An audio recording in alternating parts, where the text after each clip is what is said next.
vacation sale. Members save up to 40% on select stays. So whether you prefer the city or the beach, now's the time to book this year's big spring or summer break with friends and family. Good morning. Good morning. Futures are off. We were flat for a while. OPEX.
You're just getting better quality companies in the mid-cap.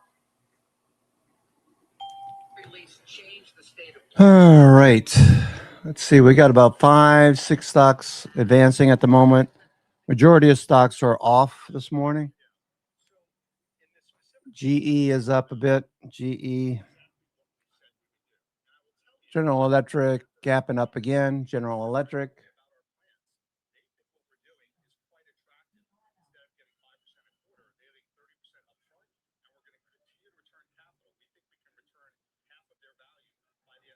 General Electric.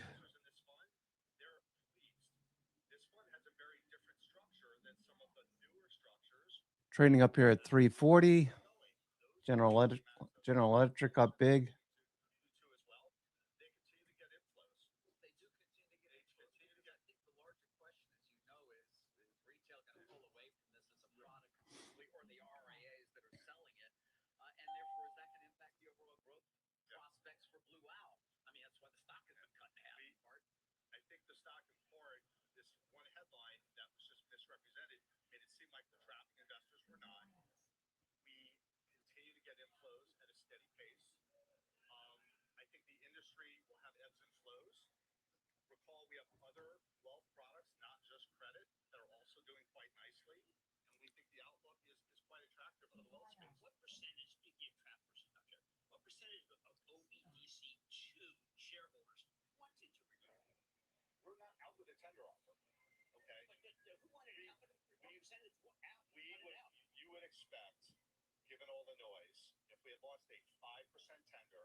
New York Fangs are mostly lower at the moment. Looking for a bounce. Got about 7 minutes to go for the opening bell. 7 minutes to go. I'm your host, Cousin Vinny, coming to you from theclosingprint.com. It is Friday, February the 20th. And with that, we have OPEX for the month of February.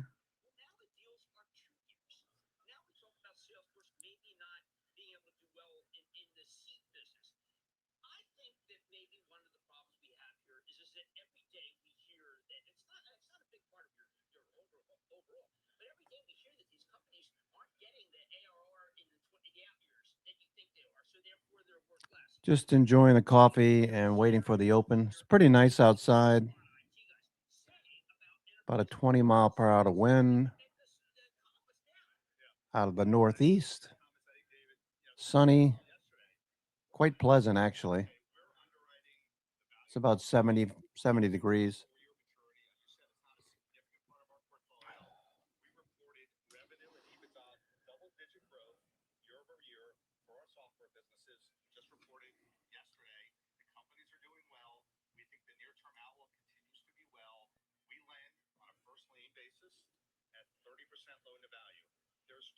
tremendous cushion for us as a lender. I think of it as primarily an equity risk. And let me give you one stat. It's a pretty staggering number. In all of our software deals backed by private equity firms, there's $200 billion of equity beneath our debt. So we feel we're in a good spot. Are you still making loans to software companies? We are being super selective. Obviously, we take into account things are shifting. We've always been selective. You really have to be sure a company has a moat, has a reason to exist. Yeah. You think they're going to have a hard time getting challenge getting new capital, some of these companies, given the environment right now and some of the things that Jim just described? I think if it's a business that doesn't have a defensible case in the world of AI, they may struggle to get capital. But here are some All wonderful right. software companies. If you look at the public loan market, by the way, forget us, public loan market, loans traded off. They traded off 50, 100 basis points. Right. Okay. People think these are financeable businesses. They're repricing the But we risk. don't know whether the business model has changed in a significant way. It's certainly impacting terminal value when it comes to the equity markets. Maybe not as much on the debt side if you're shorter term, certainly. I mean, we're a lender. I'm not here to talk about the value, terminal value of software equities. I think really good, defensible enterprise software businesses will get financed. It may cost a bit more. Let's talk about itself. Sorry, I mean the stock price, which people have watched. You think any regrets in the management team about? Got 4 minutes. I can remember when you guys were back when it was Owl Rock and Dial and the SPAC. You've round tripped now. I don't know. I just wonder how you guys view being a public company. Whether this would have been better off being done. You wouldn't have to deal with us, for example. No, you know what? Love dealing with you guys. Happy to be here. We're quite proud of the progress the business has grown. We've delivered great returns to our investors. We've been able to get into new businesses. I will tell you, the outside world might see one bad headline. Our clients, quite supportive. The research analysts that follow us, quite supportive. We think this is a difficult short-term patch. Yeah. Our results are good over time. That's what's going to matter. Let's get ready for the opening bell. Having gates, or at least retail shareholders go, wait a second, I can't get to my money. Perhaps sometimes they even misunderstand the product. Do you think it doesn't create a liquidity challenge for other BDCs as well? Look, I don't think it's unhealthy for investors to really make sure they understand the nature of these products. We want them to understand. We work closely with the partners, the wirehouses and the RIAs to make sure they understand. And if as part of this, investors have a second thought. But just remember, these products are significantly underpenetrated. Many clients. It's a small fraction of the retail space versus the institutional space. So there may be some that pull back. There are going to be others that look at the returns, which are high single digit, low double digit, consistently, and they're going to find it attractive. Got 2 minutes, 30 seconds. 2 minutes, 30 seconds. What happens when I traded junk in Goldman? I would go down to a really nice guy, Dave Kemper. Okay, and I would say, look, I own Pluralsight, and I want an 83 bid. He would say 75. I own Cornerstone. I want an 80 bid. He goes 65. I want Con Air. I want a 70. What happens with these pieces of paper when you deal with jump desks that are tight and know that next day could be lower? Because what kind of marks are you using on Pluralsight, on Cornerstone, on Con Air, on an ideal image? How versus what I might get if I want to sell? What we do is just completely different than the public high yield market that you're describing. We're making Tesla lower. All the New York bangs are off a bit. We're not in the trading business. This asset sale we did for tactical reasons. It's not our regular business model. We're not going to call up. Futures trying to turn. Futures trying to turn at this point. To get repaid. Occasionally we'll sell an asset or two. We're not strategizing. The portfolio, take OBDC too. The reason I'm so confident we're going to continue to return capital is because I have visibility on the maturity schedule of these loans. They're just going to get repaid contractually. I don't have to sell them. We're not likely to sell them. When I was here last, you offered to buy them. I didn't call you back. Okay, I need to grab a put and a call. Need to grab a put and a call for my active trader window. Let me just do that before the open. S&P, today is the 20th. We're going to continue to return capital in an accelerated manner. Ideally every quarter, ideally more than 5%. Goal, 50% of their capital. I'd like to add a 30 delta put and call for my active trader window before the open or shortly thereafter. And I look forward to coming back and reporting back on that. Do you think across the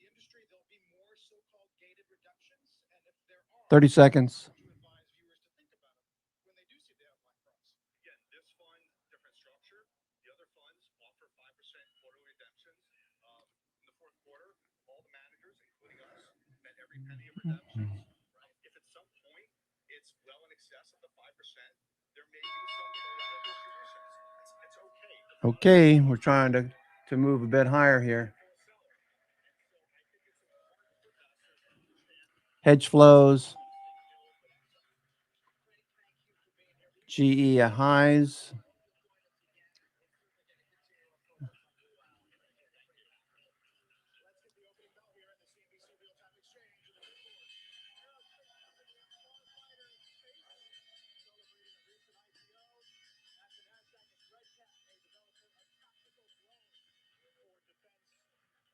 Jim, as we continue to churn around here after breaking that 3-day win streak yesterday.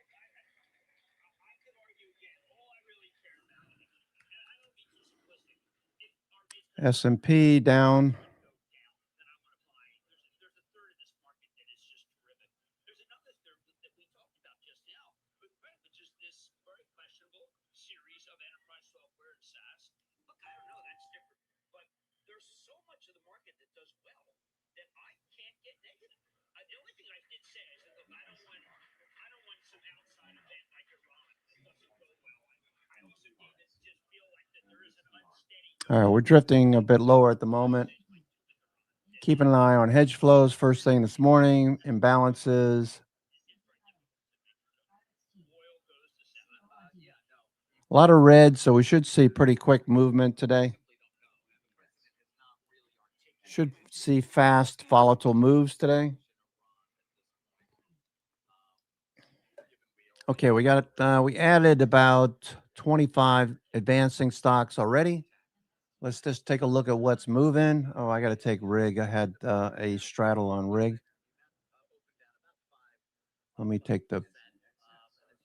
What are we going to do here? Rig. All right, rig. Yeah, let's not.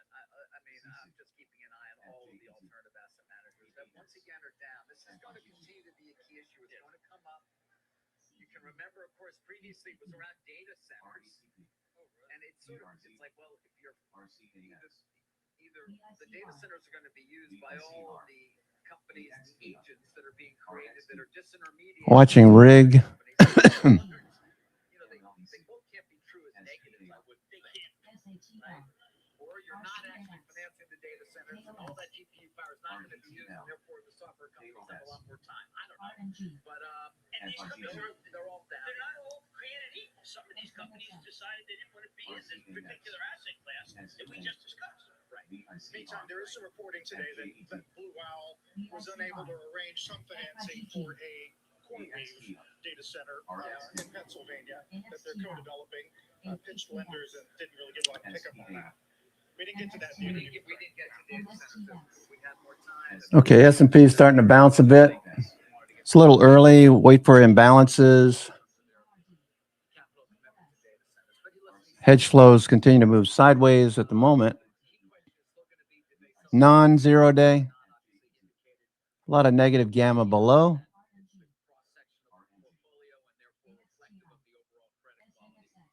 Resistance overhead above 6,900.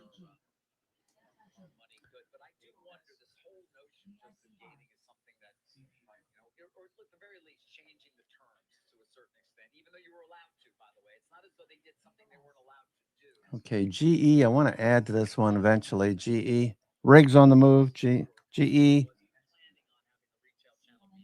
Gapping up this morning. GE, of course, breaking out to new highs. RSI rising. Volume looks good. MACD stochastic. GE. Aerospace. GE. Vernova. And GE Healthcare. GE Healthcare looking good as well. S&P moving a bit higher.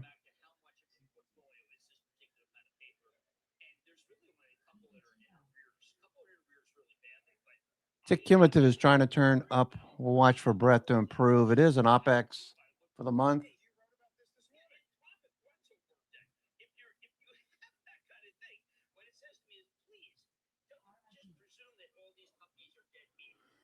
the big issue is in 2027, are they worth less than they are now? Because they're not getting the S&P deals that they have. fair value gap to start the day. Yeah, I mean, Blue Owl itself, I don't know, great returns. I mean, the stock has round trip. Where are London session high and low? Okay, we're off at the London session low. We're above the London session low. Looks like we're going to head higher. But there were a number of these, firms that had to put up gates, and it worked out fine. I mean, you can do it. You put it up, and then you are S&P on the move. and go on. B-Read is another example of that as well, where it has performed quite well. They were able to bring in new money at the time, steady the ship, so to speak, and steady the expectations of investors. And reset. Hedge flows turning up. There have been quite strong returns. 0 day. Need to see that. Not a whole lot trading today. Now, when it comes to this in particular, and there's just a lot of questions around private credit. What was the upside? Of it, yeah. I'll ask. I mean, there is, again, it's 60-minute, looking for a buy signal. 5-minute is on a buy. 15 minutes on a buy. Futures. 5, 15, 30 are on buy signals. We're still waiting on the 60. The 60 is producing a hammer.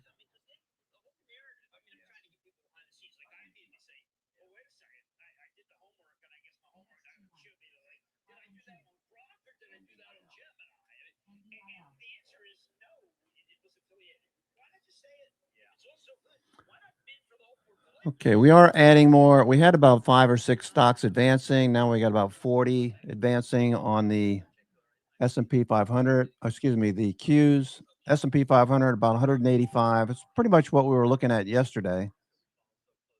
IWM 440. Down volume is leading at the moment. 1-to-1 down volume. Not a lot of selling. Robinhood following through. Robinhood from yesterday looking for a break higher.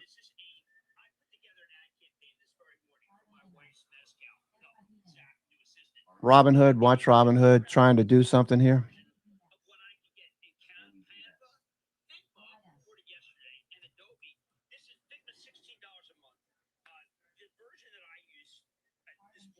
All right, so the New York Fangs are starting to catch short covering.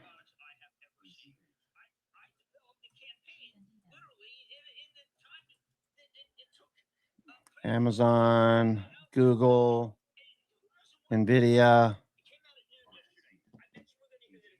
Meta. Okay, they're all starting to see some short covering now.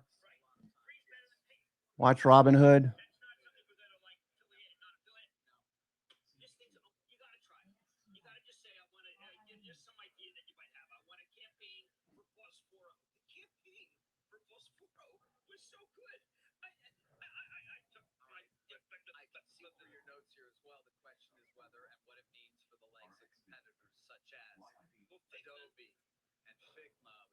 I don't know how David Faber can put up with Kramer every day. What are they on for? An hour in the morning? Couple hours? Jeez. Walmart. Watch Robinhood. Robinhood's on the move.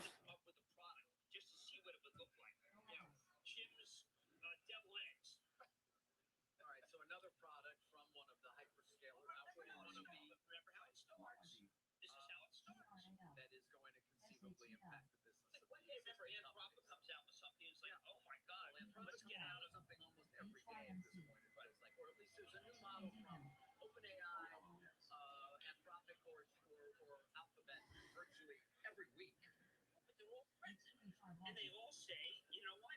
If I'm service now and I want to get a big contract, 4 years typical, I might push back and say, no, I can't do that. I'll give it 2 years. And then suddenly in the out years, 27, 28, the stock looks much more expensive. Robinhood. Interesting action today. CRM is the best down name at the moment. Amazon. Robinhood. Looking for a move out of this base. Robin Hood, nice little pop there. I was reporting this morning. I got up really early. I was looking at the Nasdaq. Nasdaq was off nicely, and I just look at these pre-markets. I just say, Okay, RXT, RXT, RXT on the move. a lot of it just seems to be involved. It's Amazon, it's Nvidia, it's Microsoft. The Microsoft narrative, by the way, I think Microsoft is one of the world's greatest companies. David, it is nonstop. If Microsoft is the most vulnerable because of COVID. RXT on the move. Can't they? I mean, can't they come from behind? Again. Haven't they done it before? I say to all these analysts who are telling me get out of Microsoft, why doesn't Microsoft have the ability to do what Alphabet did when they first had Bard, which I thought was like the medical device company that bad, and then they come out with Gemini. RXT on the move. Hey, I've been using Grok. Grok got much smarter in the last couple of weeks. I don't know if you know. I know once it stopped creating sexualized 60-minute. I think it's a big improvement. RXT. Dan Ives has a nice list of All right, GE. Let's look at GE. GE gapping up 60-minute. You know how I use the 60-minute. 60-minute looking good.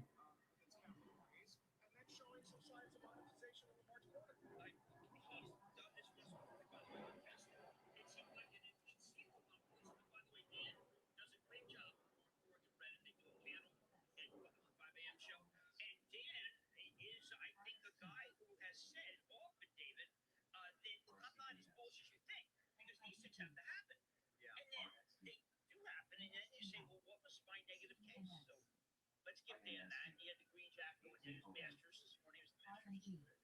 Nothing like the Masters. Yeah, that's what I hear. Yeah, that's what I hear. Guys, going to be a big weekend for everybody involved with Warner Brothers. Conceivably, because that 7-day period under which they received a waiver from Netflix, that is Warner Brothers, to negotiate with Paramount to see if they can get what they call, this is what Warner Brothers call the best and final from them. Okay, S&P still moving here. S&P looking good. Everybody been working hard for months now. They're all exhausted. I can tell you that. At least they keep telling me that, so I believe them.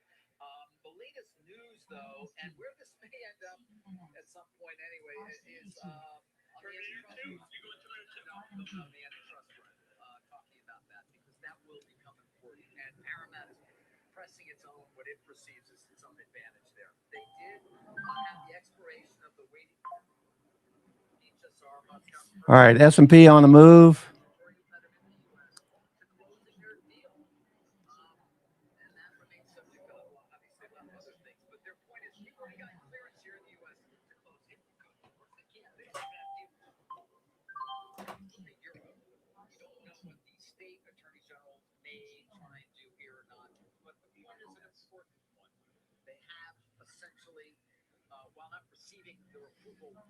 S&P looking for continuation.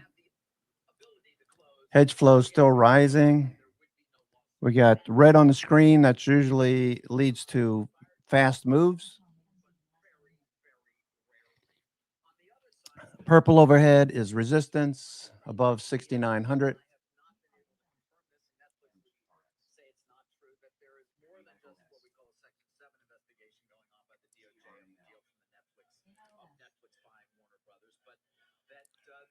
They're looking at it as an entrenching a monopoly, which would be Section 2 investigation under the Sherman Act. And that would be very serious, obviously, if in fact they were to find that, because that would essentially stop the deal in its tracks to a certain extent, or at least it has to go to. Need to see more volume on the S&P. OPEX for the month of February. If you read the Gamma update with VIX expiring before OPEX, we tend to see a bounce on Monday. Let's see how we do today.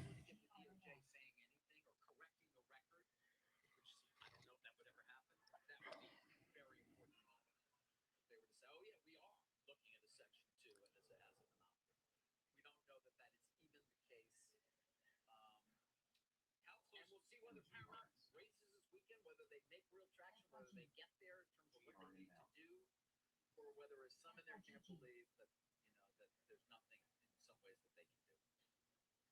I don't know, that Justice Department independence, I thought something was low. 5, 15, 30-minute are on buy signals.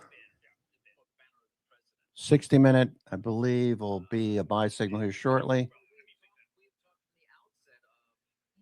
from the outset of the influence of President 60-minute, looking for a buy signal on the 60-minute futures. recent comments were that he's going to stay out of it.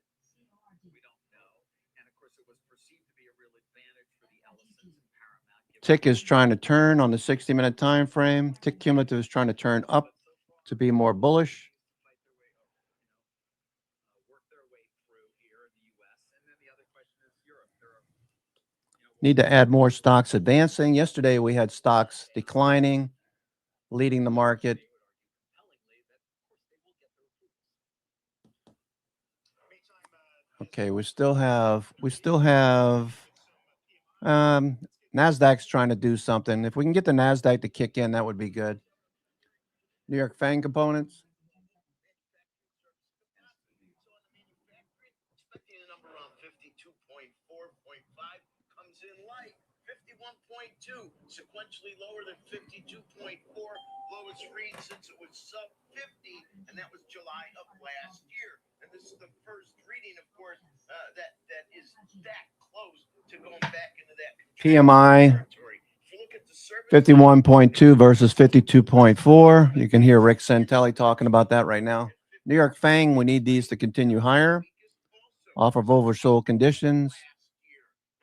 Futures are holding a bid. 52.3, we're expecting 53.1, 53.0 in the rear view mirror. 52.3 will be the lightest since April of 25. So these numbers come in light. 407 is where 10-year is. It hasn't moved much. It's unchanged on the week, up a couple on the day, and very quickly. All the inflation numbers on everything, PCE, on the GDP, everything was higher than expectations. The only bright news on inflation was that the GDP pricing and core pricing indices were less than our last look, but at 3.6 and 2.7 respectively, they're still too high. Squawk on the Street will return after a short break.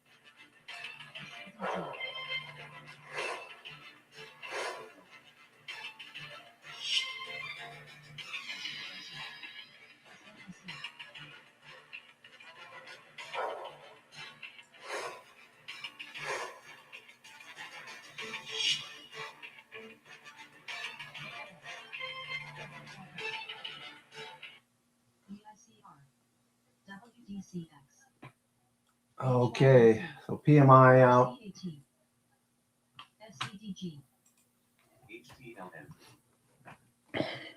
Okay, we're just sitting here at the moment, looking for a follow through. After PMI, a little light. Let's see. PMI.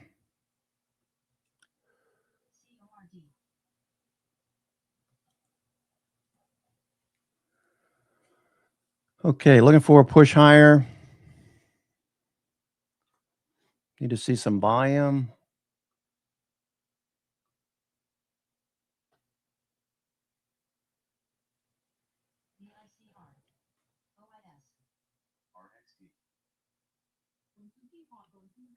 Going through Costco, trying to find the best item, and it was archaic. I mean, the reality is, online shopping just hasn't adapted for years. I mean, the fact that you and me, and I'm sorry, but we probably have different tastes. I mean, just on the basis of Well, I mean, do tell. I mean, we don't. Like, I'm liking the sweater you wore. I don't know if someone picked it out, but like, if you go online shopping, like you and I should not have the same experience on Nike.com, right? Just on the basis that MSTX, MicroStrategy, hedge flows peaked a little bit right there. We'll see if this turns back up. And so we wanted to start with something that actually was recreating the flow that consumers go on, but basically just making it easier. So doing all the research of, okay, does this item have good reviews? If you go running with these shoes, are the soles going to wear out fast? RXT trying to take out the recent highs. Moving a bit higher.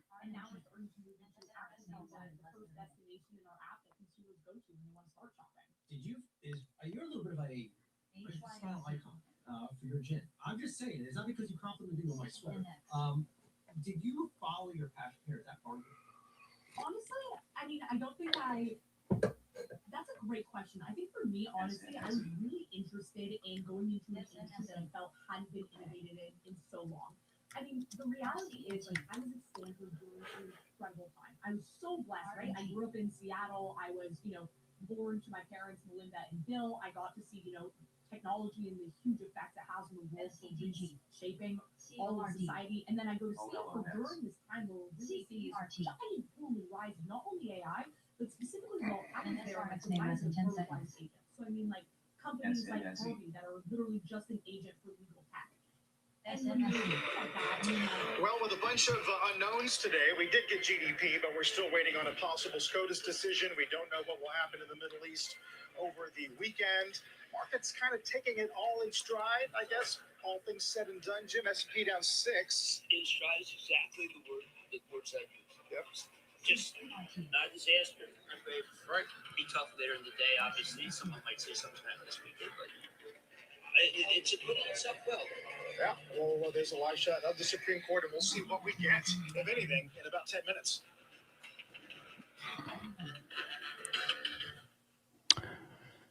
Oh boy. right?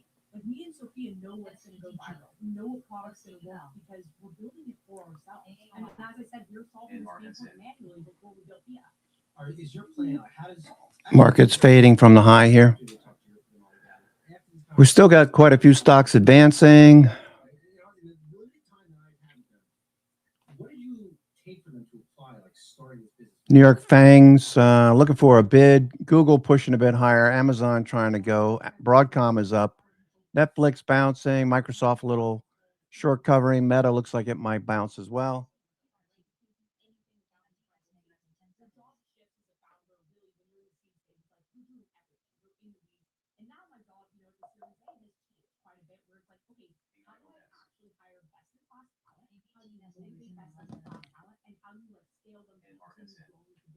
Robinhood watching that one. So I think really from both of them, both my mom with her management experience and my dad's experience at Microsoft, I learned a lot about team management over time. What is the cat? How much money have you raised so far? We have now raised, we raised about like 43 million. Holy cow! I just remember we just launched like 10 months ago. We did officially launch 10 months ago. I feel like a lot of people think it was an overnight success, but me and Sophia, since we were sophomores at Stanford, have been trying to think of different startup ideas and what we would build together. When we originally met, I was actually pre-med and she was pre-law. Neither of us thought we'd ever do a company together, but it became this kind of fun thing where, unfortunately, instead of socializing on the weekends, we're building these side projects, and eventually, All right, market's just kind of sitting here after that report. Let me take another look at that. PMI flash 51.2 versus 52.4. Previous was 52.4, so it's a little light, but not really that much. The market's still holding up fairly well.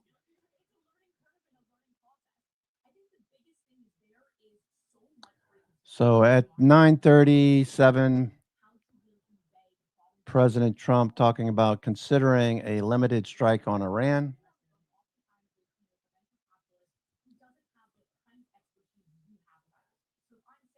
I still can't wrap my head around how many people have died. They just want different government representation, and they got to die for it. That just sucks. It really sucks. We don't know how good we have it. Okay. Let's see what's actually moving in the market right now. I'm watching the S&P at the moment, looking for another bounce.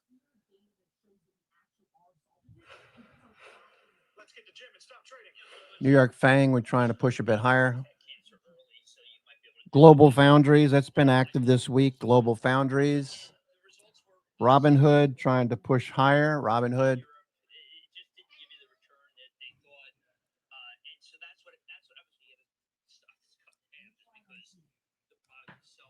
Robinhood.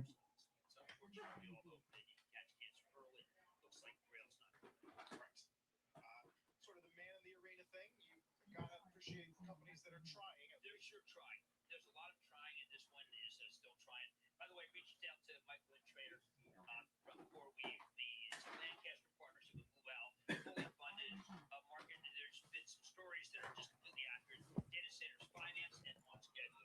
Okay, Lamb Research is jumping up and down. Okay, Lamb Research looks like it wants to go. Story about what the Blue Owl was unable to secure financing for a Pennsylvania data center. Yeah. So the CEO of CoreWeave, Michael Intrater, says that is not Just so I reached out to her in the break. specifically. He says that His actual words. What's actual words? Yes. Okay. LRCX looking for a breakout. Okay, he said, data centers finance on schedule, market recovery. We got to continue to add capacity. Okay. He also said, Financed and on schedule. yes. Okay. And this is the Lancaster data center they're referring to. Yep. And the quote is from someone that passed on the deal. How is that news? The article says the site is fully financed and on schedule. So he says this is, and then he uses a word that I'm not going to use on here. Great. No, that's great. That has been impacting shares. Right, yeah. The report cited an executive, it didn't name him, said, we saw it, we passed. Yeah. And what they prolonged the past. Lamb Research, futures trying to pop a little bit. Palo Alto Networks, they had earnings. Palo Alto coming off the low. MSTR looking a little bit more bullish. Jim, look forward to getting you back in the evenings next week. Oh my God! I know. I mean, look, I feel very strongly that I should not be preempted. They can preempt something else. I am sorry to feel that way, but this is the third time it's happened in my career. Enough is Google looking for a return to the 50-day. Google RSI is turning. Pretty smooth little turn there in RSI. Google.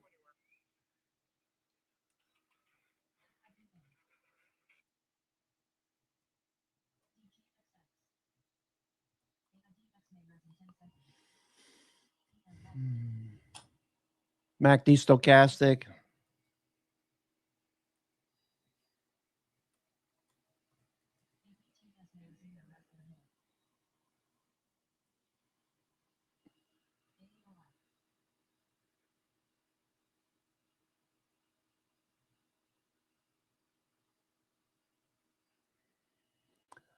Okay, Global Foundries, CSGP,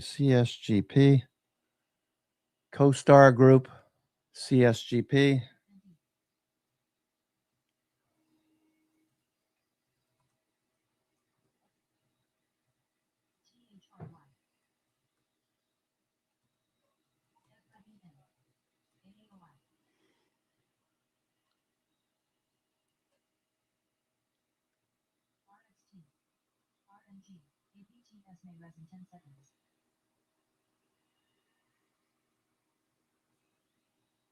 Looking for a bounce.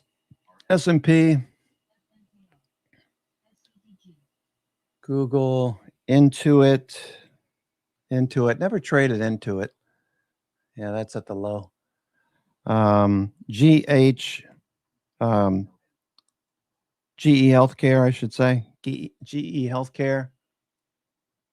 GE Healthcare breaking out.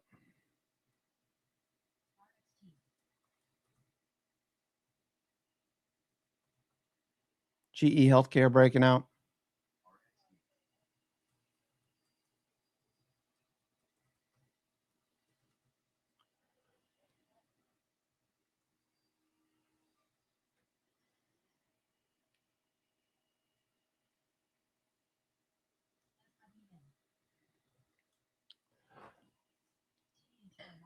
GE Healthcare looking good.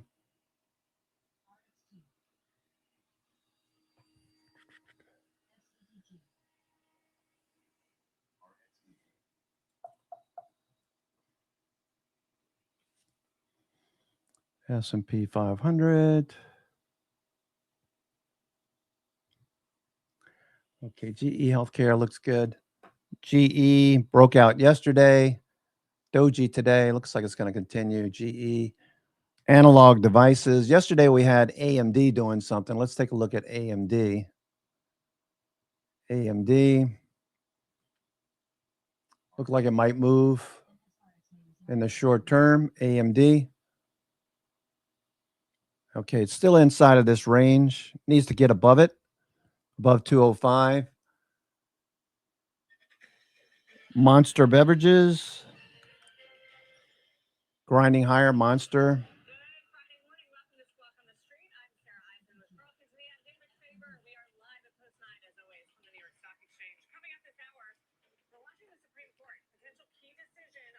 Trump administration's tariff agenda and on the fate of the Fed. Governor Lisa Cook will bring you any headlines as soon as we get them.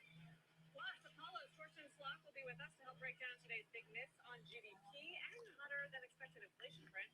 And we'll get to the latest on Iran after a breakout week for energy prices as President Trump says he'll make a decision about possible action within the next 10 to 15 days.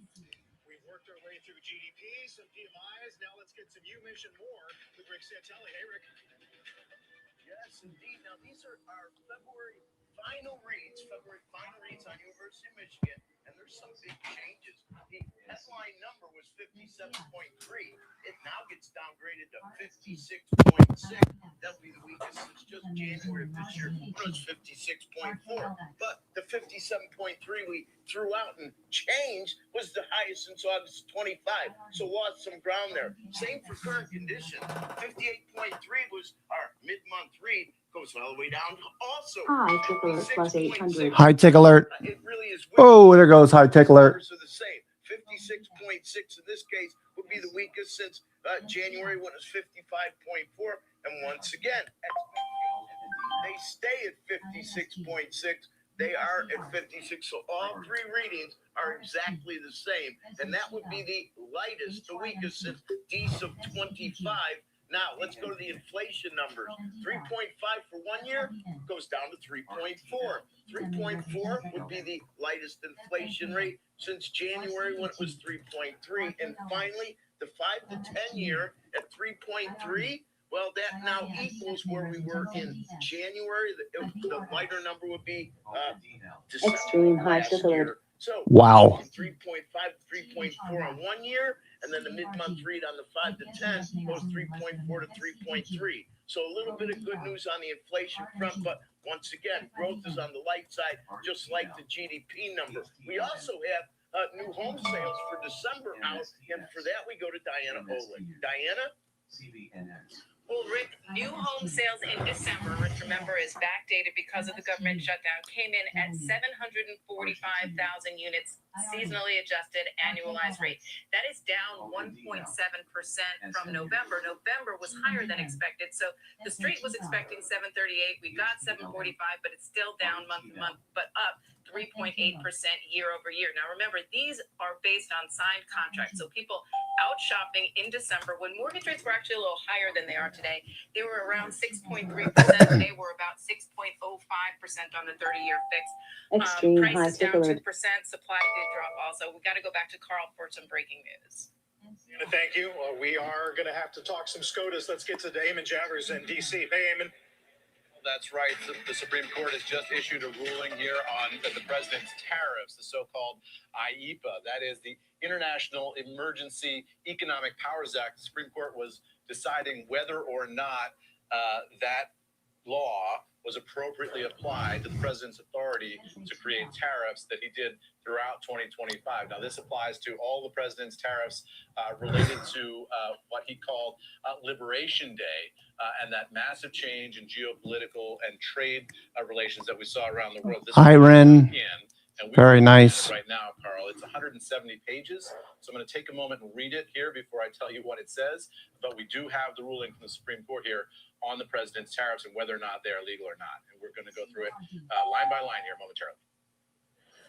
I have the same decision in front of me, Eamon. This is going to be a dense read, and we're going to be very careful not to go with any news unless we have it absolutely cold. We'll give you a chance to go through it and talk in a few moments. Eamon Javers watching SCOTUS. In the meantime, we're going to have to weigh a bunch of other things. FT has a piece up at the last few minutes that Iran may be working on a proposal that might avert any kind of would-be military action in the Middle East. Did see a little spike here in the market as we RXT. of 68.60. RXT continues.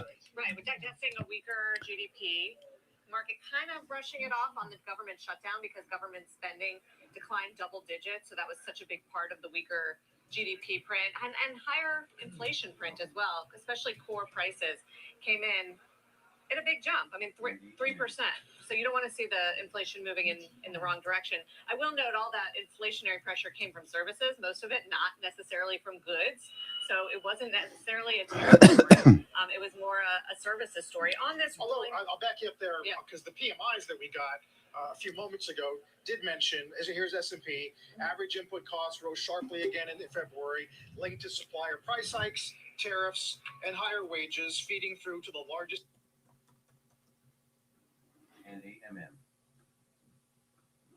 Nice pop there.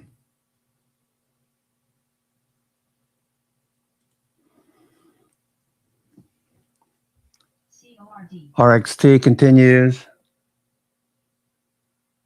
All right, I'm going to take some of this off RXT. That was a nice trade. Profitable. Don't want to overstay my welcome. Let me sell half of these.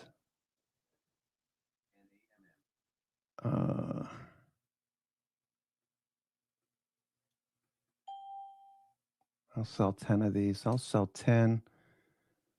Keep 10. Let me go back to that.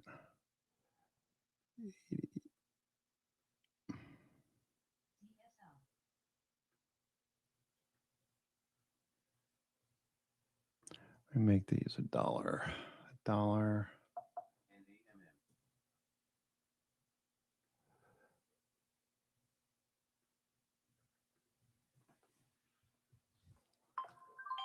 Okay, so I got 80 cents for those. Okay, that's good. All right. That's a nice little energetic pulse to the upside.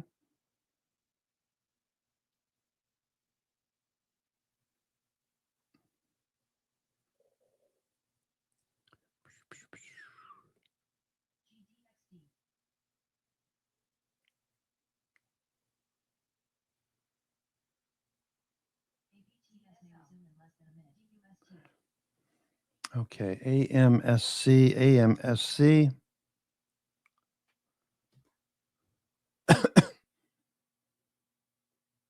Supreme Court liked them or not.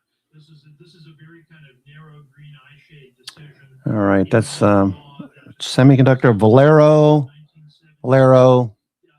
Looking at the 60-minute, this one is just taking its time. Valero. Did the president get from Congress the statutory authority to impose tariffs as part of that international economic emergency or not? Court rules not. That's perfect. That's a perfectly defensible decision. But that's the extent of this. So my only GE. I suspect once people understand. Okay, a little extended. GE Healthcare as well. GE Healthcare breaking out today. Pushing off the 20 EMA, 60-minute time frame. I love using this strategy. Gives you a good reference point on, am I buying too high? Where's my stop going to be? What's my risk to reward potential? I'm looking at this high over here on the left. GE Healthcare looks good on the daily. Bollinger Band's expanding. Big breakout. GE Healthcare volume looks good. Okay, so let's look at the NASDAQ and see. Actually, let's look at overall. We got 330 stocks. We started off today with about 160 stocks advancing. On the S&P 500, only 160 advancing. Right now, we got 350 stocks advancing. The Qs, 75 stocks advancing out of 100. So we got 75%, almost 80% of stocks are rising on the Qs now. New York FANG, let's take a look at the New York FANG again. See how that's doing. Give us a idea. Okay, so MACD, stochastic, and RSI all turning. Okay, so momentum is shifting from bearish to bullish. Okay, I want to be ahead of the curve. I want to be looking at stocks like Google in particular. I like Google a lot, and Amazon. Both of those were down. Looking for those to turn back up.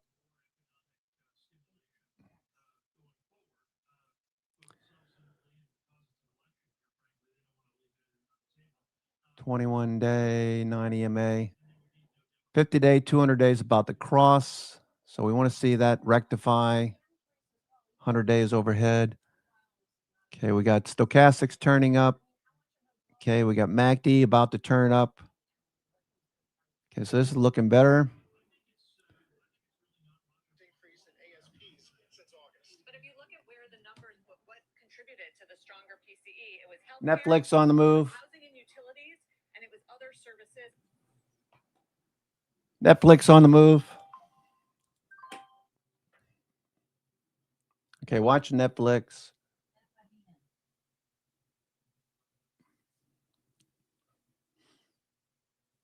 Okay, Netflix on the move. But it's still in this downtrend. Needs to get some mojo. S&P turning back up. Hedge flow still rising. Notice where these options came in here at the open.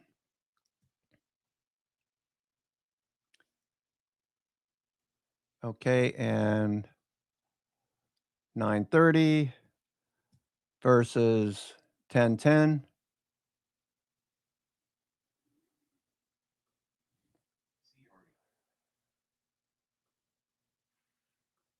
Gas and energy goods. So it really wasn't. You saw actually a lot of negative numbers when it comes to some of the goods prices. So we'll continue to digest and see what it means. But I think what ultimately the market is telling you is it means the Fed is on pause here when it comes to cutting interest rates because they're probably going to want to see more progress on the inflation front.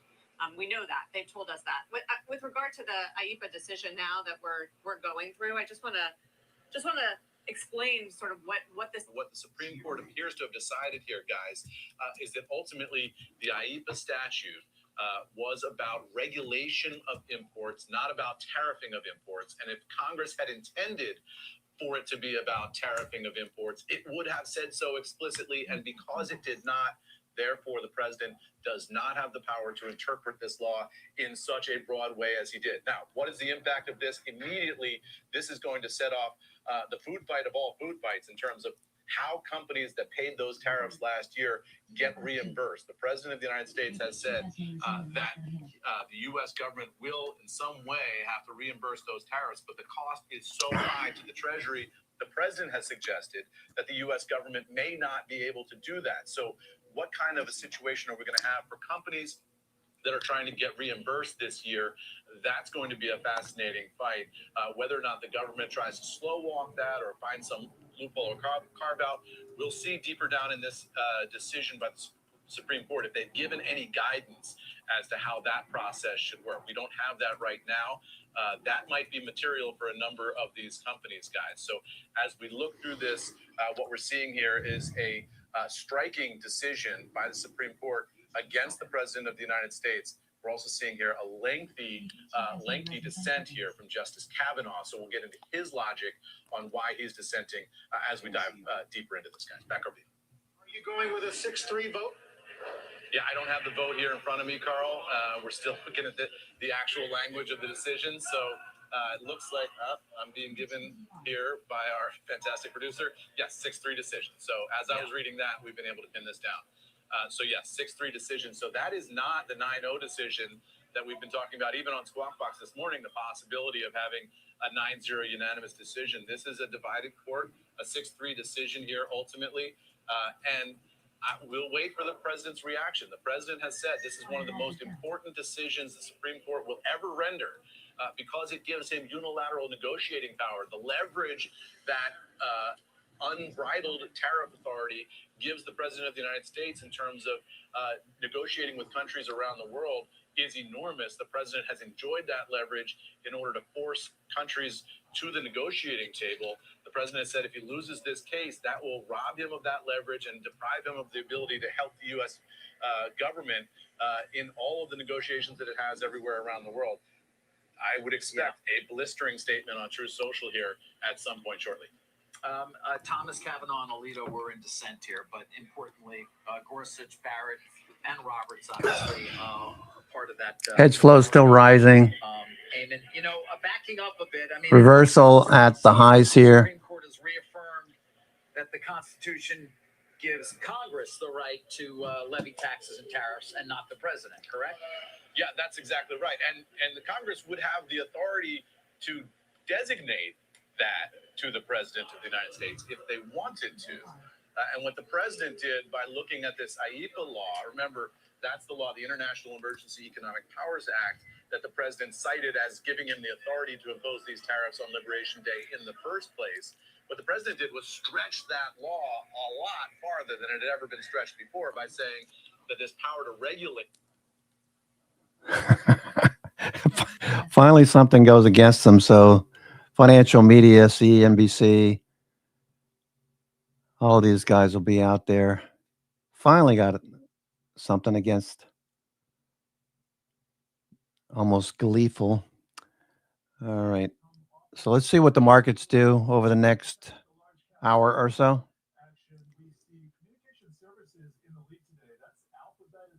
Okay, what is Constellation doing? Constellation Energy. Okay, still consolidating. CVX at the highs. ExxonMobil. Okay, consolidating. Looks like it's creating the next base. Okay, whenever you get this kind of move, I'm always looking, okay, when are we going to get our next base? You know, usually you'll look at 20% or so. Okay, so we got a base right here. We break out. And what is that? 20 points, 22 points, more than 20%, a little bit more than 20%. So people take profits. So I'm looking for a base, up here. Okay, so a base will form up there on ExxonMobil. And then we'll look for the next. You can see RSI starting to come down.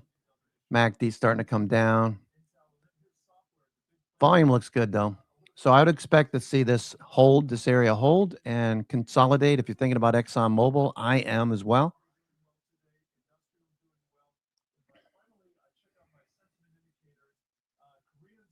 So I'll look for this to base a while.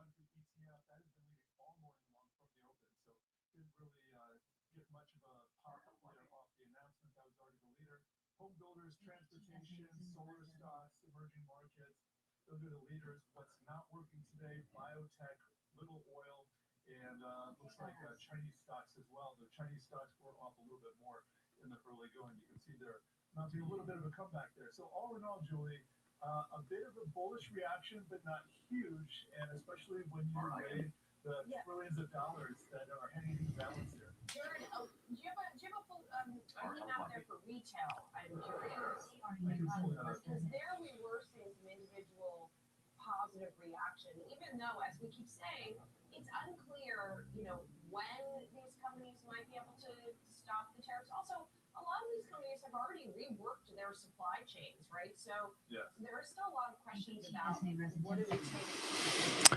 Okay, nice little bounce. All right, so we got tariffs out of the way. All right, so whatever. Markets are holding up fairly well. All things considered, markets are holding up very well. We're not falling off like some people were anticipating.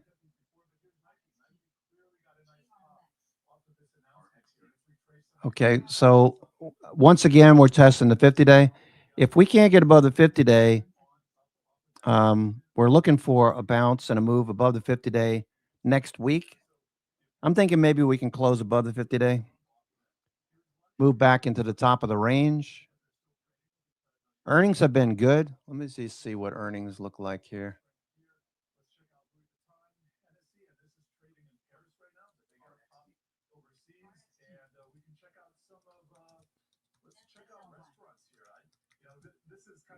High tick alert plus 800. Okay, got a high tick alert.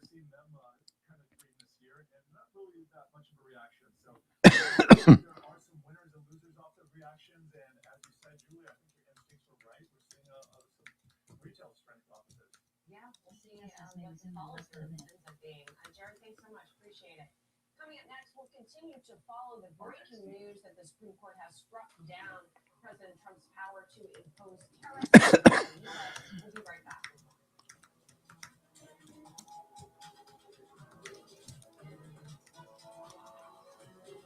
Oh, now this guy going that way.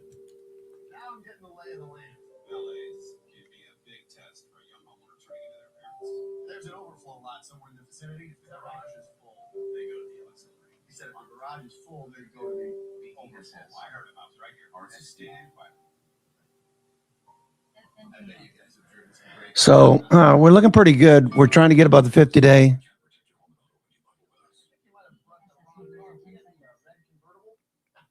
So the offense is your bills. Mag 7 are expected to grow earnings by 22.7%. The other 493 companies are also projected to see healthy 12.5% increase. So that's pointing to a potential break above 7,000 eventually if this continues. We got another week of trading. Month of February isn't generally the most strong.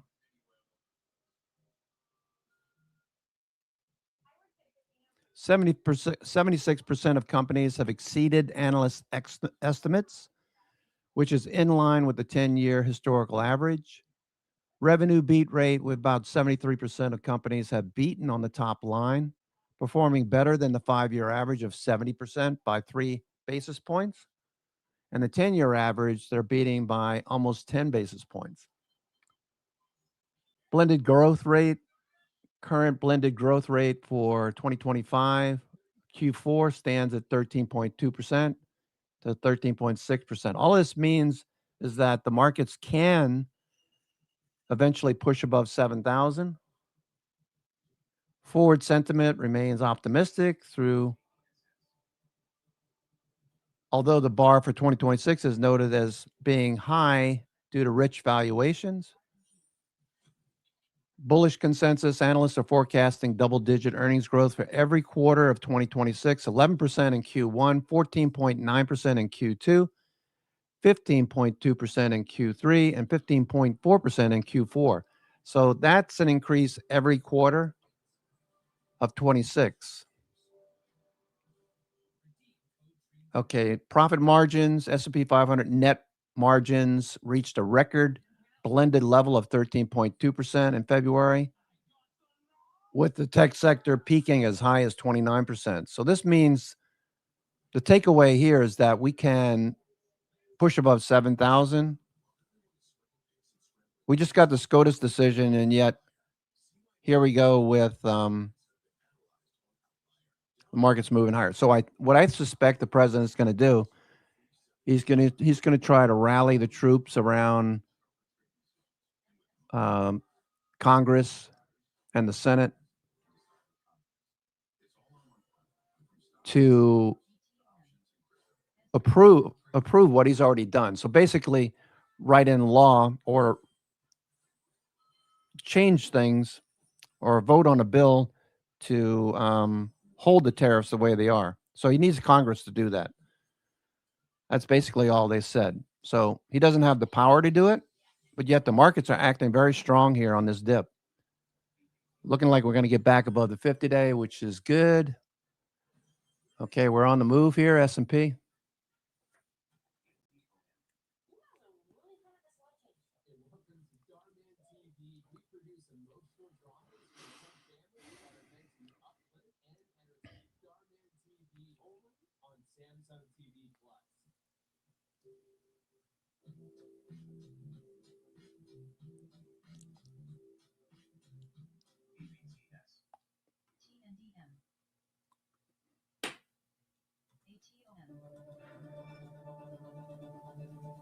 The Supreme Court has struck down President Trump's ability to impose tariffs under IEPA, this emergency authority that was granted to him by Congress. But the Supreme Court says, while that emergency authority may be warranted, the imposition of tariffs is not. So now there are a lot of questions about where we go from here, what the White House does in reaction to this, because they have been prepared for this potential eventuality, and also whether firms that have paid tariffs at any stage in the process are going to get paid back. Still with us, Terry Haynes, Pangea Policy founder.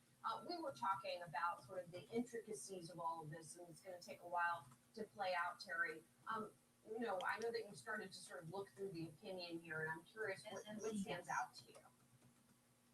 Really just, Julie, in summary, really just how narrow it is. As you pointed out at the top of the show, what this case is not about is about whether the Supreme Court thinks Trump should be tariffing or whether they're going to strike all of his tariff powers down or not.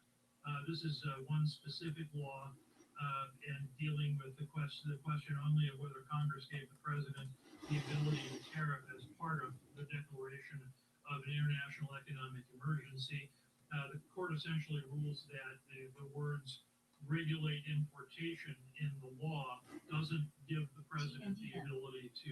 They're going to be talking about this all day. They got nothing better to talk about on a Friday. Attacking exports is explicitly denied by the Constitution. So there's a lot of kind of close question legalities here that lead the court to decide this. But Marcus should understand two things. The court is not deciding. Okay, we're pushing it back up to the highs. Probably going to stall right here. Can't be used. And the court is also not suggesting that there's any disgorgement of the trillions of dollars that the administration has collected so far. That's going to be up to the lower court. That's going to take a long time. So Trump's got every ability not only to migrate his tariffs over to other tariff authorities that are beyond question, frankly, and also has the ability to ask Congress to fix the IEPA statute to expressly give him tariffs. Yeah, that's basically what I was trying to say without the word salad. We talked a little bit earlier about what this does to President Trump's sort of standing, if you will, with Congress, but I also wonder what it does to the trade deals that have been struck already, right? And what it does to this sort of What are the SPHD, SCHD, ETFs doing? They're still consolidating ACHD. Okay, so they're still doing what they're. Okay, that's fine. S&P is trying to go some more. And also what they think is somehow the problem is going to be sorted out before they have to deal with it. Both of those are, I think, incorrect. What some of them may think is that there's a window opening here. Were I advising them, I would advise them, I would try to disabuse them of that idea, because Trump will certainly migrate the tariffs over. Okay, we got supply at 69.05. Use other statutes to regulate tariffs is beyond question. So, what we're going to find here is that the president has the ability and the continued desire to want to use tariffs as a tool of economic and geopolitical policy going forward. So the migration of authority from one statute to another is, I think, cold comfort to foreign governments that they're hoping to get out from under a tariff regime. Yeah. So we'll continue to watch all of this to see how it works out. I do want to take a step back from the tariff situation for just a moment, because moments before the Supreme Court struck down those tariffs, President Trump was actually talking to reporters about something else. He told them he's weighing a limited military strike on Iran to force it to meet his demands for a nuclear deal. This confirms some reporting that had been out there, and also reporting on U.S. forces. All right, that was a nice little pop, eh? GE back to the high of the day. GE. RXT keeps going. RXT. Going for 2. Folks like to suggest that the president is not going to threaten the use of force and then not use it unless there's some positive developments in the dispute. Nike. Let's see what Nike looks like. Nike. Nice little pop back to the 200-day Nike.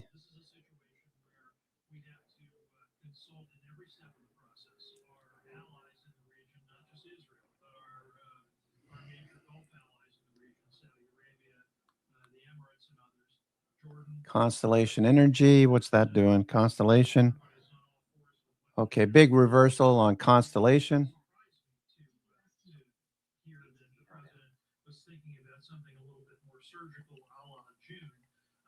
But I'll end by saying this. I think the markets vastly underestimate the potential not only for a strike, but also for the Iranian response, which intends to be, at least publicly, a much more general response than an American surgical strike, by which I mean they've already teased the potential of striking other targets throughout the Middle East and making this a wider war as an opportunity to maximize their own leverage. So markets, I think, are missing this if they think this is a replay of June. Okay, here we go. Constellation pushing a bit higher. Constellation Energy.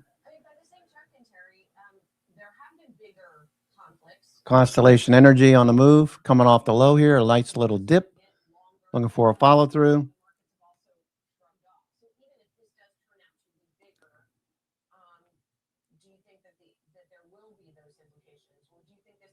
All right, looking for the New York Fangs to catch a bid. There goes Meta. Okay, yesterday we looked at Meta. I told you I was interested in Meta, so I bought some Facebook FBL shares. Okay, here's Meta coming off the low. Okay, Meta, looking at the 60-minute. Okay.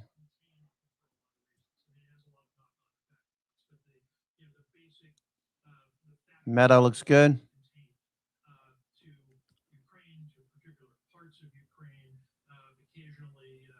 Slips outside of it, but not really.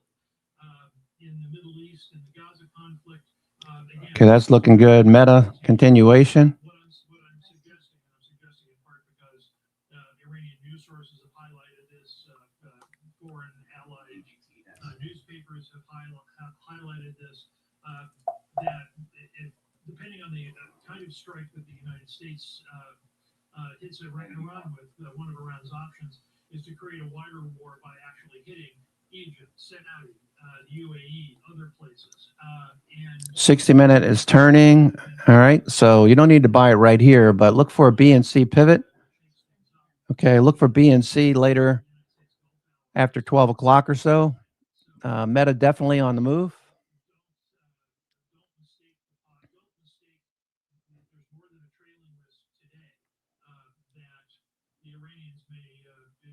May shoot off more in response and not be proportional as they were in June.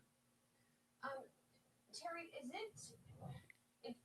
looks like, it seems like that the president is considering this strike because of the nuclear discussions with Iran as a way to force Iran's hand.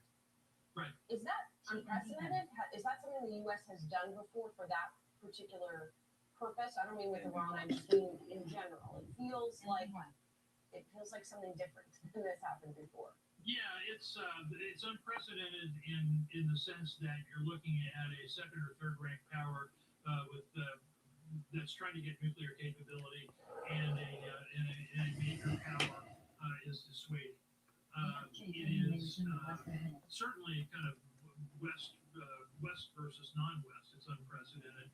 I can make a lot of arguments that this is the kind of thing China does with North Korea, by the way, holding them back. But it's unprecedented in that sense. It's not unprecedented in the sense that the United States allies, even Gulf allies, have worked together in the past to limit nuclear capabilities and the use of nuclear weapons. I go back always to high geopolitical risk. I always go back to the 1973 Yom Kippur War because there was a point where both Russia and the United States were threatening nuclear escalation unless that particular conflict was contained. So, this particular fact set may be unique, but the possibility of first-ranked powers intervening to limit the ability of other powers to use or develop nuclear weapons, isn't unprecedented. Terry, thanks a lot for hanging with us this morning. From the tariffs to the possible Iran strikes, really appreciate it. My pleasure. Thank you. Coming up next, we're going to get some legal perspective on this ruling from the Supreme Court striking down President Trump's tariffs under emergency authorization. We'll be right back.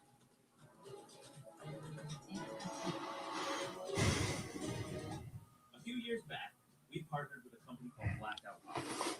This isn't just another coffee company. It's the story of the American dream, built from the ground up by an entrepreneur who believes deeply. All right, looks good. So, if you love coffee and believe in what we're building here, support the people who truly live out those same values. Go to blackoutcoffee.com/Charlie and pick up a bag of Unyielding or any of their other incredible roasts. They've got coffee pods, instant coffee, and blends for every taste. What do you mean? We unrolled half of Liberation Day. No, I'm just saying he's never backed down on the strategy of using tariffs as a means. Carl Catania, he is so anti-Trump. I can't listen to him. I don't want to hear politics. I want to hear financial trade setups, actionable. Okay, so Meta looking pretty good here, Meta. Meta looking good. All right, look at your 60-minute time frame on Meta. Okay, just keep an eye on the Meta 60-minute. You don't want to buy at the high right here. Look for a little dip. Look for this to turn next week.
Okay, the market's just kind of sitting here. Google on the move. Looks good. Google. All right, let's take a look at Google. Same thing. Same lens, if you will. Google. Note the Google 20 EMA.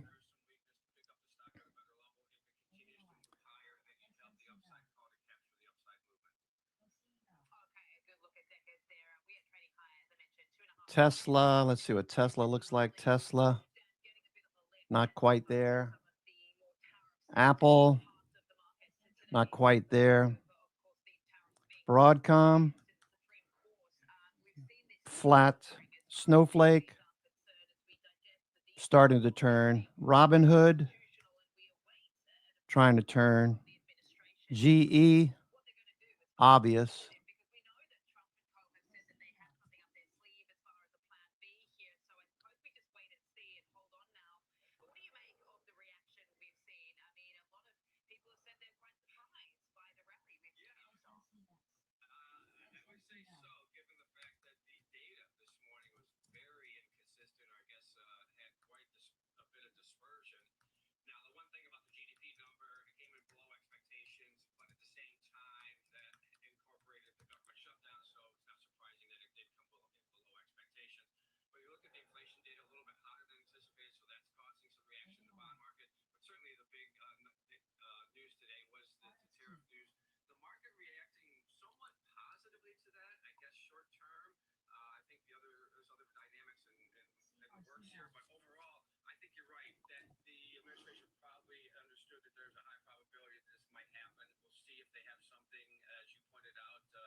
All right, looking good. GE pushing.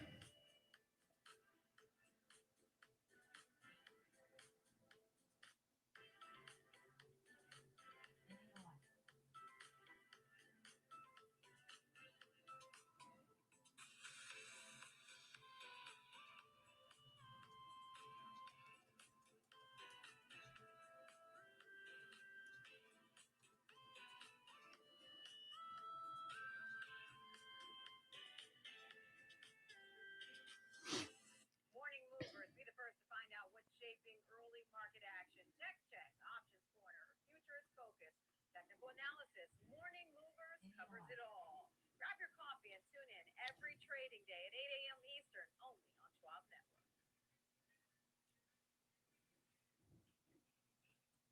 Stay connected to what moves the market. Download the Schwab Network app and Super Micro, watching that one. Super Micro. SMCI. Low tick alert -800. Chicago. This is Trading 360. I'm Marley Hayden. We track macro forces, market trends, and company news that shape investor decisions, all with expert analysis and actionable context. From inflation data There goes Google. earnings to policy, it's a comprehensive view of the market every trading day. Trading 360, in-depth market coverage straight from Chicago. Weekdays at 11 a.m. Eastern on Schwab Network. All right, Apple looking good. Google and Meta definitely working. Google looking good. Look at Google.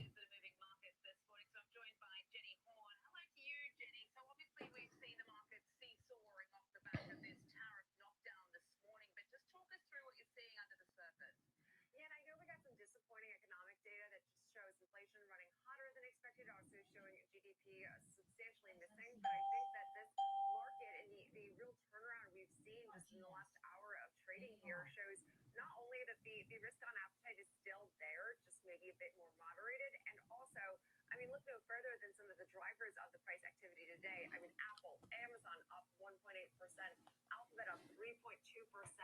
And then also Meta up 1.5%. Even Nvidia, well, I basically got unchanged, is still at least slightly positive. And so I think it goes to show that we can have, I mean, mixed economic data. We can have earnings quality that is still a going concern. But if you have the participation of the biggest market leaders like Alphabet, Meta, as you can see from the heat map today, it really can oftentimes matter more than anything else that's going on in the markets, frankly. And this is why we pay so heavily attention to the tech names, because they're still such a dominant force in driving some of this upside activity. Oh, absolutely. I mean, we have a name like Google, which is rallying up at 3% right now, and Amazon also having a nice day. Can you talk us through some of that price action in our Max 7 names today? Because we are looking a little bit mixed, but it does look like it seems as though some of these names are trying to do the heavy lifting today.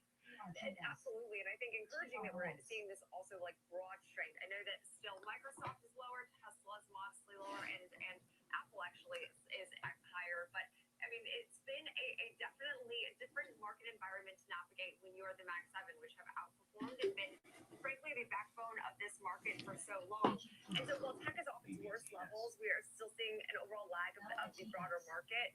Volatility does remain above average, which then I think signals the fact that there's still this caution. And market leadership is narrower, as we're seeing semiconductors holding up better than some of these software and consumer-facing tech names.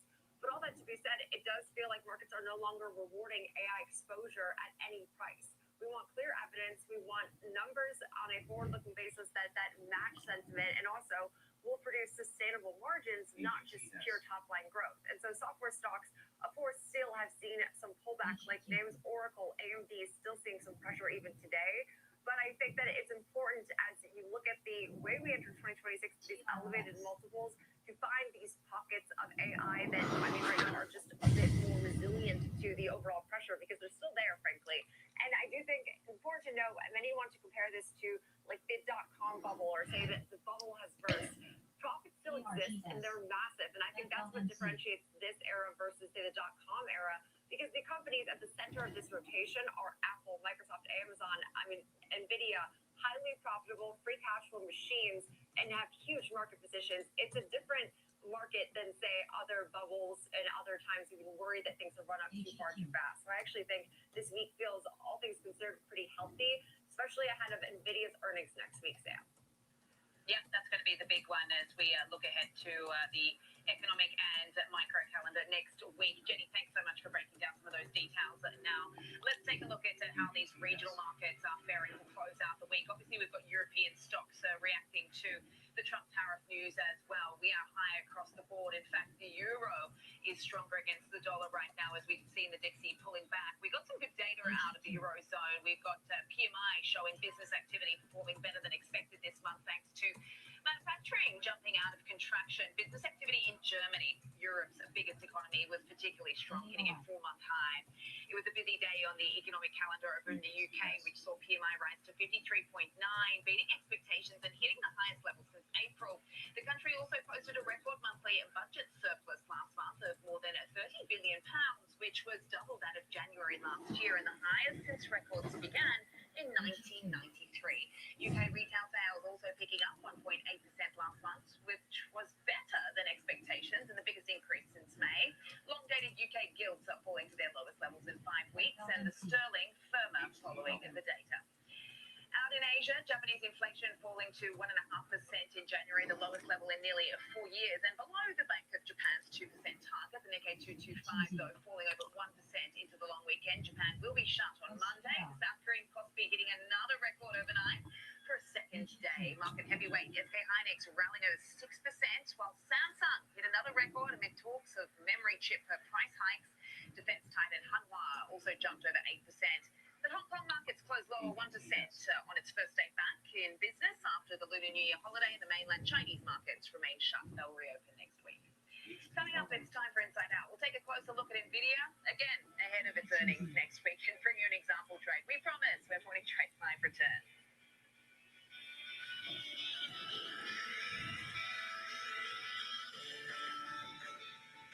Hey, investors, you know the market moves. Schwab is here to help you move with it. So, whether you're buying, selling, holding, or planning, whether you're ETFing or 401k'ing, saving, spending, or even retiring, you can count on Schwab for market insights, live support, powerful trading platforms, and 400 branches. All at your service, all so you can invest your way. Sounds nice, right? I'm Alex Toppy. And I'm Jenny Horn. This is Next Gen Investing, where we track the trends shaping tomorrow's market. From tech to energy, crypto to consumer, we focus on what's driving investor sentiment right now. Clear analysis and forward-looking market coverage every trading day. This is a make or break level for this stock. That could certainly be a short to near-term catalyst. Next Gen Investing, 1 p.m. Eastern.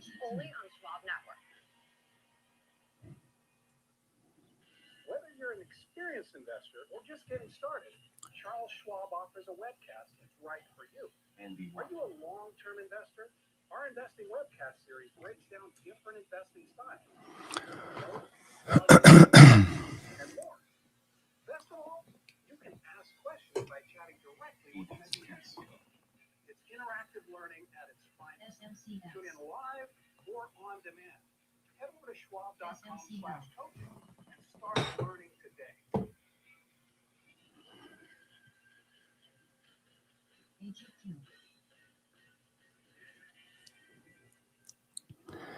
All right, Google definitely looking good. Meta, of course, Meta doing well. Meta looking really strong now. Okay, cool.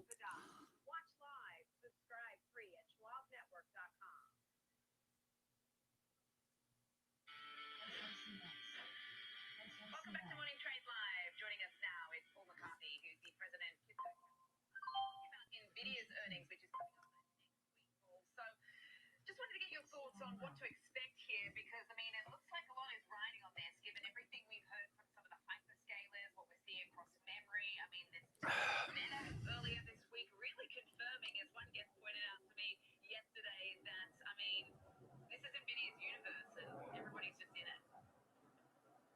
Yeah, I agree. I think that's true to a certain extent. They're basically the epicenter of all things AI, and I think think for the most part, people want to hear commentary from Jensen Wag about how things are going. If they're still as robust as we think they are. You know, we've seen there was an announcement with OpenAI that they're going to invest $30 billion.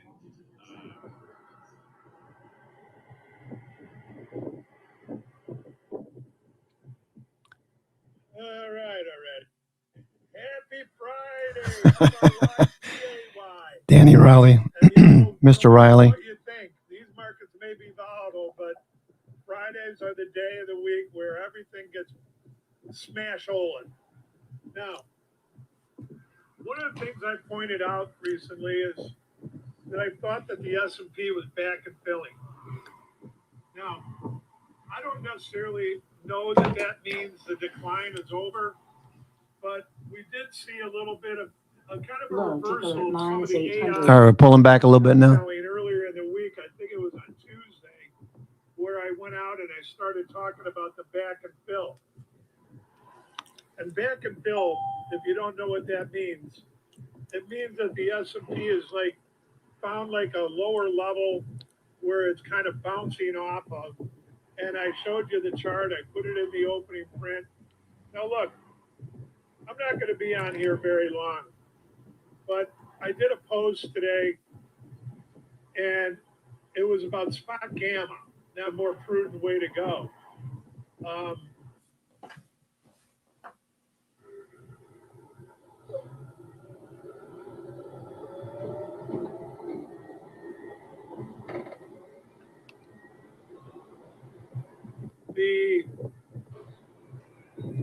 Which has kind of been near the range of that back and fill pattern. That's when it's flying up. Okay. So all they're going to be talking about is SCOTUS today. They're not going to be talking about the markets, helping us with any kind of actionable trades. I'll keep shifting, changing stations till we get something. Disruption fears and some of the strict valuation concerns as well.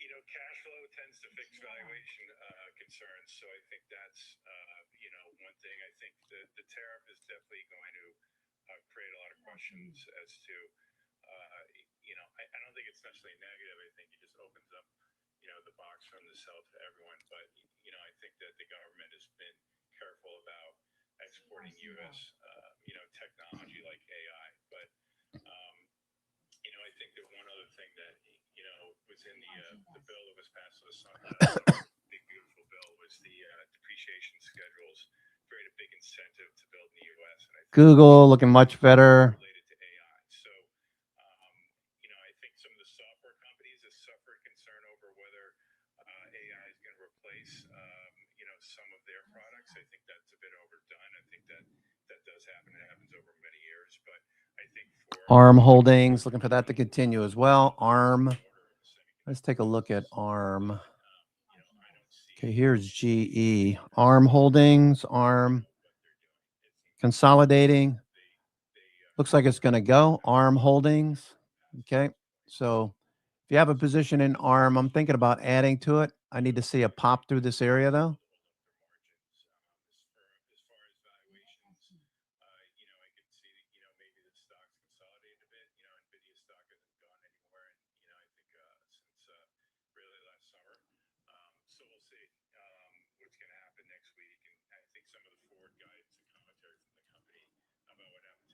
ARM Holdings. Looking for a pop. Oh, that looks good. Daily looks good. Looks like it's going to launch here. ARM Holdings looking for a test of the 200-day moving average. You say Paul McCartney? Is that what he said? Apple's on the move. Okay, Apple's starting to go. Apple. It's got to get above the 50-day. Microsoft trying to do something here as well. Microsoft still working on it, like Robinhood, coming out of this base. Okay, it's building a base down here. RSI is rising. Note RSI. This is Robinhood. Now look at Microsoft. Note RSI. Still building a base. Looking for a push out of this area. Meta, we got the push. Meta, we got the push out of the base. Looks like for now. Higher lows. 1, 2, 3. At the 50-day, need to follow through now.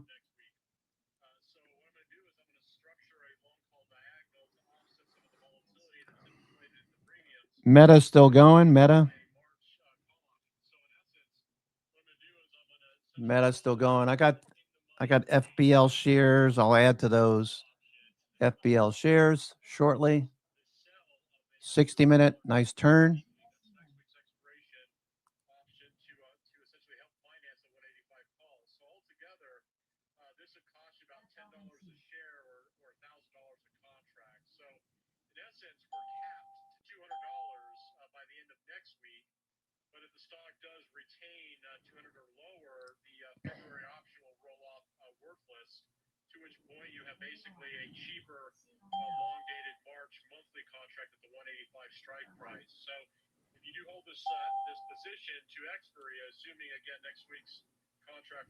Okay. S&P continues.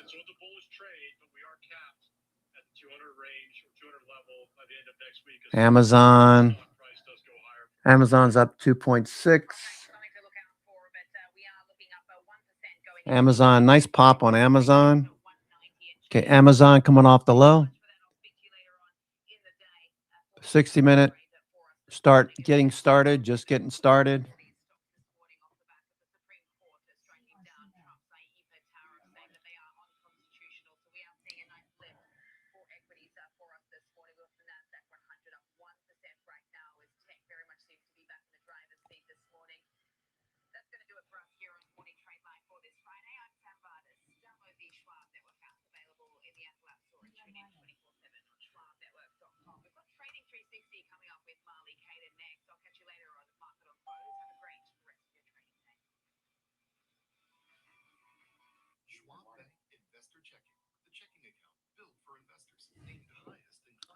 Okay, so Amazon looking good too. Amazon.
I think one of the most important things is you're making a play in a risk-defined way here going into earnings. So that would be a further downside area to watch. Smart insights, actionable data, veteran traders, and trusted financial journalists. Streaming live and on demand. Schwab Network, streaming 24/7, any screen, anywhere, free. SchwabNetwork.com. Mom, when my grandparents were they know what our family would become. I don't even know if they could envision it to leave everything behind, literally come across the entire world. I think that we totally met what their wishes were. Schwab has been with us for almost 25 years through purchasing up houses, opening up our business, having children. They've always been there for us. Okay. Amazon looking good. New York Fangs are looking better. Okay. NVIDIA, they're all doing the same thing.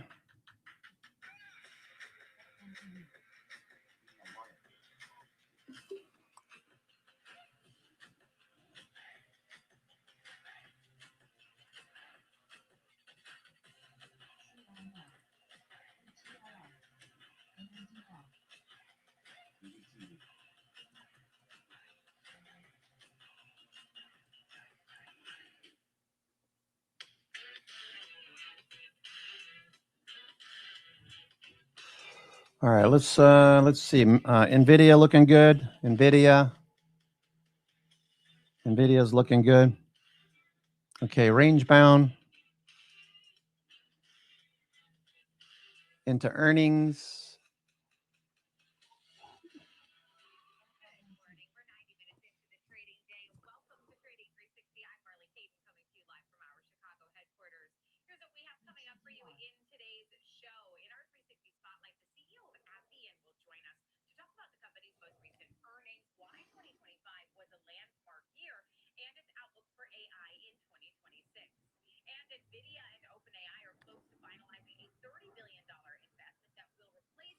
Okay, what's breath look like? Breath.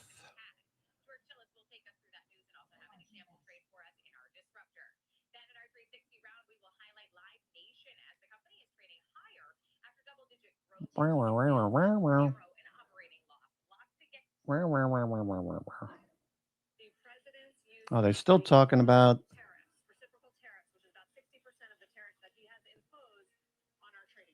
We'll talk to former CEA Chair Jared Bernstein about the decision and all the implications for the global economy. We will also later talk about the market reaction. Investors continuing to factor rising geopolitical risks as Iran tensions simmer. Former Defense Secretary Mark Esper will be joining us. First off, though, in the markets, looks like the market is reacting positively to this decision. No shit. Oh, geniuses.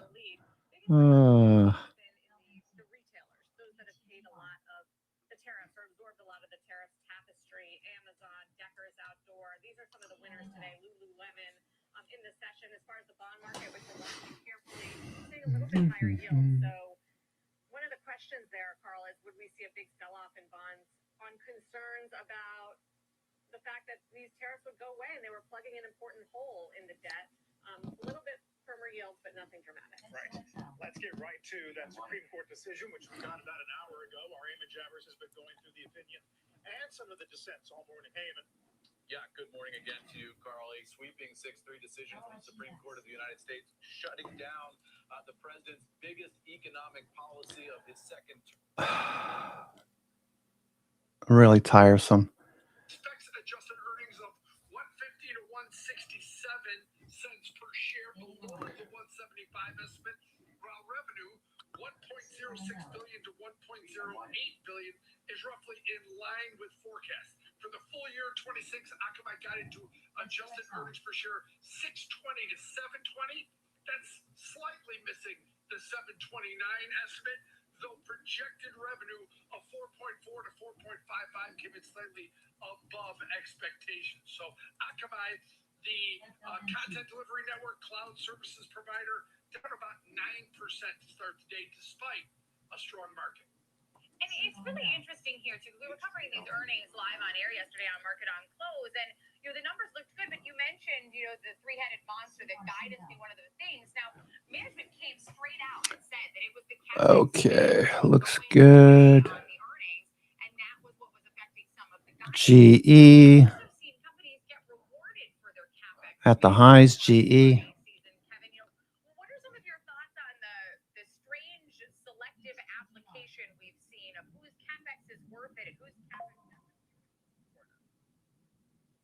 Yeah, it's tricky, right? Because it appears in a lot of cases like Microsoft, like Meta, like Amazon, like Google Alphabet.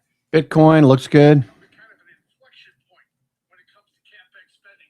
That seems to be the case. Okay, Bitcoin's turning up. There goes Robinhood. That will take down free cash flow, take down overall earnings, is what seems to be weighing on these stocks. And it's hard to figure out when the market is going to get frustrated with CapEx spending and how much is too much. Remember, it took Amazon $200 billion of CapEx spending to frustrate the market. So, yeah, it's tricky to determine, but I think you're right. It's the CapEx spending in something in the cloud, in this content provider. ARM Holdings, ARM. Okay, that's going. ARM Holdings looks good.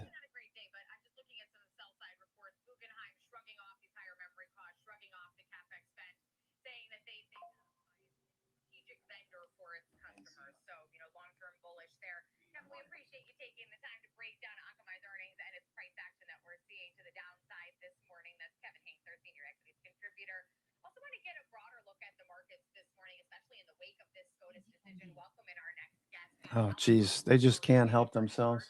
Capital Management. Jeff, great to have you with us. You know, I did just mention that we finally got our tariff decision. I'd love to get Shut up with the tariffs. He's Eamon Jeffers. Okay. Okay. At least Yahoo's talking about stocks.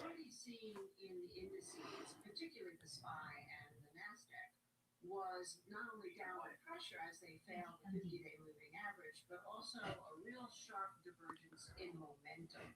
So that the momentum was starting to get bearish even before the price. Now, generally, why that's important is in a little bit of history, it goes back to the days of trading on the commodities exchange where you could see and feel and hear momentum. This is gauging it through moving averages. And when momentum starts to pick up, in divergence to price, you need the price confirmation, but essentially what we're seeing was before these numbers that the pressure was starting to come in. So that's what we're looking for right now is whether or not this divergence continues to put pressure on the price or whether we can actually recapture. And what would make it recapture, of course, would be some optimism, I think, on the interest rates. Do you think that's forthcoming? It doesn't feel like it is imminently. What is the optimism? MSTX looking good. All right. Good.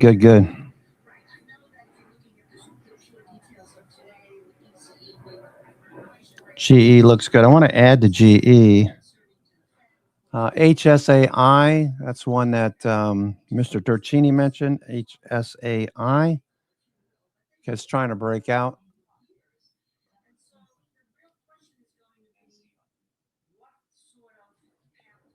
Meta, all of these look good. Meta, Google.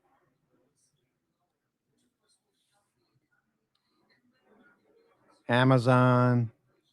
Nice follow through. Amazon. I don't have today's options, do I?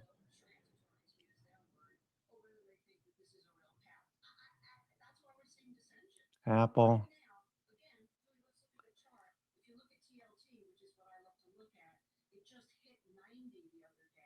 Which is exactly where a very strong 2-year business cycle moving average sits, which means we've been in contraction or yields have been higher. If it breaks over 90, I think no matter what you're hearing, it means that yields will probably at some point head south. Interesting. Okay, so we'll be continuing to watch that one. Of course, feeding into this inflation story is what's going on in the commodity markets, Mitch, and I want to get to that too because I know you've been watching it.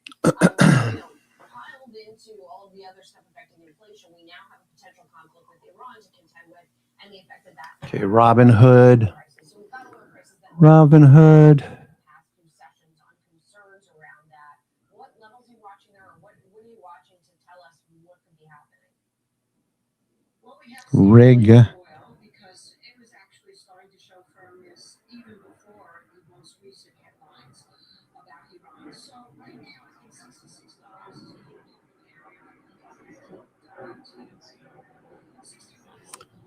What's rig still trending? Okay, it's hanging out there. Oil and gas stocks.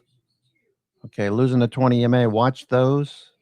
Exxon Mobil. All right, these are losing the 20 EMA, so they're probably going to consolidate. Looks like money's just flowing into the FANGs, so those are looking good. Microsoft's still basing down here. At some point, we're going to turn.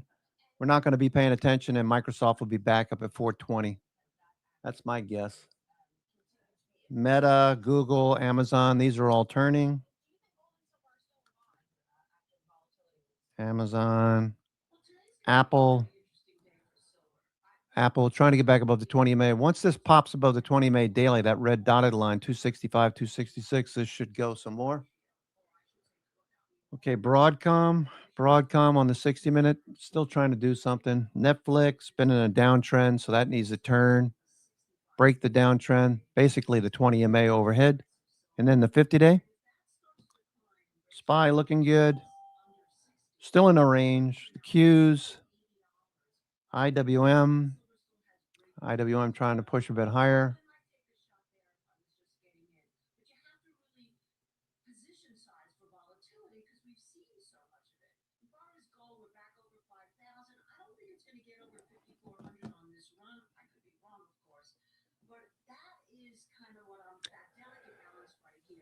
see what happens with that ratio. And also, I wonder, are gold and silver going to benefit if indeed there is an attack on Iran? Is that a place where even with all of the appreciation we've seen in those metals, will that still be a place that people will go?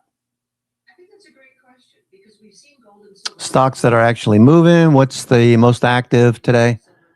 Amazon, CRM, 3M, NVIDIA, Boeing, Home Depot, Cisco, Apple, Caterpillar basing at the highs. So what I always look at is where's the last base and where can we conceivably create the next base. So right now, watching Caterpillar, looking good. Caterpillar, John Deere yesterday, big gap up on John Deere. I want to get a position, but got to wait for it to pull back like it did last week.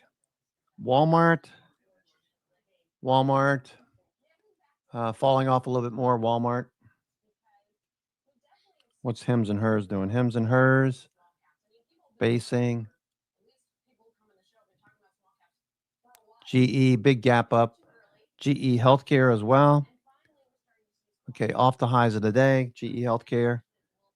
GE Vernova, grinding higher. Oh, boy.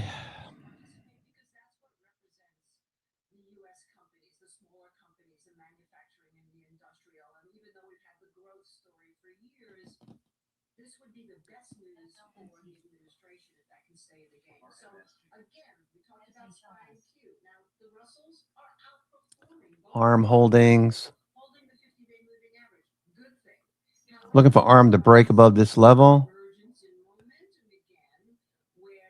Okay, back into the center of this range.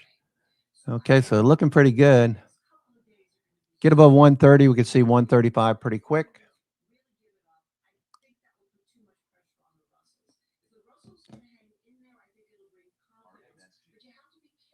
Confidence.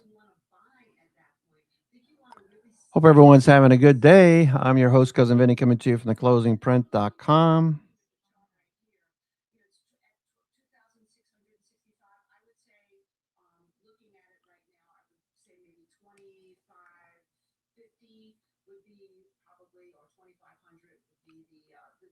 Ultimate support that we don't want to see break.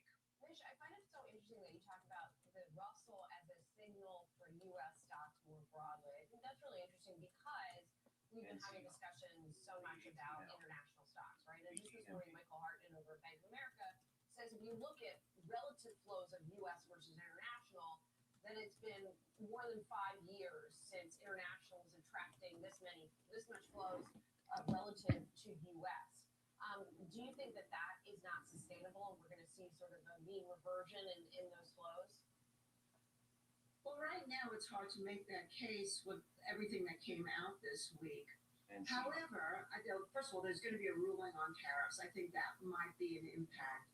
But essentially, if we're looking at this as a longer-term game plan, onshoring the tariffs, bringing business back into the U.S., whether it's the AI data centers or any type of manufacturing, if the costs of the goods do not really go crazy, and number one, and number two is if the cost of borrowing, that's what's so key about the interest rates and the Russells, they are symbiotic. If all that happens, yeah, I think that could actually bring us back to more of the exceptionalism in America we've been hearing.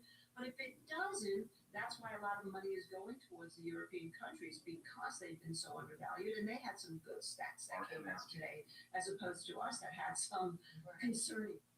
Yeah. Let's get to some individual names too. We've talked about the sort of vanity trade before, the beauty trade before, and I know that's one that you're still sticking with, at least with some stocks here and there. Victoria's Secret is one of those. Visco is the ticker on that one. And we know retail has been kind of uneven, right? So, what is it about that chart and that stock that you like? Well, it's in a bullish trend. It's held up very well. It isn't at the highs, but obviously, I always like to preface things by saying if we have a major sell-off, everything's going to sell off. But if things stay relatively calm or the sell-off is more controlled, and the Iranian situation goes away, which is also putting pressure. We like Victoria's Secret. The support right now, I would say, is at about 55 to 58. If we can get through most recent highs, 62, 63, there's no reason why that can't go to new all-time highs. I think that Victoria's Secret is benefiting from the diet drugs and people now feeling better about themselves. So that's a happy news. And that's why we're along this particular stock. If you look at that chart right now, you can see how it could be setting up either for a big top if it doesn't get through those highs, or at the very least, if it holds the support, maybe new highs from here. Well, speaking of GLP-1s, you like Novo also. That chart looks very different to the Victoria's Secret chart, doesn't it? I like it enough. Yeah, talk to me about that one, because Lilly has really seemed to gain some ground, and even the introduction of the pill that Novo has come out with hasn't really seemed to help the stock that much. All right.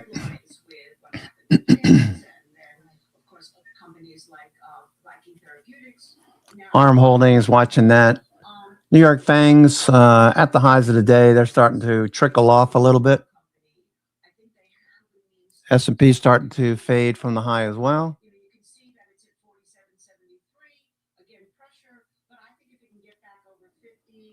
Breath still looks pretty good. S&P 500, mid caps, small caps, and NASDAQ all still looking fairly strong.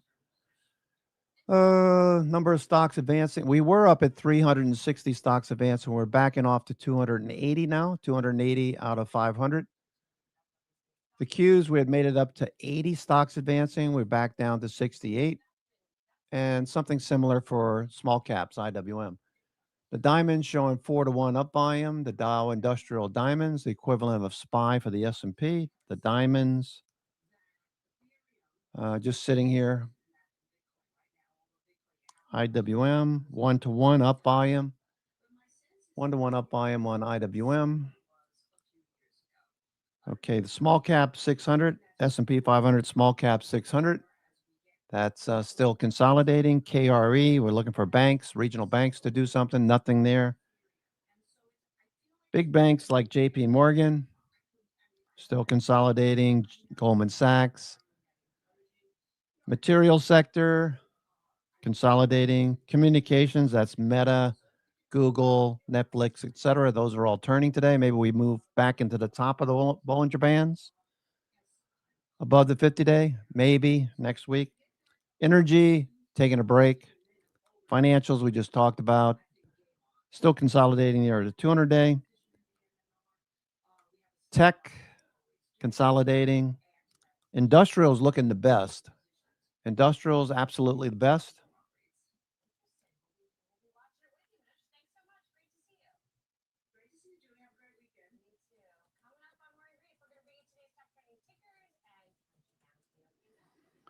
Industrial still the best. Okay, GE.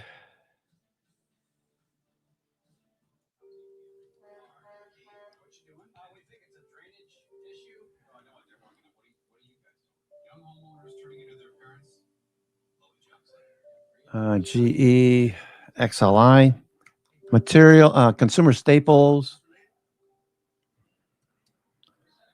fading, utilities, consolidating at the highs, healthcare, consolidating, consumer discretionary, bouncing, retail, flat, software, basing, looking for a push higher, IGV and XSW. Those look okay. All right, so it's really only a few sectors are seeing rotation.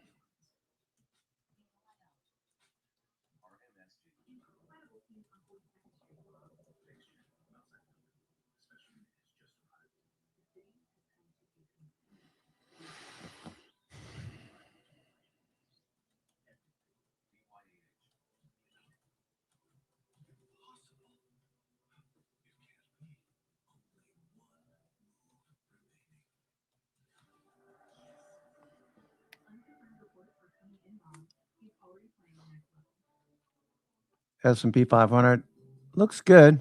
Let's see what NIMO looks like.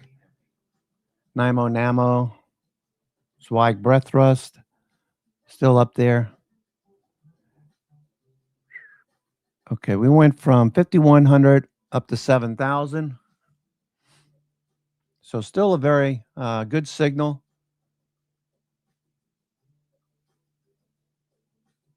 That looks good. Okay.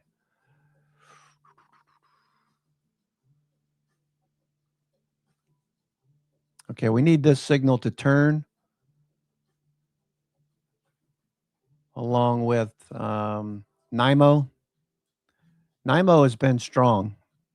2,400 components, New York Stock Exchange, consolidating at highs. Blue sticks are consolidation, whether we're moving higher or lower. When you see blue sticks, look for consolidation. Makes sense.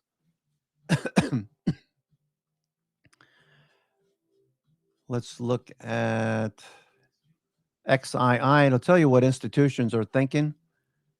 Institutions, okay, we had some selling late last week, early this week. Now we're starting to consolidate on the bounce. So we need to get back above the 50-day moving average, that dotted blue line. Looks okay. Let's look at the equal weight index. Okay, S&P equal weight grinding along the 9 and 21 day at highs. So this looks okay. New York Stock Exchange looks okay. Junk bonds.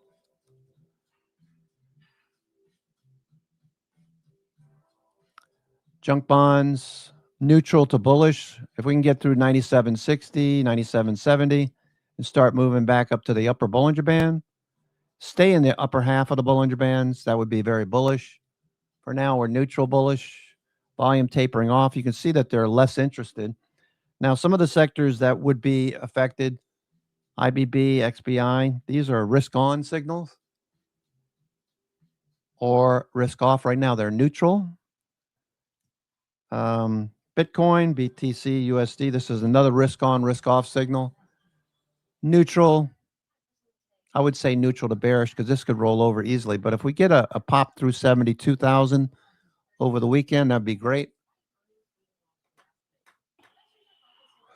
We still have quite a few stocks advancing on the Qs. Shopify is number one. Shopify, number one.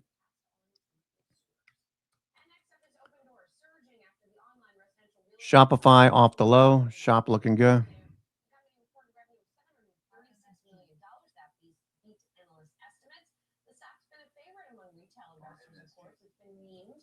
And it's seen quite volatile swings over the past year. Today, it's up 15% in the market.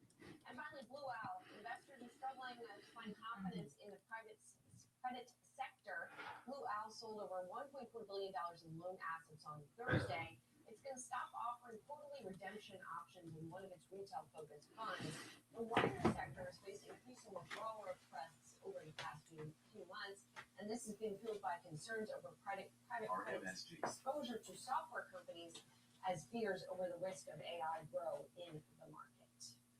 Coming up on Yahoo Finance, opening bid, executive editor Brian Sazi is going to talk for 30 minutes, which is better because I'm apparently having trouble doing that today. Julie, I know you gave a hoot about this Blue Owl news, right? Yes and no, Saz. We did get a hoot. I mean, it's Friday. No, I didn't. I'm here all day. Yeah, we're talking about Blue Owl. I gave a hoot about it. Talk a little NVIDIA. We're almost on earnings day. It is the 10-pole piece for me today, Julie. Brad Reeson. Brad Reeson. Recognize the last name. It's grandfather created Reeson's peer on the conference. Shopify, top of the list, along with Palo Alto and Google, all of these turning. Google, nice turn on Google. We'll be back above the 50-day.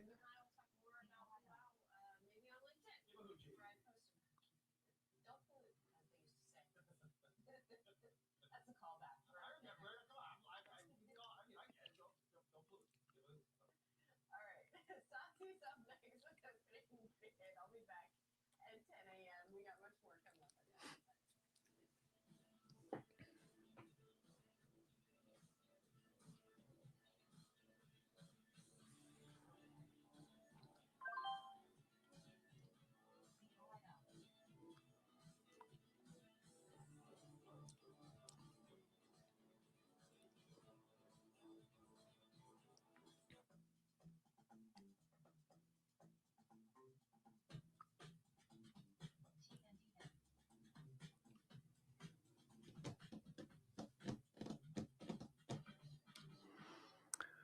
Okay, Google looks good. Pinduoduo, that popped up on the list. That wasn't here before. Pinduoduo. App Lovin', that's been active this week. App Lovin'. Day 5 off the low.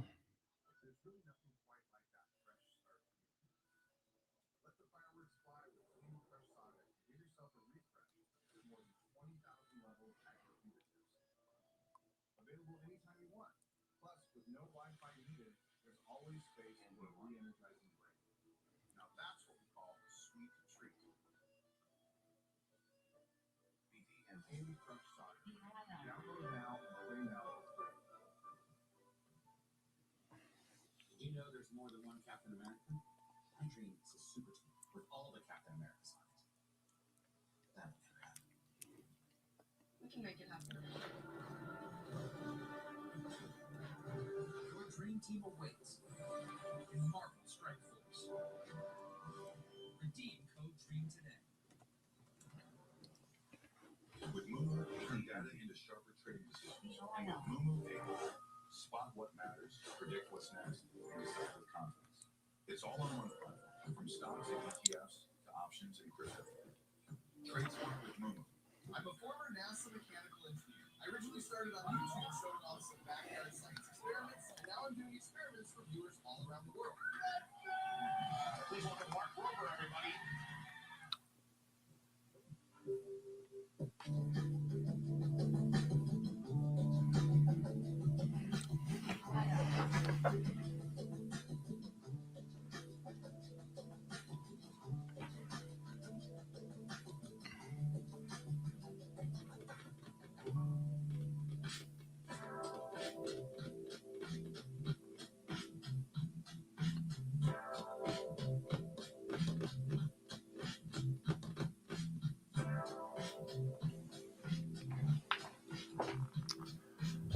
All right, I'm going to take a 5-minute break. I'll be right back.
It's Friday for the markets. I'm Yahoo Finance Executive Brian Sazi, and this is Opening Bid live from our New York City headquarters. I'm keeping this Low tick alert minus 800. as much time as possible with my OB, or that, should I say, Opening Bid roundtable. Top of mind for me to close out the week, getting you prepared for the likely market will be earnings report next week from AI chip darling NVIDIA. Given the round of software stocks is proving unrelenting, what NVIDIA has to say on earnings day could set the tone for the next big move in the beat-up software space. And how can it not? Look at the major increase in AI disruption mentions on earnings calls this reporting season. Execs are getting terrified of AI agents. I am also still watching often secret world private credit investing. Blue Owl, whose top execs couldn't say no to doing TV when times were good last year and the year before, permanently restricted investors from exiting a debt fund for retail investors on Thursday. The move has sent shivers to the often opaque world of private credit. This is a market that has drawn in hundreds of billions of dollars of investor capital in recent years. If there's any savings grace, it is that Blue Owl news hasn't really impacted the broader stock market. But will it? We're kind of just monitoring the whole situation. Here to break it all down, Adam Coons, Winthrop Capital Chief Investment Officer, alongside Yahoo Finance senior reporters, Brooke DePalma and FryDay. Adam, good to see you. Let me start with you here on NVIDIA. Set the scene for us. What do you want to see from NVIDIA, especially if one is bullish this market? Yeah, I mean, definitely right now, meeting expectations, unfortunately, is a fail. So I think we're going to have to see something that beats expectations, kind of sets the story straight that, hey, this is not a deteriorating narrative right now and that there is still growth. And that's obviously the case. We do see tremendous earnings growth across the entire industry and expect that to come out of NVIDIA. So I think for the stock to go up, it's going to have to be a steady beat with at least, maintaining the overall guidance and hopefully getting some improvement in guidance. I think that's really what the market needs right now. If NVIDIA reports a strong quarter, and I expect they will, and they come out and offer reasonably strong guidance, which I think they will, is that bad for the software space? Because the way I would read it in the moments after that report is NVIDIA is selling more chips than people expected, AI is moving at a faster pace, bad news for software stocks. And see, could be. I think, we've seen this story before where investors are just trying to digest the story. I think that the markets are very healthy right now. I think Oracle, in this example, shows just how healthy markets are, that they're not just, dumping into every stock. So I think that, NVIDIA is just one player now. They are obviously the main highlight from the hardware side. But, when it comes to the software, it's going to definitely be a stock picker's market this year. You're going to have to pick the right ones. You're going to have to really dig in deep. We still like Google just because they're so vertically integrated, kind of as the safety net in the space. But you're going to see some big winners and some big losers this year.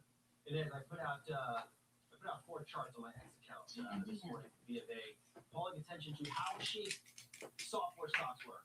And the market can care less if these stocks are cheap. The market says these stocks could probably get cheaper. Yeah, look, there are some strategists that are saying that they could get cheaper. Certainly, the valuations have come down. But there's also the sense that we may be seeing some type of bottoming, that this is very much overblown, that the software sell-off is overblown. And what the street wants to see is that software companies are utilizing AI in order to accelerate adoption. I mean, you spoke to Figma CFO yesterday, and this is what they were basically telegraphing to the street.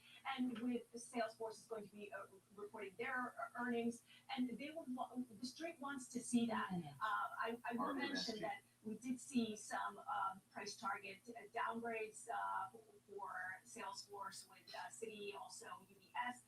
That was also lowering their price targets. But they want to see this acceleration of adoption by utilizing AI. Brooke, true story. Walmart earnings crossed yesterday. I'm reading this, scroll down. They spent $26 billion in CapEx last year, up $3 billion year over year. My first thought was, this company's investing a lot in AI. I talked to John David Raney, CFO of Walmart. He said, yep, a lot of investments in AI. What I'm trying to get to is how could this NVIDIA report be anything but really strong? Yeah, I certainly think that it's interesting to hear that this broadening out of AI being mentioned in companies beyond just, say, the tech players and the software companies, but also how retailers are certainly playing into this. And I think what needs to happen in this report is not only NVIDIA needs to point to a guidance that goes to show how exactly AI is playing in the future. We're hearing from many on the street that this is sort of now the phase. We're now in phase 2, phase 3 of this AI arms race, exactly understanding how what we've been hearing, those murmurs, are now playing into everyday life. And I think that investors are really focusing in on that. And just to go back on something that you said, right now in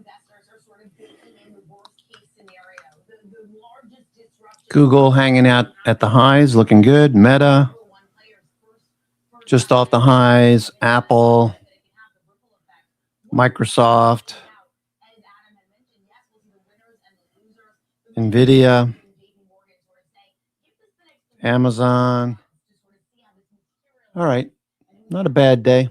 Not a bad day. S&P is turned back up.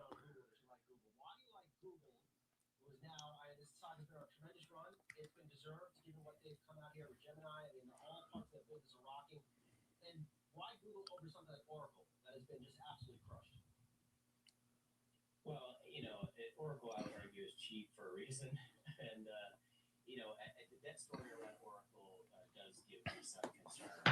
It's been growing even before this, and now it's really expanding and it's levered to, it's obviously been growing out of this kind of circular nature of contracts and whatnot, and that's why we like Google. They are the one entity that's vertically integrated. They're doing their own chips, software, and then at the end of the day, they're also a user of it, and that they're not using the AI, doing it so that they can improve a product that's been proven over the last 2 decades, where everyone else is trying to kind of reinvent themselves. You look at Meta and how they've gone back and forth with really who they want to be when they grow up. Google hasn't had to do that. They just stayed the course, and I think that's why this is a stock that's just steadily gone up and up and up, because it's got real earnings, real revenue growth, really strong margins. So it's just hard to see a case in the entire ecosystem here where they kind of fall down. Obviously, if it gets too rich, that my story may change there, but right now it's still relatively inexpensive when you're talking about a tech stock that's growing at the pace that it is. And if I did put any red flag onto the field and NVIDIA earnings, it's news. I think the FT was reporting this morning. So NVIDIA was going to invest $100 billion in OpenAI. Now it is down to $30 billion. So is it that Jensen is seeing something negative on the horizon with AI? Is that the read-through here, or maybe I'm just losing my mind? No, I mean, True. I could believe it. look, it was very much in the news when that $100 billion letter of intent had come out, and then it was it was said that okay, it's not going to be 100 billion. Now it's 30 billion. So that is something that the street has been paying attention to, because why would they not invest that 100 billion? That would be something that he maybe asked during the earnings call. I would also say that anything that has to do with rising competition, I think we were just talking about Google and their custom chips as well. So if there's any comments about that, I think that this will be something that the street is going to be paying attention to. Their relationship to OpenAI and any rising competition. And I also think that what they're also going to be wanting to see is anything that has to do with climate. Watching S&P, catching a lot of people off guard, looking for more downside. We're actually starting to move back towards the 50-day. Maybe we can close above the 50-day. That would be a good structural addition.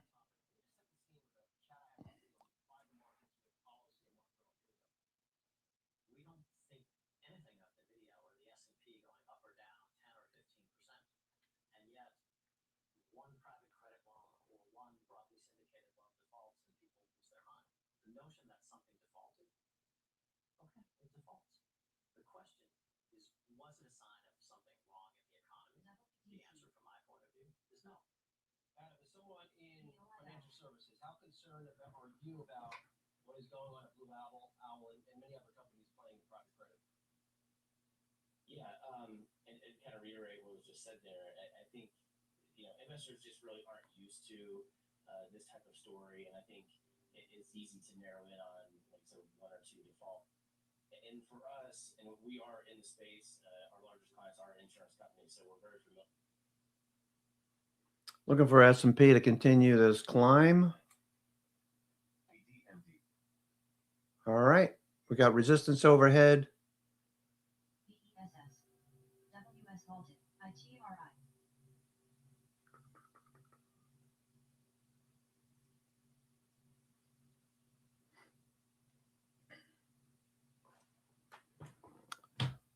Okay, hope everyone's having a good day. I'm your host, Cousin Benny, coming to you from theclosingprint.com. Friday, TGIF. It's the 20th of February. Got one more week in the month. Today is OPEX for the month.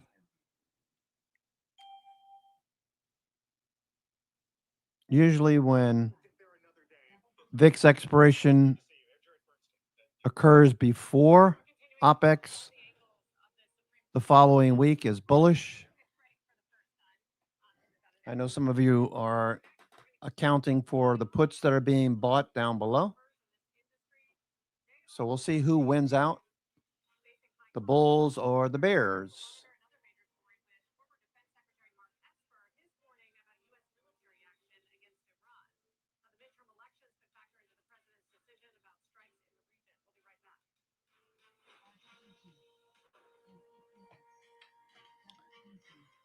Okay.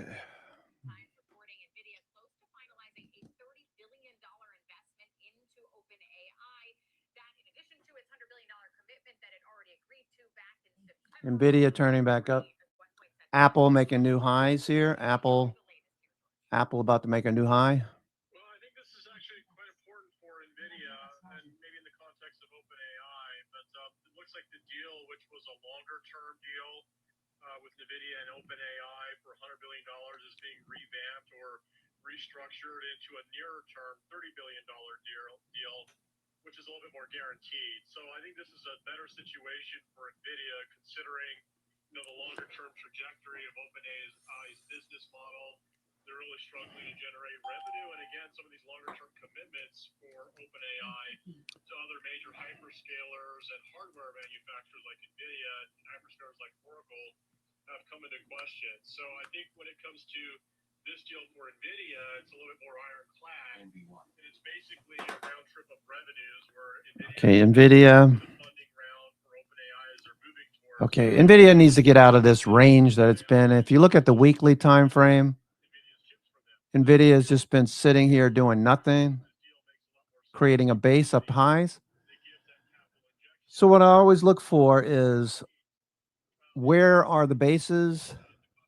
Okay. Where is the base? Are we trending? Or are we basing? Looks like we're still basing, a little bit of a base here. Okay. All right, so base, trend, base, trend.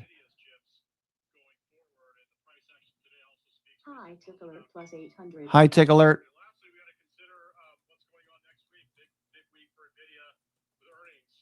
You look at the EPS numbers, $1.53. High tick alert. Higher by 71% compared to last year. S&P on the move. High tick alert. About to take out the high of the day here.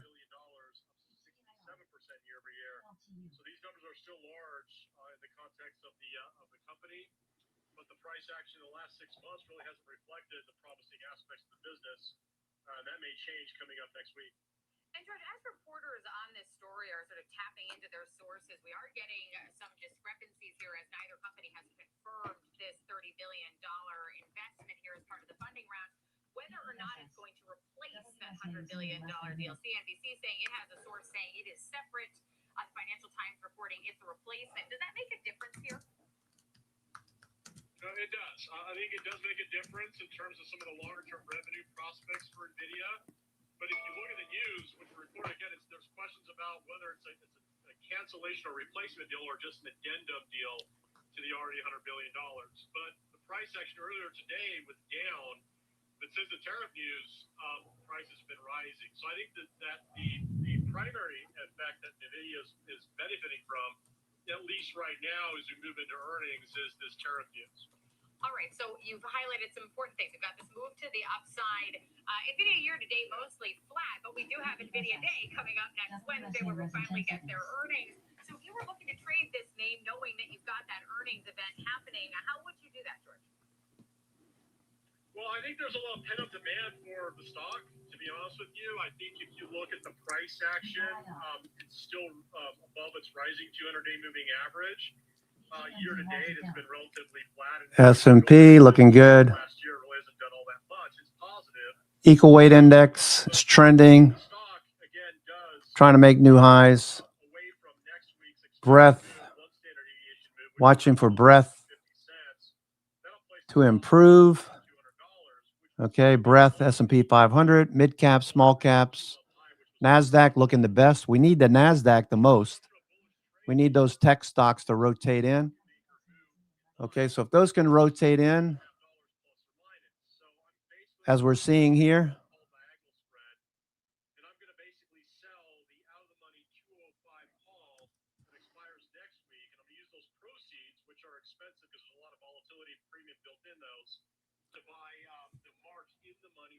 New York Fangs.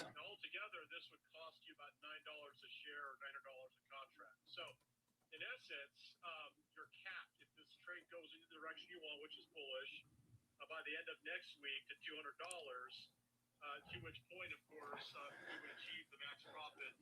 But if it doesn't hit that $200, you have to consider that you have a lot more time with the March expiration at the 190 strike, and your break even in the next 4 weeks is 199. So the stock does have to go higher between now and expiration, but it's going to be capped at 205 by the end of next week, assuming it hits that level or higher. All right, right now we are at 189.93, about 1% higher so far on the day. George, we appreciate you taking us through the latest on the NVIDIA OpenAI tie-up, and also for that example trade there. That's George Tillis. Coming up next, it's time for our 360 round. We'll be taking a look at Live Nation moving higher on the back of its earnings. Stay with us.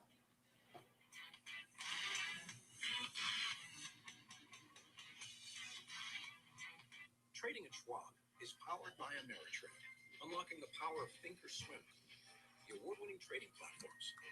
Bring your trades into focus on Thinkorswim desktop with robust charting and analysis tools, including over 400 technical studies. Tailor the platforms to your unique needs with nearly endless customization, and track market trends with up-to-the-minute news and insights. Trade brilliantly with Schwab. I'm Alex Coffey. And I'm Jenny Horn. This is Next Gen Investing, where we track the trends shaping tomorrow's market. From tech to energy, crypto to consumer, we focus on what's driving investor sentiment right now. Clear analysis and forward-looking market coverage every trading day. This is a make or break level for this stock. That could certainly be a short to near-term catalyst. Next Gen Investing, 1 p.m. Eastern. Only on Schwab Network. Hey, Dad. I have a question for you. Sure. When did Granddad first start investing? Granddad had an account with Schwab before there were branches in the area. He really started with nothing. He worked hard, and after he passed away, the torch has been passed to me, and my advisor, Jennifer, she was with me with the journey, helping with the estate distribution. The 2 grandchildren planning for their college educations. Someday it'll be their turn. This is Fast Market, built for traders who want more than just headlines. We walk you through trade ideas. Okay, so this is looking pretty good. We're about to get into, if we can hold this and close above the 50-day, close above the 50-day. With real-time insight across products and sectors, we deliver what active traders need to stay ahead. Fast Market weekdays at noon Eastern, live on Schwab Network at schwabnetwork.com. Welcome back to Trading 360. I'm Marley Caden. Just want to recap today's top story. The Supreme Court striking down a huge chunk of President Trump's far-reaching tariff agenda. The law that undergirded most of those import duties, the 6-3 decision says, quote, does not authorize the president to impose tariffs. This, of course, a massive loss for the administration, who made the tariffs a central feature of his second presidential term. Justice Roberts delivered the opinion to the court. As far as the dissensions, the 3 dissenting judges were Thomas, Alito, and Kavanaugh. The decision noted that before our current president, no president had ever used the statute in question, quote, to impose any tariffs, let alone tariffs of this magnitude and scope. They then continued to say S&P, we're at supply right now. Can we get through this area? Watch your MACD, watch volume. Oh gosh, it's like, God, man, they're just going to beat us to death with this. Oh. You think that kind of thing's Oh, geez. Everybody, that's all they want to talk about. Okay. I don't want to talk about that. Doesn't help. Doesn't really help.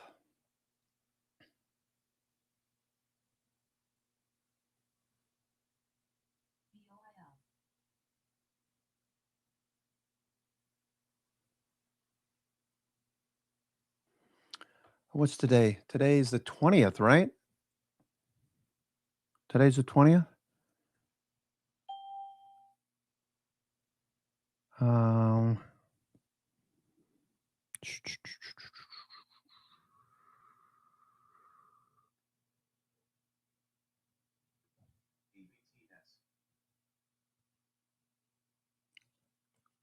um,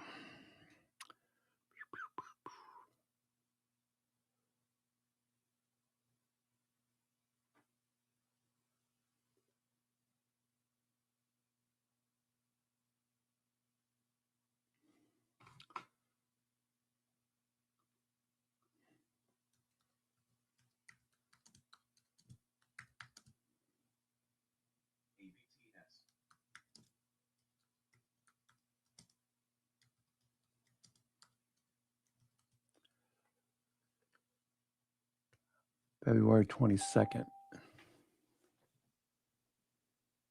February 22nd. All right. Cool.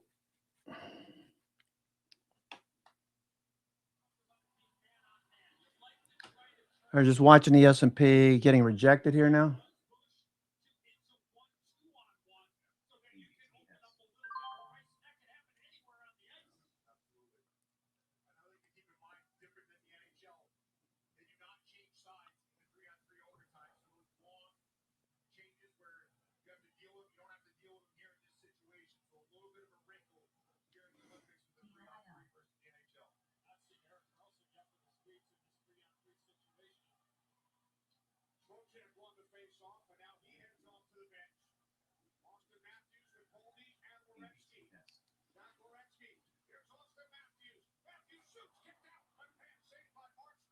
TSX,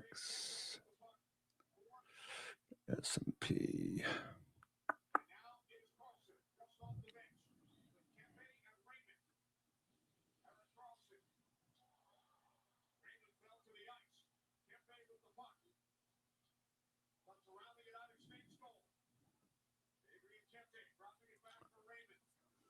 Okay, looking for more upside.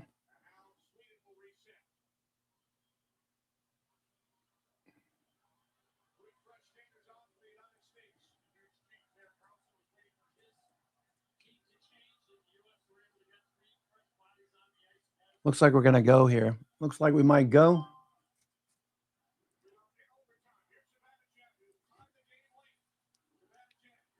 S&P trying to take out the high of the day. Hedge flows turning up. Nice, nice sinuous pattern in hedge flows. You can see coming off the low where we have positive gamma overhead. Can we get above 69.25? We get above 69.25, all hell could break loose. I don't see that happening. Then 7,000 overhead. That would be crazy. Don't see it happening, but right now we're trying to push through this area.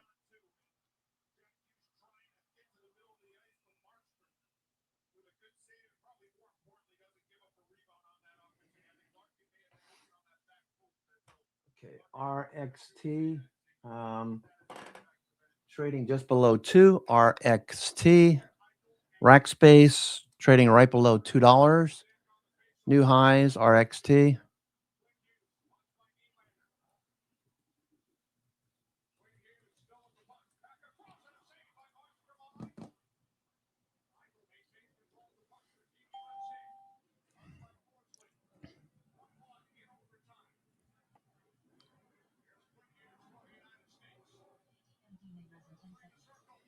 S&P 500.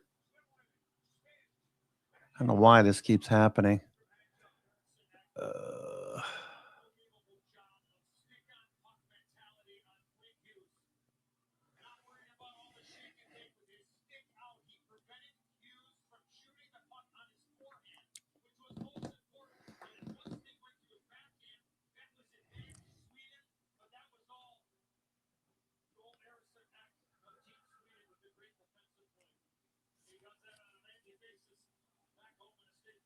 Got resistance overhead, hedge flows. We got gamma gex resistance just overhead. 97 percentile right there at 69.20. Above that, not until 69.70.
Trying to push a bit higher, watching S&P here. It's at resistance. I don't expect we're going to get through here, but if we do, that would be a nice pop. There goes Apple. There goes Apple. Goodbye. Say goodbye to Apple.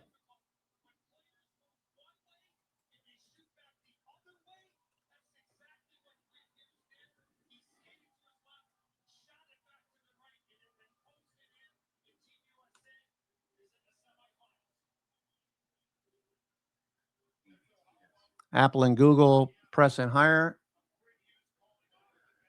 Okay, let's look at Apple. Apple pressing higher. Google higher, headed toward the 50-day. NVIDIA is at the high of the day. NVIDIA.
All right, we're pulling back now, NVIDIA a little bit. Futures at the high.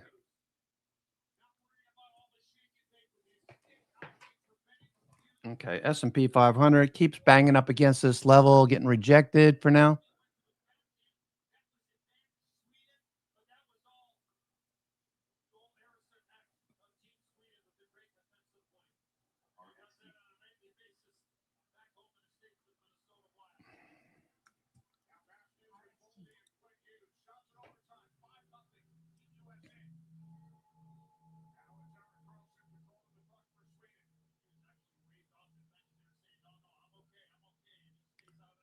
We need to close above the 50-day. That would be great. We'd be in the top half of this range.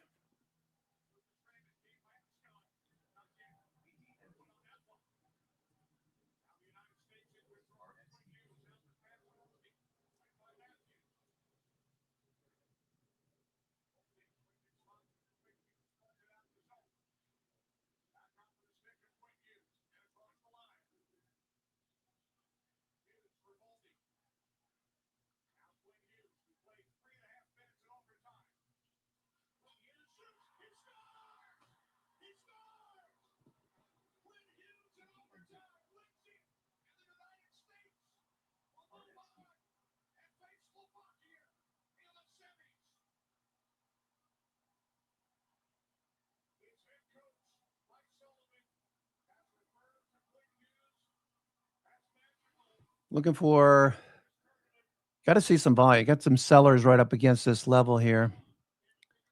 Not expecting it to move higher. We do have Apple moving higher, so that looks good. Apple's continuation.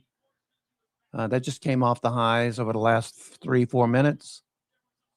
MACD's turning. MACD turning back down.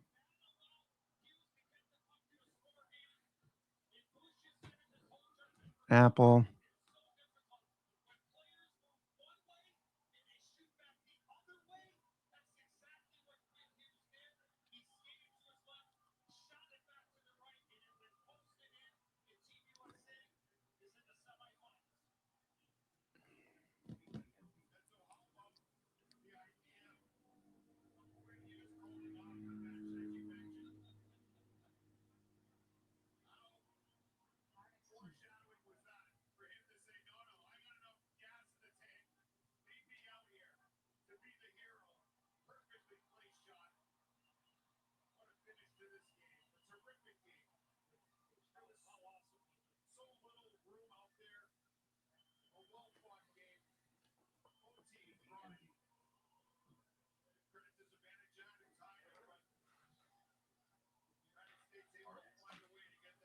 RXT breaking out again. RXT, Rackspace breaking out. Rackspace running.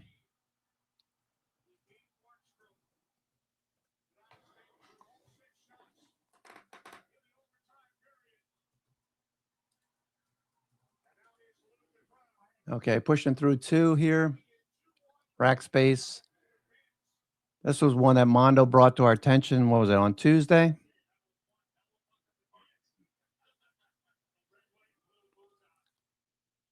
Penny stock. But doing a deal with NVIDIA, with Palantir is a big deal. Maybe they can do some more deals. Mondo seemed to think we're going to get a offering.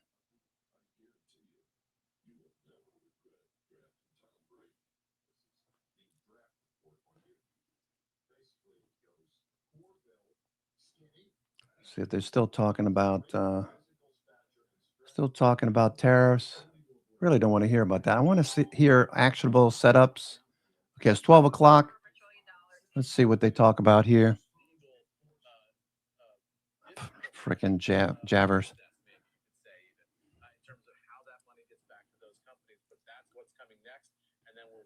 That's all we're going to hear all day.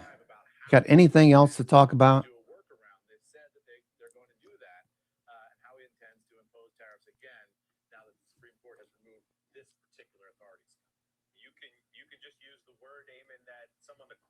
Themselves have used a mess is how this is going to be thought of in terms of whatever remedy now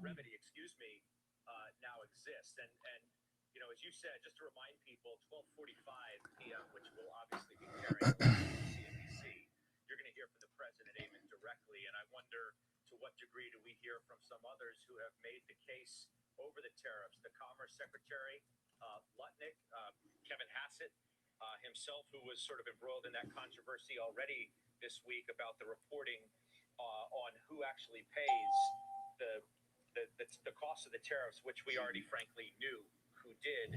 It was just confirmed yet again by another report.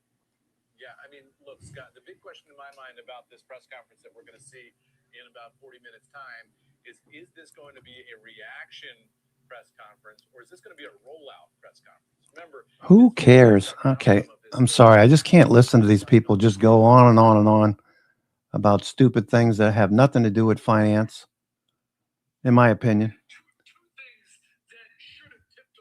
You know, it's not, nothing's going to happen in the short term. The market's already voted. Markets are moving back above the 50-day moving average. They're more interested in option structure and how things are going to play out into next week. Very distracting. All I do is talk about politics.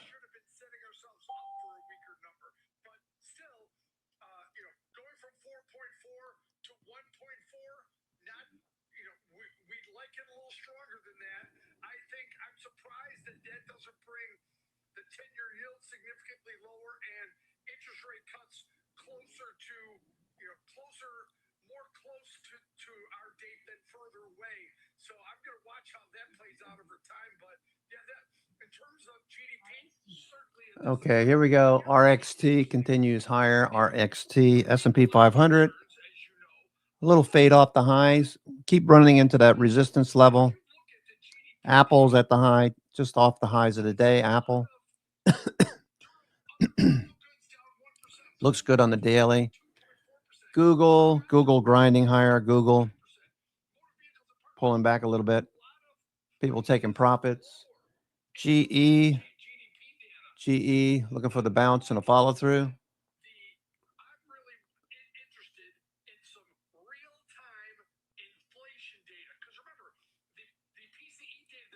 Let's see if they're still talking the same thing. CNBC. Thank you.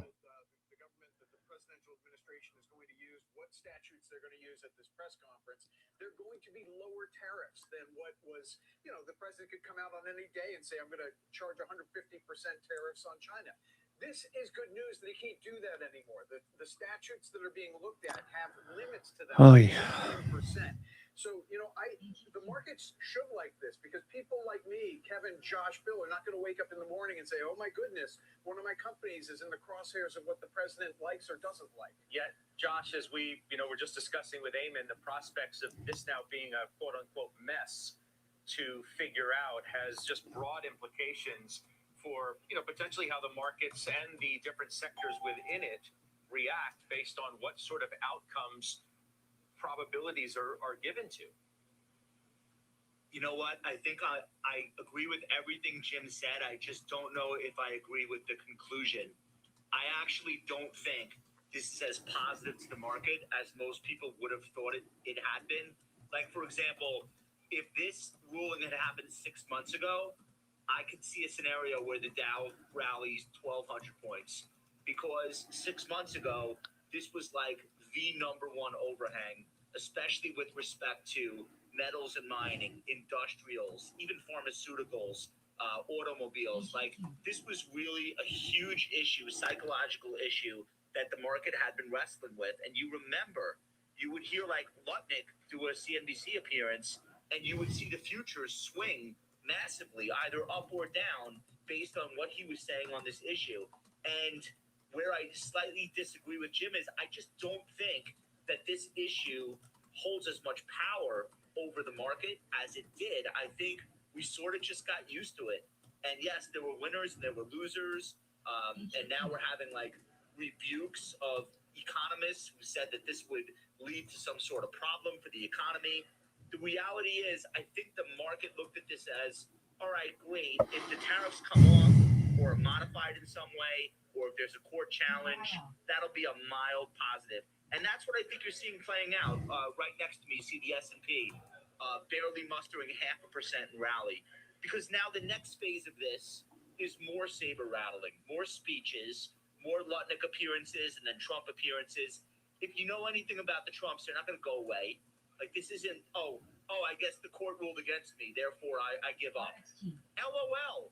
So now what happens is we go back to the environment of 6 months ago, where we have to have this roller coaster ride every day about who has the upper hand in this issue. So I don't know if it's bullish, and the market is telling me today it's not. Bill, they're just Low ticker at minus 800. All right. So we're pulling back more. Quite adept at dealing with the tariffs, right? They hadn't really passed on a lot of the costs to consumers. They figured out a way to have some of their importers pay a greater share. Just this week, I think it was the Wall Street Journal, we were reading stories that were suggesting that companies were reaching the point of, you know what, enough is enough. Now come the price increases. But now with a ruling like this, well, maybe you don't have to have the price increases because now all of a sudden you don't have to worry about tariffs in their purest form, the way that Okay, we're starting to pull back now. the administration. So it does introduce some level of uncertainty on the corporate front. I do believe there's some uncertainty. S&P pulling back. There was an expectation that this ruling or the turn of the year, there's expectation that Back to VWAP. coming, and I think a lot of companies dealt with the tariffs, throwing a Band-Aid over it, and and the Band-Aid wasn't working anymore, because there was also talk up until about a week ago that we may not get this rolling until the summer. So now we have it. What I'm looking at too is look at, go back to last year, as the pace of inflation, the rise in inflation came down, the Fed kept pushing back on rate cuts because of the tariff prices that are coming down the pipeline. What did we get this morning? Core PCE was hotter than expected. The Q4 GDP PCE prices hotter than expected. What does this do? I mean, we had stagflation data this morning with GDP itself coming in lower than expected and prices higher, and then we had flash PMIs worse than expected. This came right when we needed it. Although there's more uncertainties that are now going to bubble under the surface, this came for the market when it needed it, because you're now going to get seemingly prices coming down and paving the way for the Fed to cut rates. Kev? Yeah, I think the clarity issue is the biggest deal here. I wasn't expecting to get the news as quickly as we did on Friday, but great that we have. I like Josh's take on the idea that this would have been more impactful had it happened 6 months ago. I totally agree with that, because we've had so much time to digest it. I am surprised that the market's not responding more. Maybe somewhere between 100 and 1,200 points would have been a better outcome here out of the gate. And maybe we still get that as we cycle through and parse through everything. But the real uncertainty is how you unwind this. You know, they use the word mess, so did you. I think that's probably the understatement of the day. We know that when we see the press conference in 40, 45 minutes, it's going to be a beratement of the Supreme Court, and then it's going to be an introduction of Plan B. But I like your idea, Jim, where it's going to be a reining in of what they can potentially do. I feel like we need to hear from our senior economics reporter today as well on what the implications are for the path ahead on rate cuts potentially. Steve Leisman, of course, joining us. Okay, we're going to bounce at VWAP or what? You know, week in which, Steve, we've learned from the minutes that we have, is described earlier in the week, 3 camps on all of this. One of the reasons why the Fed might have been reticent to continue to cut at the next meeting was because of expectations that you could still have ramifications from the tariffs filtering through the system and lead to another move higher in inflation. This just introduces something interesting into the room now, doesn't it? It sure does. Okay, bouncing at VWAP now. I want to look at today's PCE number. And if you do, you look at the goods section, you see that it's up, and the biggest year-on-year increase we've had. Let's see what hedge flows say. Since the pandemic, 1.7. Hedge flows starting to move. Notice the purple overhead, how we're banging up against resistance. Obviously, not all of these goods are tariff affected, but the bottom line here is you can see that slope from bottom left to upper right, the tariff impact is increasing, kind of underscoring what was written in that Wall Street Journal story, that it's going to be coming in the months ahead. I've always thought, Scott, of tariffs of having really 3 taxes: the tariff itself, the uncertainty tariff, and the complexity tariff, or the complexity tax. I don't know that a whole lot of that goes away. Jim is absolutely right that the other alternatives that the president have allow for lesser tariffs, but they still allow for tariffs. So I'm not sure the uncertainty goes away for the market or for the Fed, or the complexity goes away for business, which has been a big part of what the impact has been. So we'll wait and see what happens and what the administration says. It was the reason why the administration should have never done it this way. A business-friendly administration would have done tariffs in a way that created some certainty. Now it's all up in the air again. We wait for 12:45. We have Scott Bessent, the Treasury Secretary, talking at 2 o'clock. All of those are going to be very significant as to whether or not we get any clarity. And I think Josh is right that 6 months ago would have been more important, but I also think the lack of clarity from the administration's response is a reason why the market reaction has been muted. It is a new level of uncertainty to some degree, whatever that might be. And Steve, I wonder if, as a result of that, it merely has the Low prospects ticker of at minus 800. Oh, there we go. There we go. Because now we don't really know what's going to be from this administration, and once we even learn it, S&P dropping off through VWAP. S&P dropping through VWAP. The Fed needs to potentially take this even further out, wait and see approach to see how everything transpires. Yeah, and I don't know, Scott, in all the breaking news, if you had a chance to, prepare our Fed probabilities, but I'll read them to you. You're down now at a coin toss for June for a rate cut. And that is remarkable in the following sense. June is the first meeting of the new Fed chair. So the idea that the market thinks S&P pulling back. Money Magic talking about, was it 675s? You were looking at the Qs, I believe, 675s. is casting on the views of the Federal Reserve. And I'll just tell you what the other numbers are, Scott. By July, that first cut is priced in, but you have to wait till, I don't know, October or December to get a second cut. So yes, it does change the view at the margin of the market's outlook for the Federal Reserve and rate cuts. That's very interesting. Steve, thank you.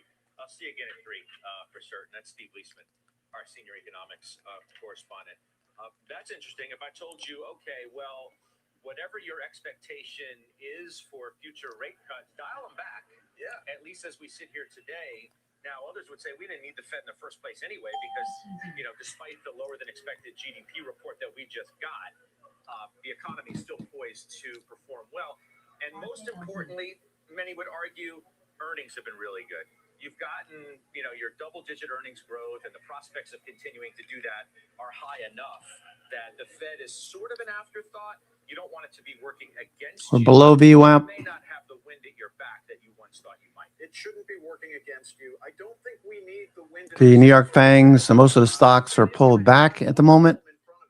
Most stocks are pulling back at the moment.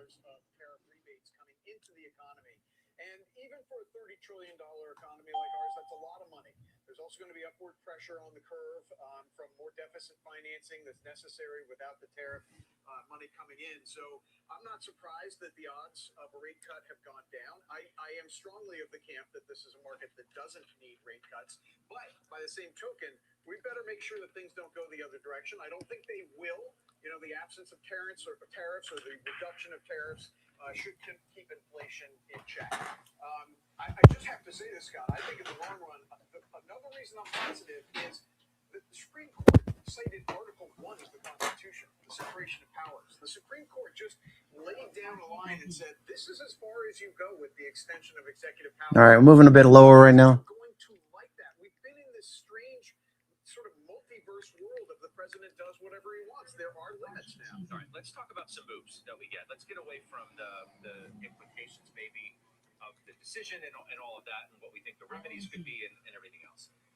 I do have some moves that obviously not directly related to this are relevant because you bought more United Rentals. We're thinking about, industrial type names.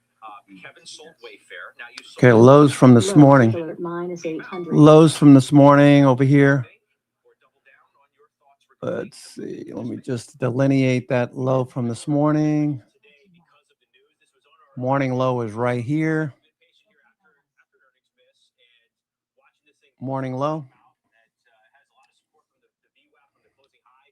this is the catalyst for this thing to run are numerous. I mean, you got U.S. energy expansion, grid modernization, U.S. infrastructure, the big beautiful bill.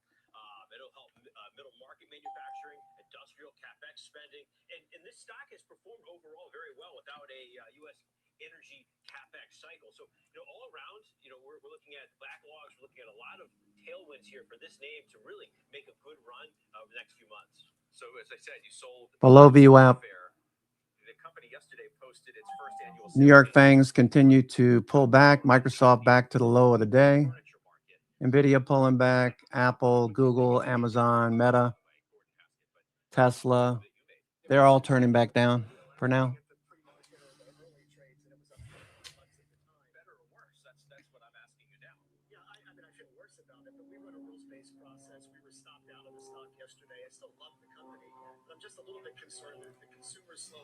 Once again, rejected at the 50-day. Not the best situation. A close above the 50-day, much more preferred if you're bullish. S&P still pulling back. At this point, I'm okay. I don't have seller's regret, but I'm rooting for it. We can certainly look at it down the road. What's funny, Josh, is that before we got the decision, we were like all pulled up to lead on this idea that Citi downgraded tech today. As we finish this week, where we're assessing the durability of that trade, And we're looking ahead to NVIDIA earnings next week. Okay, Trump will be up talking about the decision at 12:45. Downgraded technology today, along with discretionary, and 50% of their U.S. allocation into small caps. Now, the Russell is leading on the year, 7%. It's like blowing everything else away. What do you make of that call today from Citi? You know, a lot of people would make fun of that. They'd say, oh, okay, so you have like 50 mega cap tech stocks that are down 30% and you're downgrading it today. But I don't disagree with Yeah, that true. and the timing of the call, because I do think that we're going to be in for a frustrating year for tech. It doesn't mean that all the tech stocks are going down. I own a bunch of them. I just think a lot of rally is going to get sold because the negative overhang about tech, which is obviously AI adoption and AI capex, like that negative miasma that we're like all living under this cloud of, it's not going to dissipate. And if anything, in certain areas, the uncertainty is going to only grow. It's almost impossible to envision a scenario where it doesn't. And so much of tech market cap is software, and so much of tech market cap is hyperscaler. And those questions are increasing, not decreasing. We get periodic breaks, and we Everything's pulling back at the moment. for the software names, and everyone goes, "Oh, thank God, it was such a huge overreaction. It's finally over." It's not. We know it's not. It can't be. It's too soon. Nobody feels good about any of this stuff. So what we're doing right now is we're repricing the future cash flows of what these software companies are going to be. It's violent. It's not all sane. Some of the behavior is insane. We won't know which is which for a long time to come. And so I like the call. And then when you look at this other part of the market, you look at small cap, mid cap, industrial, cyclical, you look at enterprise SaaS. There are some really great stories happening. And the irony, it's almost like an O. Henry short story. It's almost like a gift of the Magi. The irony here is so much of the earnings growth that will probably get Can we get a bounce here? small and mid cap is because Can we get a bounce back to 6,900? a re-rating for the buyers of these products, because they're going to have a positive story to tell about efficiencies, cost savings, hiring less people, lower pressure on wages, etc. So it's kind of funny. We want to now pivot the AI trade from the providers to the beneficiaries, and the beneficiaries are in the Russell, small cap 600, mid cap 400, and that's really what's working. And I like the call. I think that will continue. You know, Josh, you guys makes a good point in that we in terms of software, okay, which has been the greatest point of upset in this entire market, that we may not know, and we likely won't know anything to make us feel better for a minute. I mean, Dan Ives puts out a list today of sort of 10 things that will stop the tech slide and the AI quote-unquote ghost trade overhang. One of the things on his list is that AI monetization starts to show in the March results for Microsoft and someone like ServiceNow.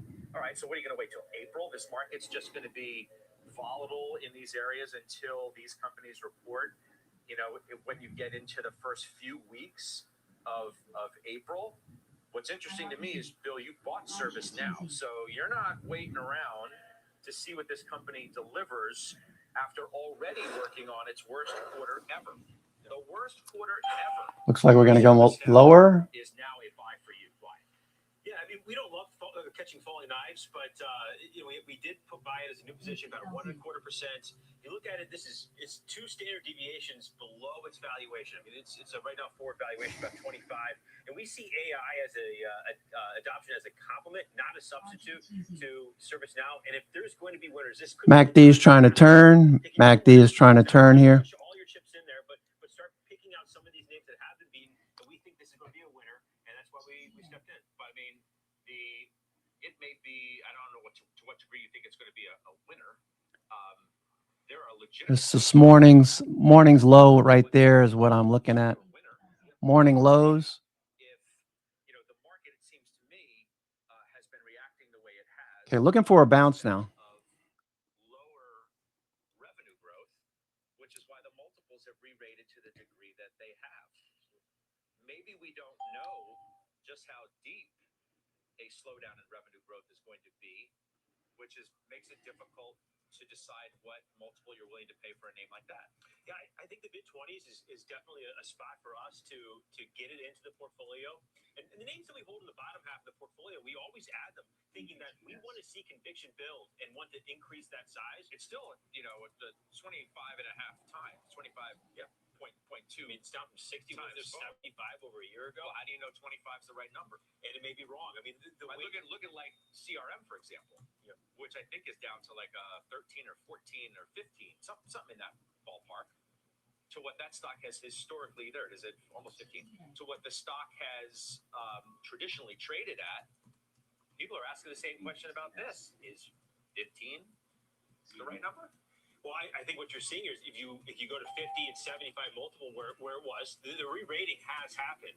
And I think from us, from a sizing, we look at sizing as our superpower as we start to build into portfolios. And adding this name here, if it does go to a 15, breaks a 20 multiple and starts continuing to go lower, we added at about $99. If we see it $75 on this, we're ready to buy more unless our conviction changes. And that's how we're positioned going into it. And that's how I think you have to look at some of these names. We're not heavy software. We're heavy in AI, in the AI trade, heavy from the picks and shovels side of it. So we use this as an opportunity. We, name like CrowdStrike, a name like Microsoft, and a name like ServiceNow that we do like, but we wanted to be able to get some cash to work after the bludgeoning the space has taken, and I think this is where we want to pull the trigger. All right, so we're going to take a quick break. We'll come back. We do have more moves to get to. A reminder, 12:45, according to the press secretary, you will hear directly from President Trump about the Supreme Court ruling today, striking down his tariffs. We're back right after this.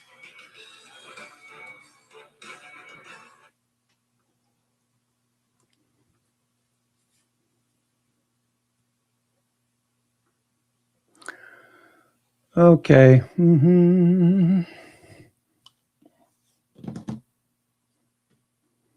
S&P looks like it could go a bit lower at the moment, showing bear flags. That red horizontal right here, that's earlier. That's this morning's low. Volume is okay. It's off a little bit. It's tapering off. Let's see if it picks up again. Let's see if it picks up again.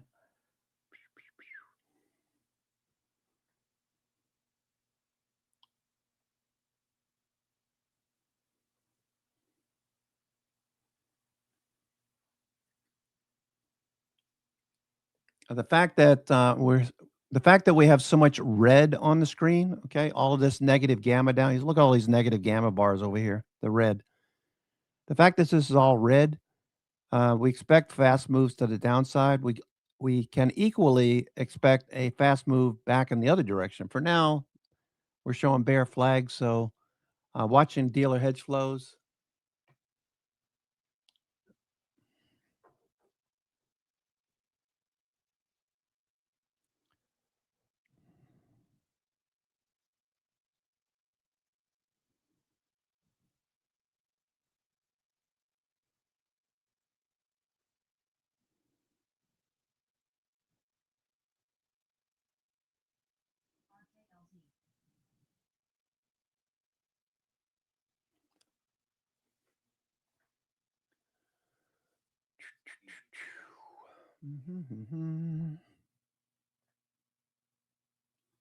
Okay, looking for a bounce. Looking for a bounce.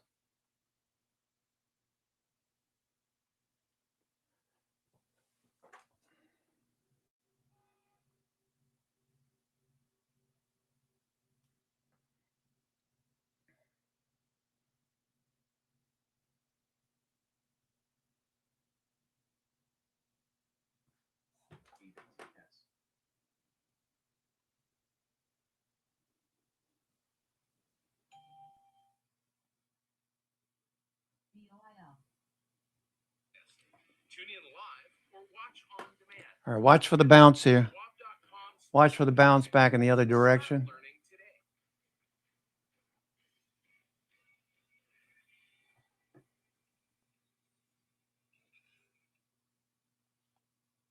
No politics, no spin, just the market from open to close and beyond.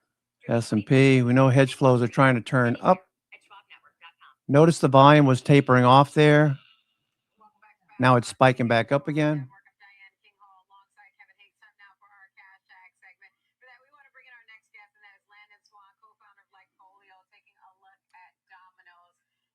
Shorts covering. Let's see if they can follow through or if this is going to roll over again.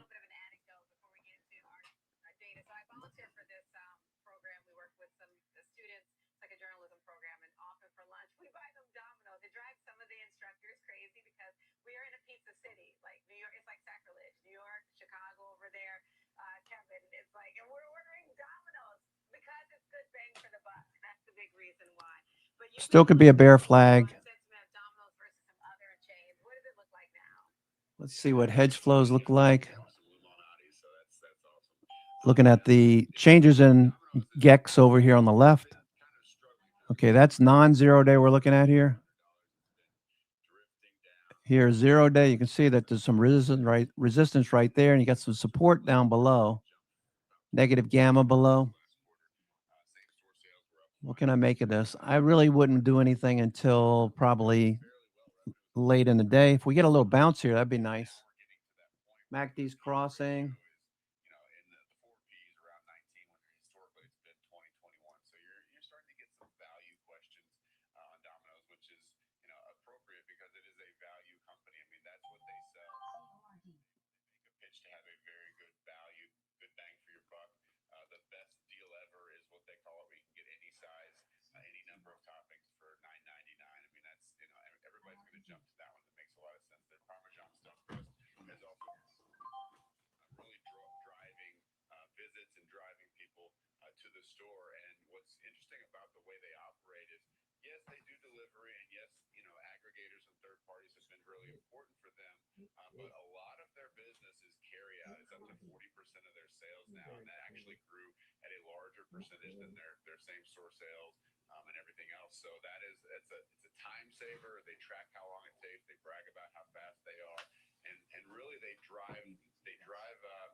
Landon, really paying attention to this company.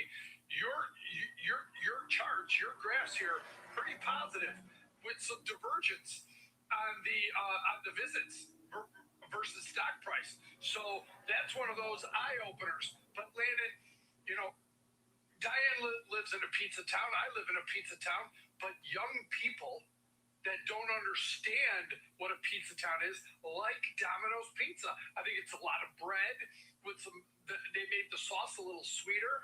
We know the efficiencies of this company in terms of technology and in terms of delivery.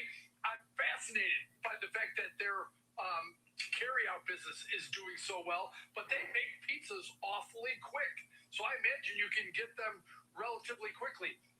What do they do different? Because remember, everyone's got their hometown pizza, but when you travel, you're looking for something like a national chain like this. What do they do different that makes them, their numbers going positive when the others are going negative? Yeah, I think it's two things. Number one is they're saving people money, and number two is they're saving people time. That's their pitch. And when you think about it, I mean, $9.99 for any size, any toppings. Of course, everyone's going to go, well, I'll get a large then, right? Of course, that's what they know you're doing that. You're going to put a lot of toppings on there, fine, but you're going to order pizza from them. And then on your way home, grab it, and they make it really easy with the app. You can get on there, you can do what you did last time. It knows what you like, and it's ready to go with one click. It's super simple. If you're coming home from work on a Friday and you don't feel like cooking, wife doesn't feel like cooking, it's just like, all right, I'll pick up Domino's again. That was easy last time. You hit it as you're getting into your car, and it's ready by the time you get to the store, and the kids love you, so you're a hero when you get home. It's saving you money, and it's saving you time, and I think that's really the key. But again, they're leaning into things like the app and technology. They're getting more into third-party integration. So they're innovating. They're expanding the menu like I talked about. They're trying a lot of different things, but at its core, they're basically just trying to deliver a solid pizza at a really good price with a really fast time, and carry out or delivery. And I think that's, it's simple. Obviously, if you start talking about your favorite local pizza joint, you're not going to say those two things. It's not going to be a great value and great time. You're going to talk about why it tastes better or what the experience is like and all these different things. They're not competing on that. They just want to say, you know what you can get here. It's a good pizza if you're traveling, or if it's a weekend, like I said, it's going to be consistent. We're going to save you time. We're going to save you money. That's what the pitch is. What I think that investors want to see is S&P sitting. Margins. We talked about this earlier with other companies. We've got labor costs and input costs are rising. There's pressure on the margins right now. They're running. Okay, I'm going to take a 5-minute break. Net margins are around 11. Give me a 5-minute break. They've got to defend that, especially when they're competing on price. That's the dangerous thing when you say any size, any toppings for $10. Obviously that can get pretty tight on margins. And if you keep competing, and if your competition says, all right, well, we'll do $9, we'll do $8, whatever, then you get into a price where that's what you don't want to happen. So, as a company, it's always better to compete on value, but not on value, on quality rather than value or price. But that's where they're at right now, and I think they're fighting the battle and they're winning the battle. And what's interesting is 20 years ago, nobody thought of Domino's, and now they're one of the major players, and they're doing really well. So I think they've done a great job turning it around. But we have to defend those margins, and we'll see if they can do that. We'll be listening on that call on Monday for sure. So that's the thing for you, Landon, that would make you more interested again, because even though, like, the words sound positive, but the delivery, to borrow your phrase, sounds a little lukewarm here. Like, even any size, any topping, anywhere, basically, you're like, okay, whatever. But what have you done for me lately, to borrow Ben's phrase earlier? Call out to Janet Jackson as well. Because listen, we put up a chart saying, they're 52-week high. So obviously you don't see them yet getting back towards that. It was a little bit more than $500 yet. Yeah, they're quite a ways from that. I mean, I think they need like a 30% run up to get back there. I don't think we're going to get anywhere near that on this earnings call.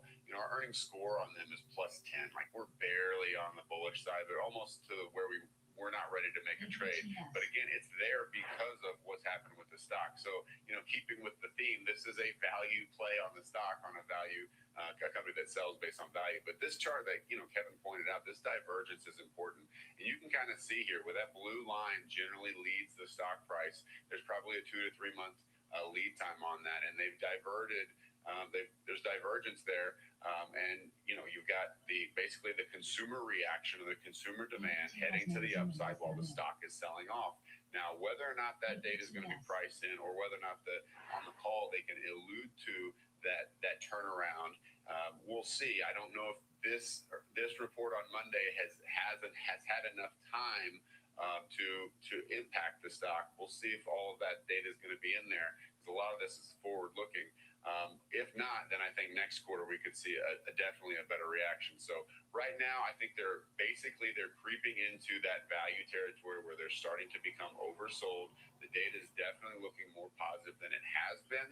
And so it's just whether or not this quarter is the focus or this quarter plus guidance is the focus. If we add guidance, I think I'm a little bit more bullish, and we'll see how upbeat they are on the call.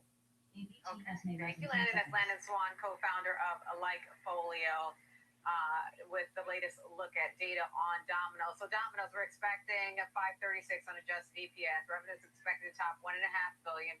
You heard the data. Even though the data was kind of positive, he sounds lackluster. He even mentioned their earnings score. What's your example trade approach today, Kevin? Well, I think it's fascinating. We've talked about Chipotle and Domino's with different people, and both the things that came up, input costs and labor costs, for both companies are an issue going forward. So that's going to be something we're going to have to look at. But when I looked at, by the way, the first thing that you have to know about Domino's, they don't have weeklies. So for an earnings play, I have to go out to the March expiration, all the way up to March 20th, no weeklies to trade against. So I looked at the expected move out to March 20, about $32, right? And when looking at that, I made it relatively, I looked at something in the more passive long deltas in terms of the short put vertical. So I went in and I sold the 350, 340 put vertical in the March 20th expiration. The 350 put has a 77% chance of finishing out of the money. Remember, that's a fairly high probability that will affect the overall credit that you take in. I put it in for $1.50. It's trading about $1.55 right now, so it's trading a little higher, but it's still a high probability trade. The risk on this trade is the difference between the strikes, $10 minus whatever credit you take in. Now, you could move the strikes closer to at the money, and it would add premium to this trade, but the probabilities would go down. And remember, this is not a one-day trade. You've got this on. It's out till March. If liquidity allows you, you can close the trade at any time, but you've got it on for almost a month now. So you have to pay attention to that. But a high probability short put vertical, Diane, selling the 350 put, buying the 340 put, collecting a little over $1.50, and the risk is the difference between strikes, $10 minus whatever credit. So about $850 is the risk, but a high probability trade that collects data and is risk defined, Diane. Risk defined. There you have it. Put vertical is the example trade there for Domino's Pizza, which has earnings due on Monday. Thanks, Kevin. We've got the breakdown coming up. Sticking with our lunchtime theme, next up we head on over to McDonald's and ask, are investors still loving it? We've got more Fast Market after this break.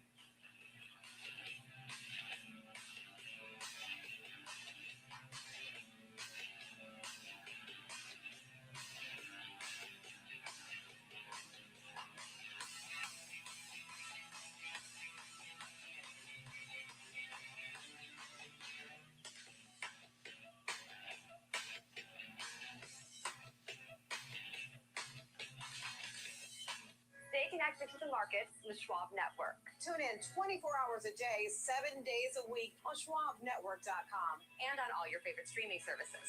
Schwab Network, available anytime, anywhere, on any device for free. Whether you're an experienced investor or just getting started, Charles Schwab offers a webcast that's right for you. The Platforms and Tools webcasts are designed to help you broaden your knowledge of platform features and resources available from Schwab. You'll learn tips and tricks to help navigate Schwab.com, Thinkorswim, and mobile-based platforms. Best of all, you can ask questions by chatting directly with an education coach. It's interactive learning at its finest. Tune in live or watch on demand. Head over to schwab.com/coaching and start learning today.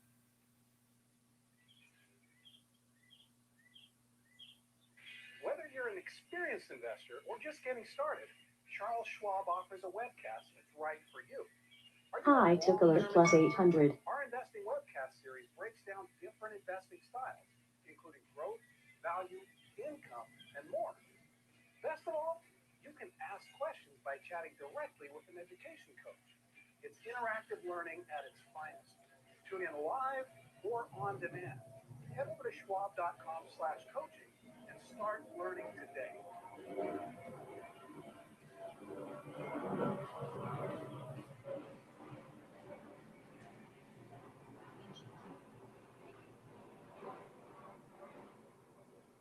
Schwab Network delivers real-time market insights live from the NYSE, NASDAQ, SIBO, and beyond. From earnings to economic data, we cover what matters as it happens. Streaming 24/7, anytime, anywhere, free on schwabnetwork.com. Welcome back to Fast Market here on Schwab Network. I'm Diane King Hall, live on the floor of the Big Four. Before we get to the breakdown, let me give you a check on where markets stand. As we get closer to the bottom of the lunch hour, we've been watching a little bit of a fading and now mixed market action as investors wait for President Trump's press conference that is supposed to start any moment now with regard to his response on the Supreme Court's tariff decision where they struck down his tariffs under emergency ruling. The S&P 500 still has a gain of about 1/3%. Dow holding near the flat line, just below it at the moment. NASDAQ 100 still the leader. It is better by a little bit more than 0.5%. On the flip side, you have small caps, the Russell 2000 lower by 0.5%. We'll continue to monitor the latest with the press conference from the president, which should begin any moment now. The Golden Arches looking a little bit more golden today.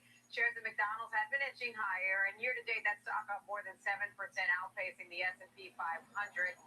As for analyst views on Mickey D's, the sell side leans bullish with more than 50% in the bullish camp. There is still a strong contingent in the whole camp, with 40% of analysts seeing it as a whole. Recently, the company said it is looking into some GLP-1 friendly food offerings.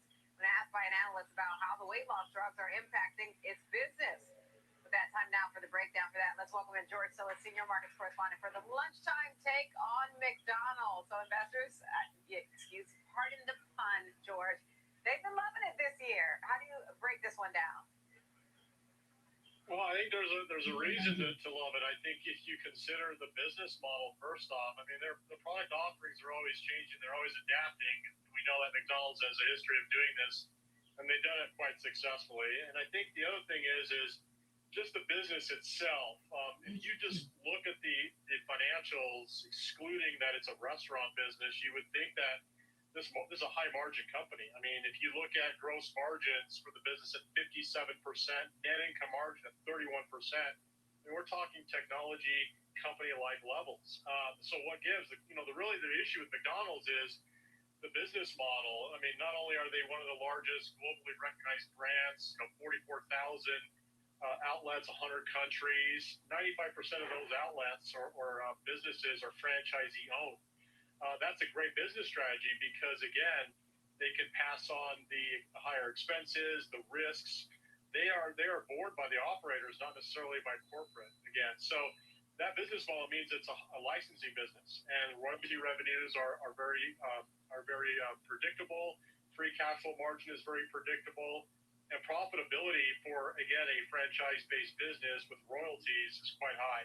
And that's why the stock is just holding up really well. I know it's a Dow component, so that's also a catalyst. But, one would say looking at the price action this year or year to date, it's up 7%, which is profoundly better than the broader indices, especially the NASDAQ or the S&P 500. You also have to consider the business is more or less recession-proof. In other words, they're dealing with fast food. They're able to pass on slightly higher prices. Any additional unfounded costs are borne by operators. 50 years of consistent dividends. Earnings estimates for this year over $13, next year over $14, $7 in dividends, which is about half their earnings, which means their payout ratio is in line with even historical averages. And, looking at the earnings multiples, some would say, hey, this is an expensive company. Yeah, it might be in price, but not necessarily out of line when it comes to earnings multiples. Especially with a forward multiple around 23 times. Historically, it's around 25. So not out of line. I think this company just continues to execute very well. adding additional technologies, enhancing operations, and generating just a tremendous amount of cash flow from royalty revenues and licensing revenues from their operators. When you compare it to, like, we were just having a conversation about Chipotle, which has, I know it's fast casual, but to your point, the McDonald's, the value proposition seems to be holding up better. And on their most recent earnings call, the same store sales looked better than expected. Any final thoughts what you want to leave us with when you look at McDonald's, especially even if you look at it across the competitive landscape, George? Yeah, I mean, you can do this on your own. I know the viewers can do this on their own, but you just look at the net income margins of McDonald's, you compare them to Chipotle, they're significantly higher. I think Chipotle's around 13% of sales. Like I said, McDonald's is over 30%.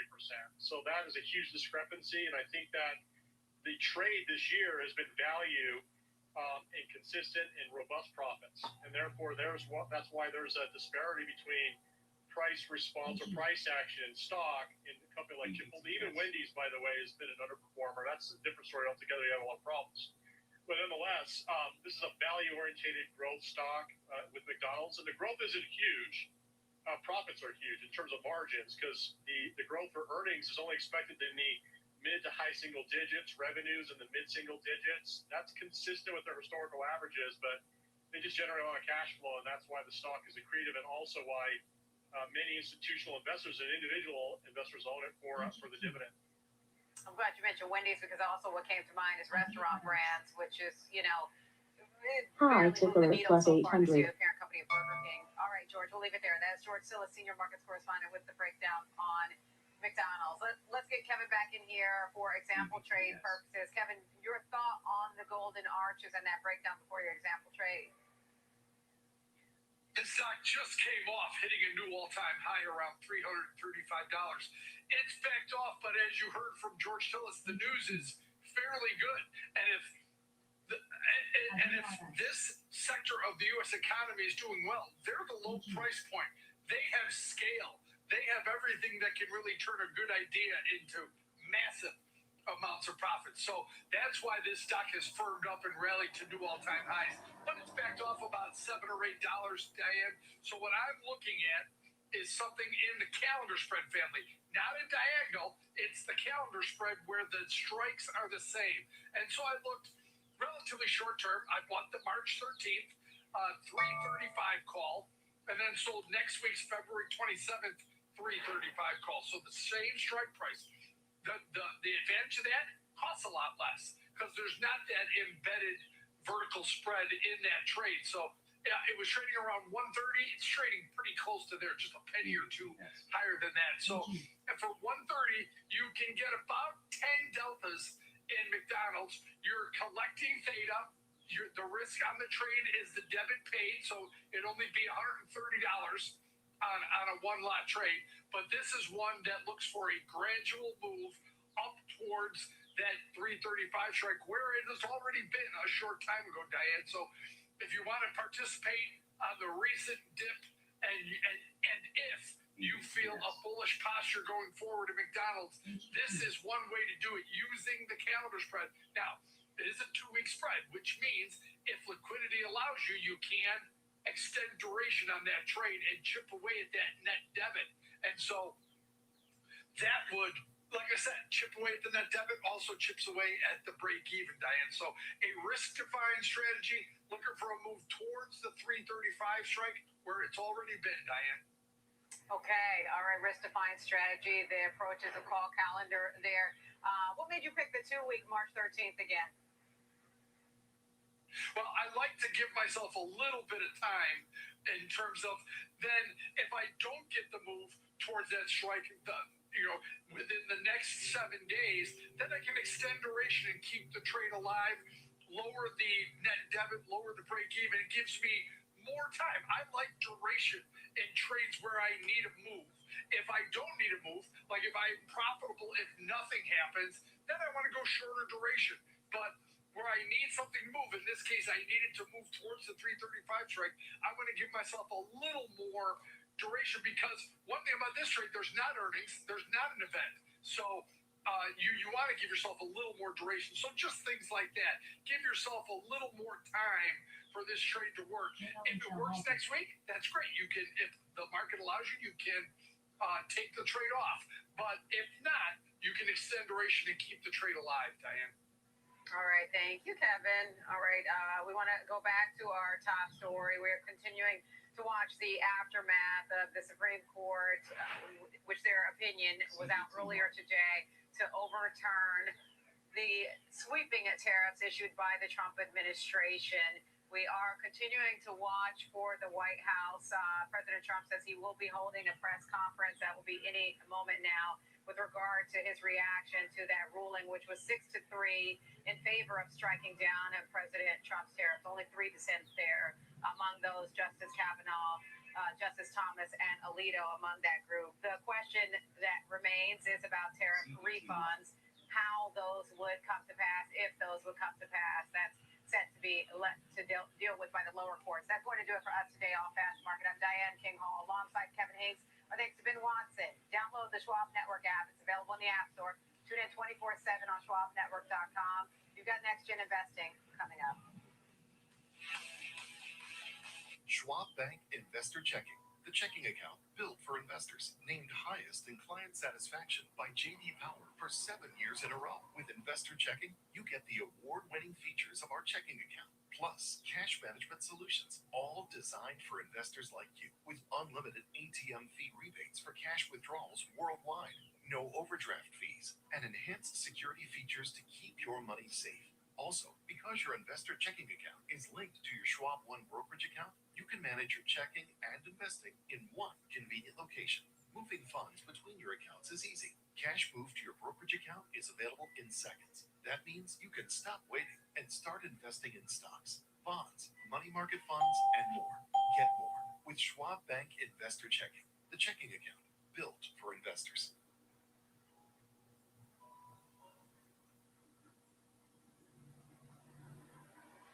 Welcome to Schwab Network, where real-time market coverage meets expert strategy. From the opening bell to the closing bell, we've got you covered.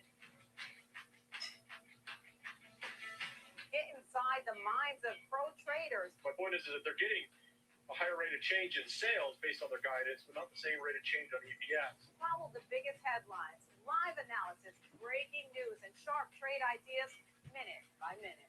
With strategy for action, we break it all down in real time with speed, accuracy, and precision. Nice little rally back up. Things is you're making a play in a risk-defined way here going into area. So that would be a further downside area to watch. Smart insights, actionable data, veteran traders, and trusted financial journalists. Streaming live and on demand. Schwab Network, streaming 24/7, any screen, anywhere, free. SchwabNetwork.com. Hey, Bob.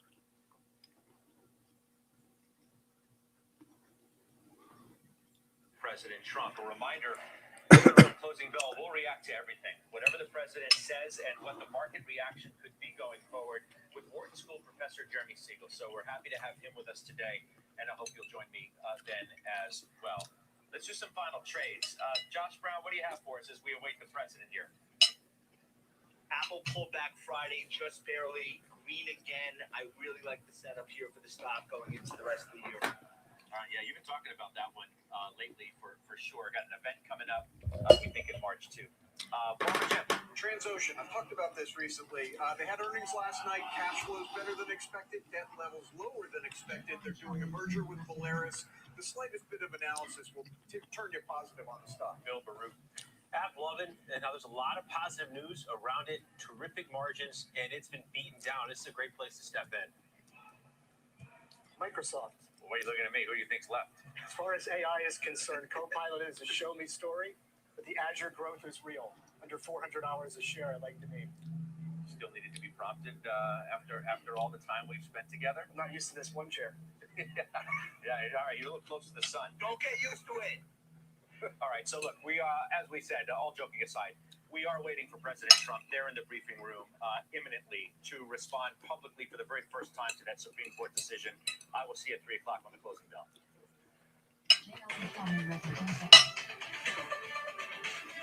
And welcome to the exchange. I'm Kelly Evans. We are awaiting the president to hold a news conference on the Supreme Court tariff ruling any minute now. The court today striking down the sweeping tariff policy, saying the International Emergency Economic Powers Act, which is what the president had used for part of his tariffs, does not authorize him to do so. It was a 6-3 decision, with the majority saying it's unconstitutional for the president to unilaterally set and change tariffs because taxation power belongs to Congress.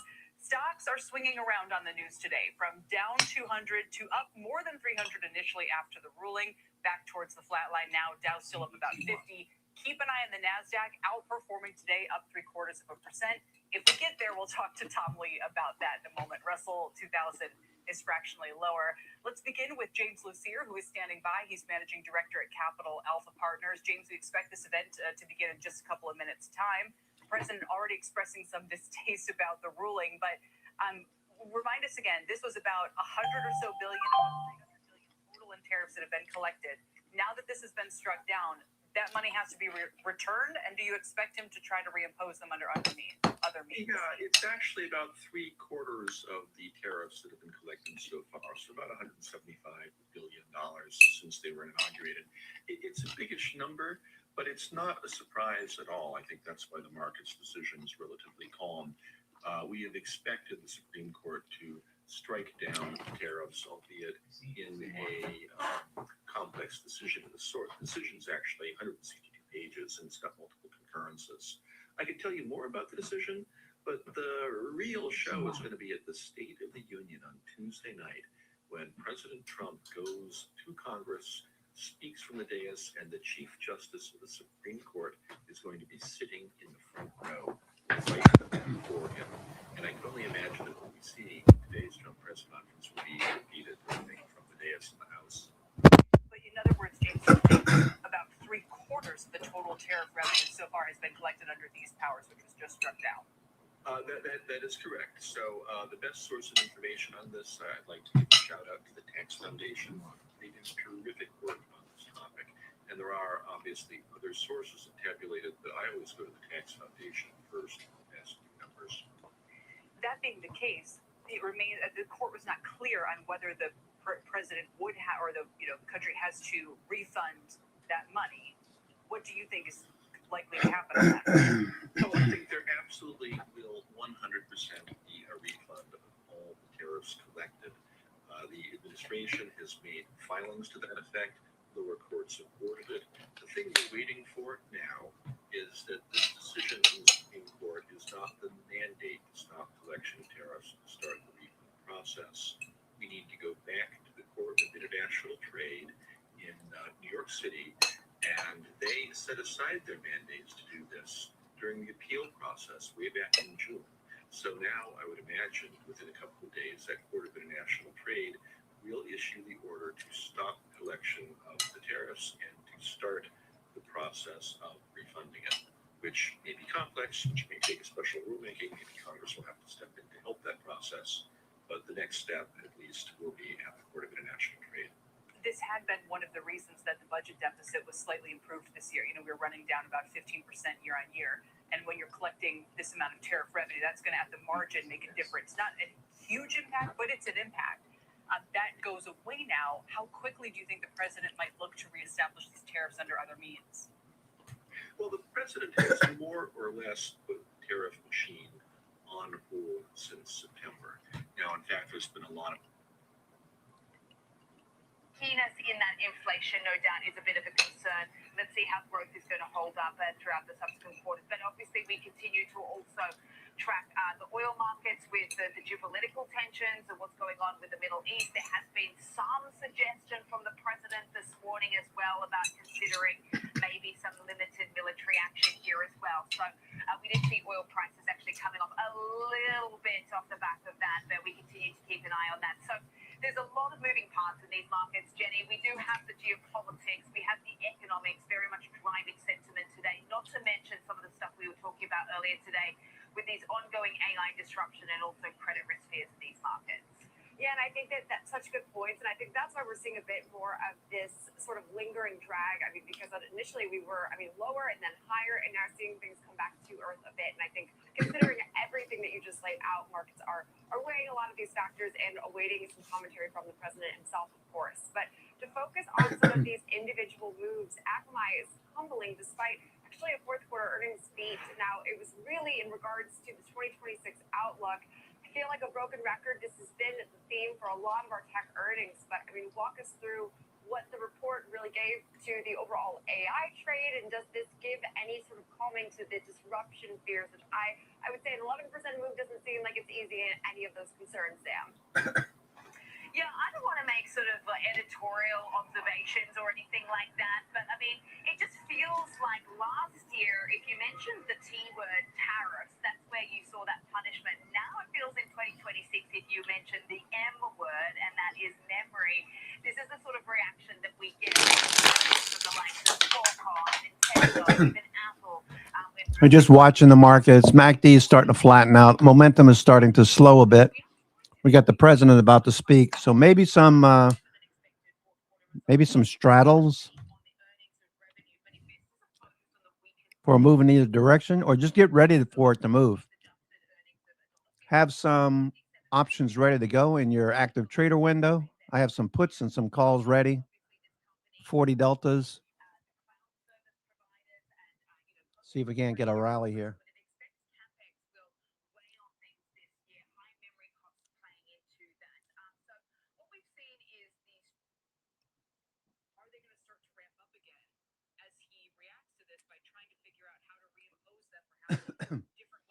All right, S&P looks like it wants to go a little more now.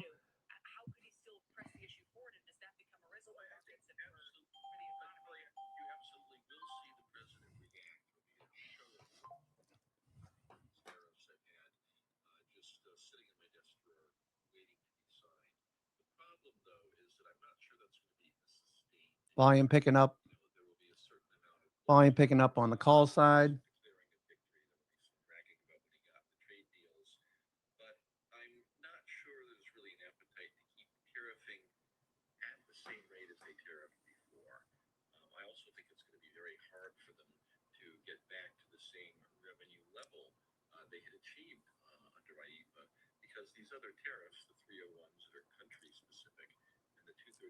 Oh, these guys are barring the shit out of me.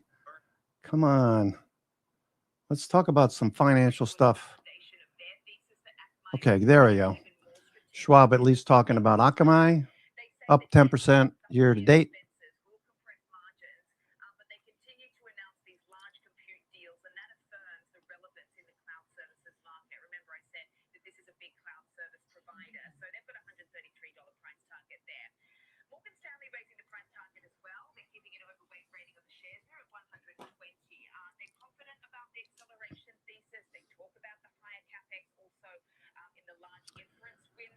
Oh.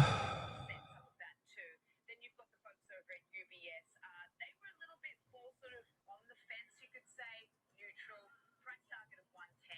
They're looking for a better entry point on the shares, they say. So as I said, a little bit mixed off the back of that, but still getting punished in the session today.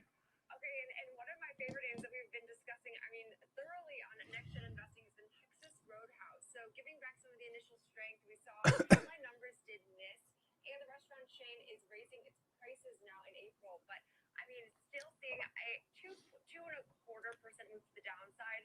Initially, again, was higher, but I mean, seeing that double miss that, frankly, hey, a 2% move doesn't feel like necessarily even a loss when you have seen companies get punished for a whole lot less. Yeah, that's right. I mean, this is an example of initially when we did see the stock higher, the market's seemingly willing to look past the quarter and taking their word for it when it comes to how they see things in the future. So yep. What we saw here was actually a miss on the Q4 earnings and the revenue and on comps. The culprit and the reason behind This is all noise, in my opinion. Watching the S&P, MACD, watch the volume. Could go either way. We had a nice grind off the low.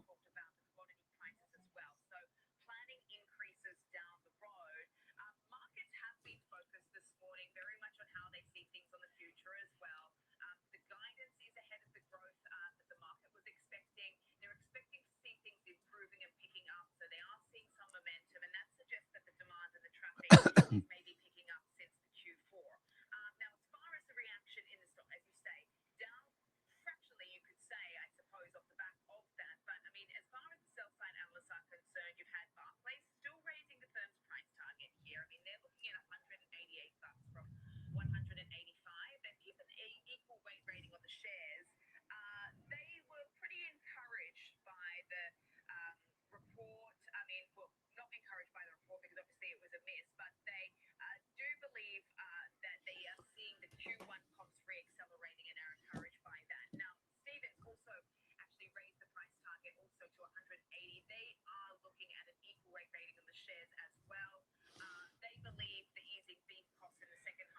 It's Friday. Hedge flows do have a somewhat downward sloping, lower highs, lower lows kind of look. So we could roll over here.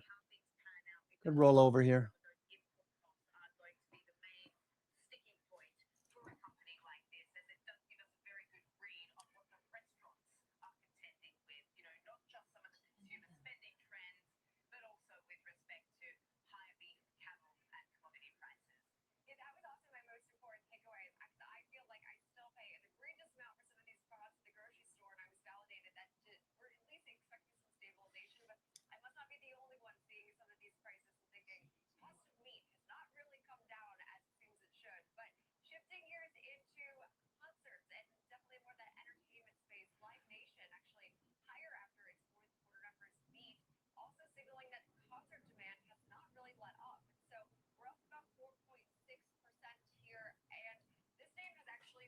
All right, we're starting to roll over now.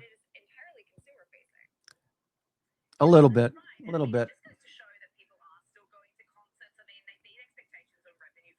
We'll see what happens when Trump starts to speak.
Okay, so we got news.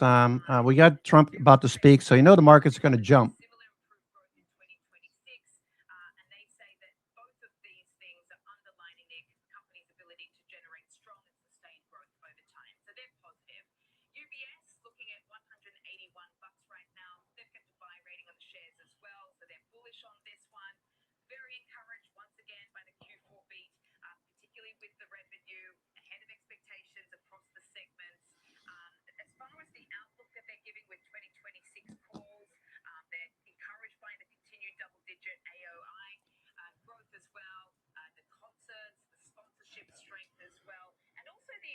Have 40 deltas. I keep adjusting them as prices move.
opposite of what we're seeing with Meta. And the way that they've described that is how Meta first built up an audience on Facebook and Instagram and then monetized with the ads, whereas they seem to be doing it the other way around. They do have the ad placement system. Now they're looking to build the social networking system. All right. So the rest of the market. Rest of the market looks fine. Up, down volume. Apple moving back up to the highs. It's 1-to-1 right now.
All right, do we ease back in?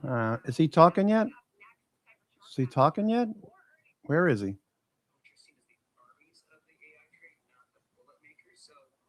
think that's going to provide a lot of support for the overall index, because if Mag 7 and the software stocks stabilize, it allows the market to trade higher. Yeah, absolutely. So, I think to back up for a second, part of what supported the market the last couple of years is not just AI, it's actually just been rates coming down. Maybe the bigger story in some ways is you get a 3% inflation print, a Fed that might be a coin flip for lowering, and I'm curious how important it is to the markets, to everything we're talking about, that they continue to lower rates.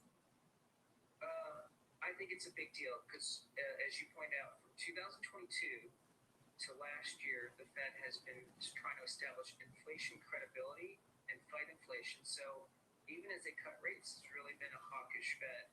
Now that I think tariffs could reduce headline inflation and goods inflation, and we have a job market that is kind of softening and inflation cooling, I think it does allow a dovish Fed to happen. And I think with the Supreme Court ruling, it may even be a Fed that actually has a better ability to cut rates. So I think it would be positive. Yeah. Do you think they're doing the president a favor in a weird way? Yes, again, I'm not a policy expert, but back to VWAP. Think about midterms and the idea that there is some potential price relief coming. It might actually be helpful for the administration. Yeah, the affordability crisis that we hear so much about and talk so much about. Tom, thanks so much for your time today. Appreciate it. Thank you. Tom Lee with FundStrat. Stand by, Tom, just for an extra moment if you can. Let's get a quick check on the markets as we look across the board at the reactions today. As mentioned, rewind to about 8:30 a.m. First, we had the data come at us. GDP was a miss. Core inflation was at 3%, like Tom mentioned. That had markets in a sour mood, moving lower, and had yield somewhat to the upside. Okay, we're starting to come back to VWAP. Looks like we might drop below VWAP once again. Striking down IEPA, which was the authority the president used, as we heard from James Lucier a few moments ago, to impose the bulk of its tariffs, by some count 60 to 70%.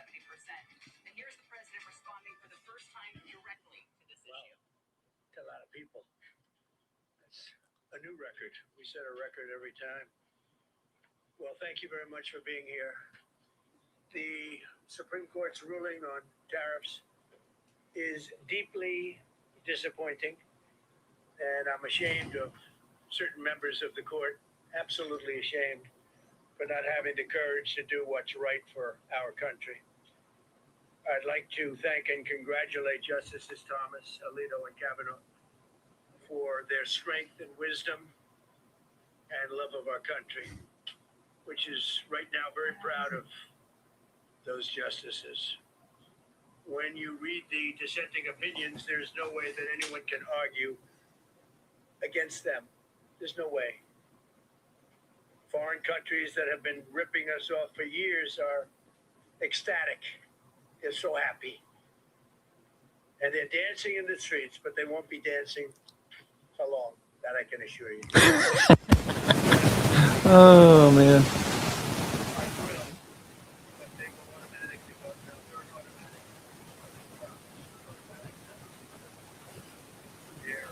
Against anything that makes America strong, healthy, and great again.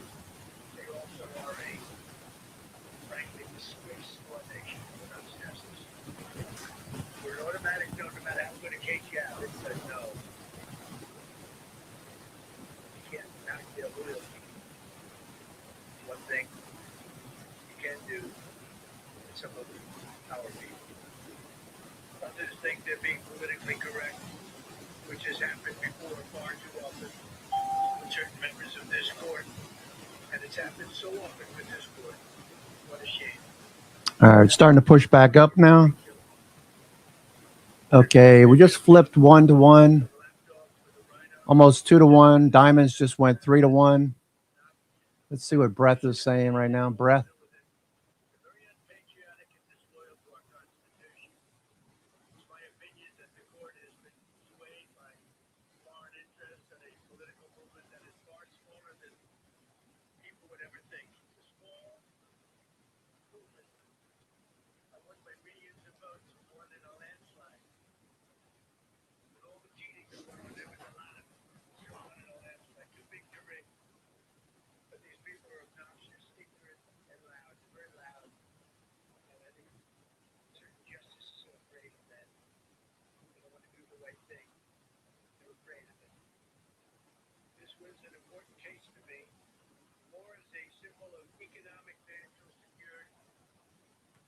Qs.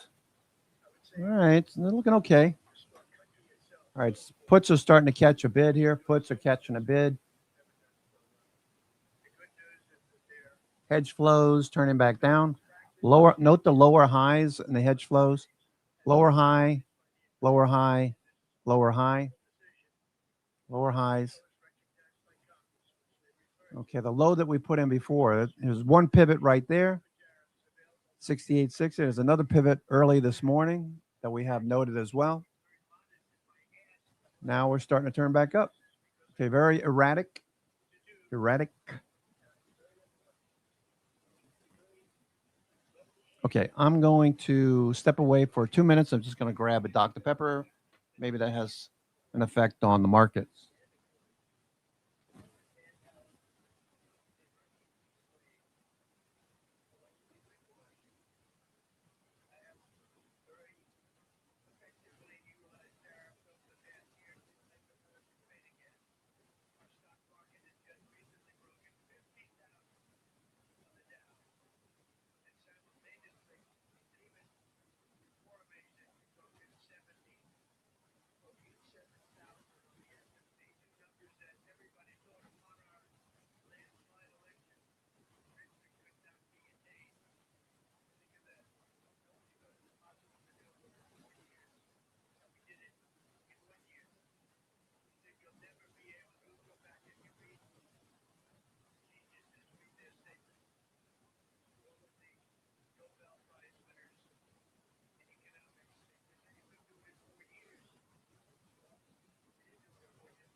See if a Dr. Pepper has any effect. We have very powerful alternatives that have been approved by this decision. You know, they've been approved by the decision. For those that thought they had us. He cracks me up, I have to tell you. Whether you like him or not, it's funny to just listen to him talk. It's even funnier to listen to people do imitations of him, you know. Market's just sitting here Market's just sitting here waiting. Just like the people that were opposing me told them to do, but not the right to charge a license fee. Think of that. Whoever heard of such a thing? What license has ever been issued without the right to charge a fee? You get a license, you charge a fee. It's automatic. Not with this court. But now the court has given me the unquestioned right to ban all sorts of things from coming into our country, to destroy foreign countries.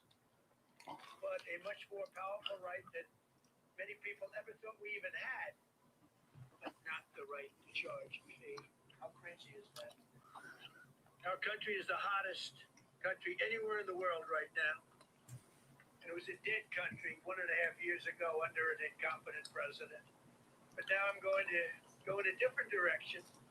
Probably the direction that I should have gone.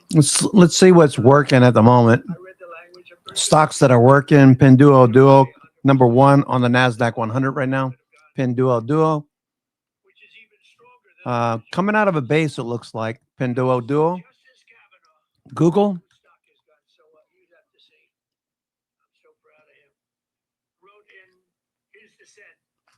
Although I firmly disagree with the court's holding today, the decision might not substantially constrain a president's ability to order tariffs going forward.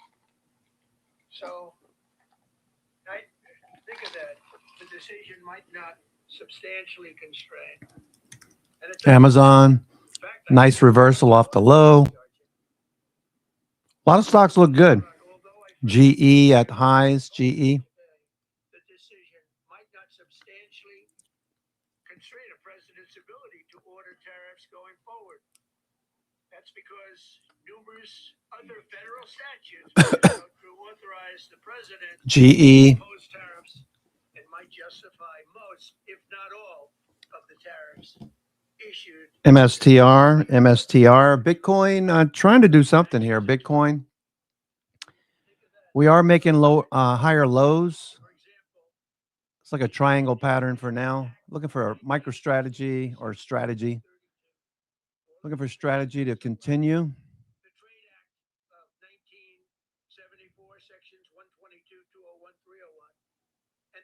Okay, looking for this to pop out of this.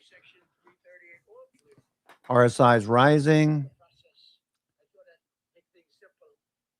But they didn't let us do that. I would like to thank Justice Kavanaugh for frankly, his genius and his great ability. Coinbase. That appointment. In actuality, while I am sure that they did not mean to do so, the Supreme Court's decision today made a president's ability to both regulate trade and impose tariffs more powerful and more crystal clear rather than less. I don't think they meant that. I'm sure they did. Old Dominion Freight. It's terrible. Okay, this looks pretty good. Old Dominion Freight coming off the 60-minute. ODFL. The daily. They like to pack the court. They want to put on 21 people. They want to pack the court, pack the Supreme Court. Maybe they should do it. Maybe they would be better off. High tick alert plus 800. High tech alert. High tech. Want to do anything to hurt our country. There will no longer be any doubt. And the High tech alert. Here we go. Breaking out. will actually increase because of this decision. Extreme high tick alert. Extreme high tech. Extreme high tech. Hundreds of victories. And even as I was pointed out before, even thousands of victories over the years. To the contrary, the Supreme Court did not overrule tariffs. They merely overruled a particular use of IEPA tariffs. Here we go. There we go. Extreme high tech. I can do whatever I want with IEPA. Anything. Extreme high tech. I can license, I just can't charge them. It's ridiculous. But He keeps repeating himself. I wish he'd just get finished with his speech. MACD crossed. We got volume picking up. Okay, what time is it? 1:34. Still got time. A foreign country's ability to conduct trade with the United States under AIPA has been fully confirmed by this decision. So now Extreme there's no high doubt, tip alert. because, you know, there were a lot of questions about tariffs because no president was smart enough to use them to protect our country from those countries and businesses that were ripping us off. 75 cents to $5.60. What they got away with for many, many decades.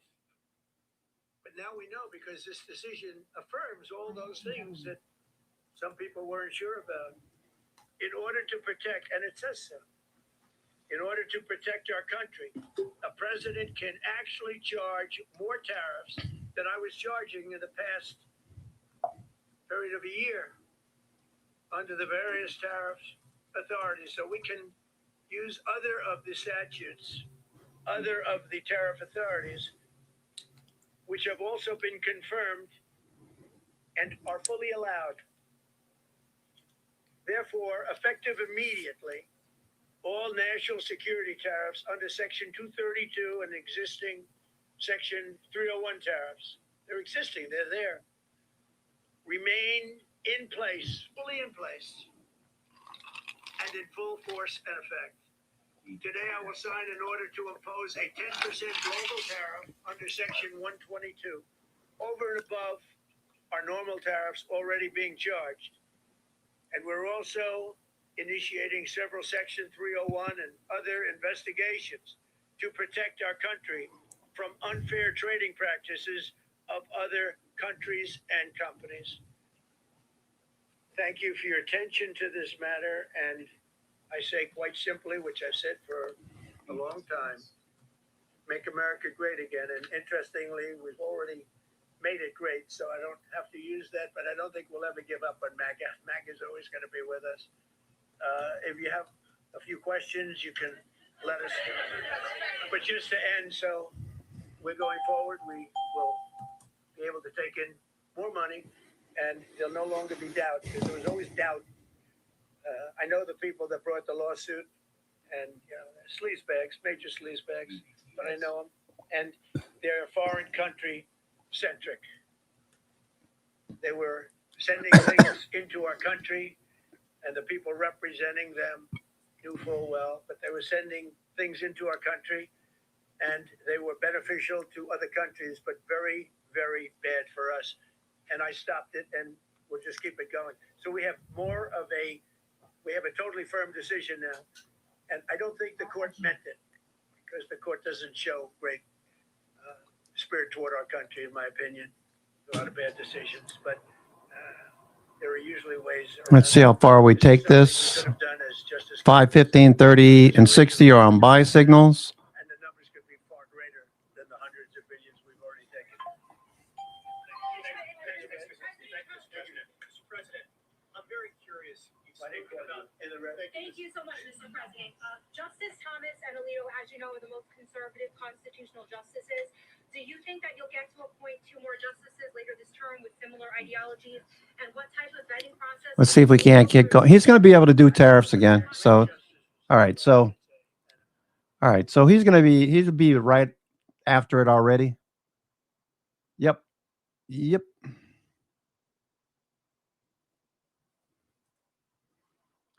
That's what he said.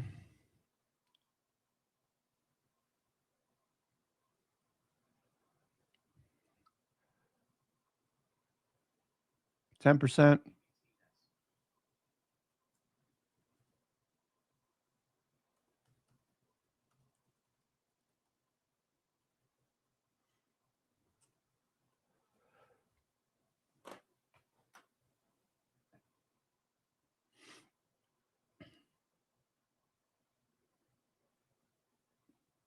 Okay, let's see.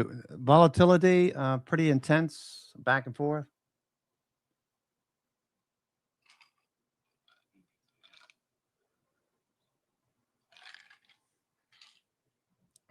Let's see if we can't get something going here. Get back above the 50-day. Looks like it wants to push. We're up against resistance, though. There is resistance overhead, so be aware of it. MACD's starting to flatten out again. Volume tapering off.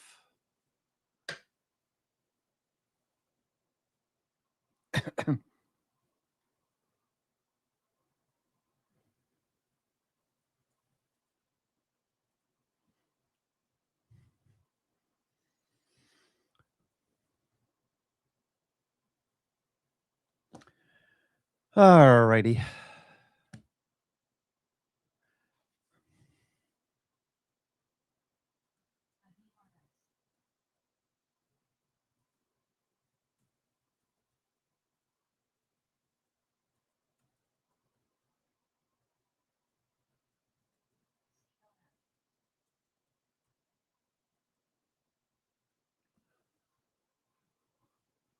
February.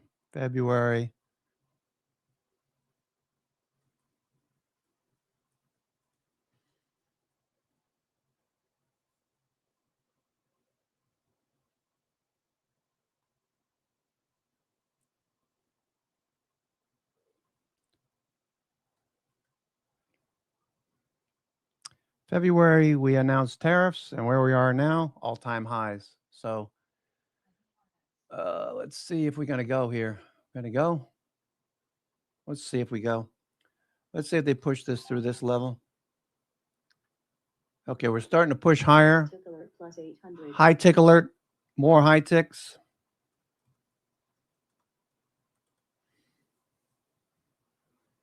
More high ticks.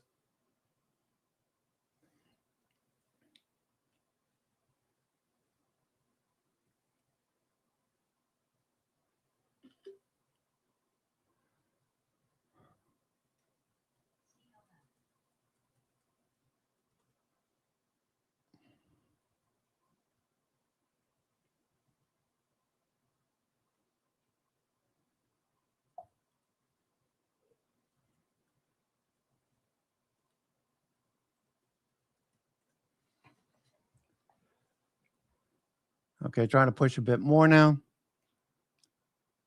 Can we run this one? Can we run it?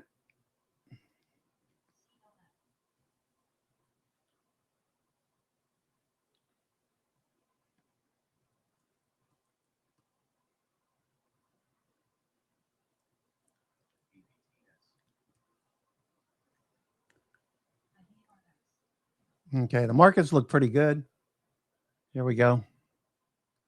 Pushing a bit higher. Is he still talking? I mean, I would ask Congress to probably get it. Press in this room. Of course, I don't think this plane's big enough to take press in this room, but a lot of the press right here, we're in Georgia. Companies and reduce near-term supply chain volatility. The bottom line, this ruling reins in presidential trade power, reshape the tariff playbook. Keep in mind that President Trump is speaking right now in regards to the ruling, so we will continue to follow this story as it develops.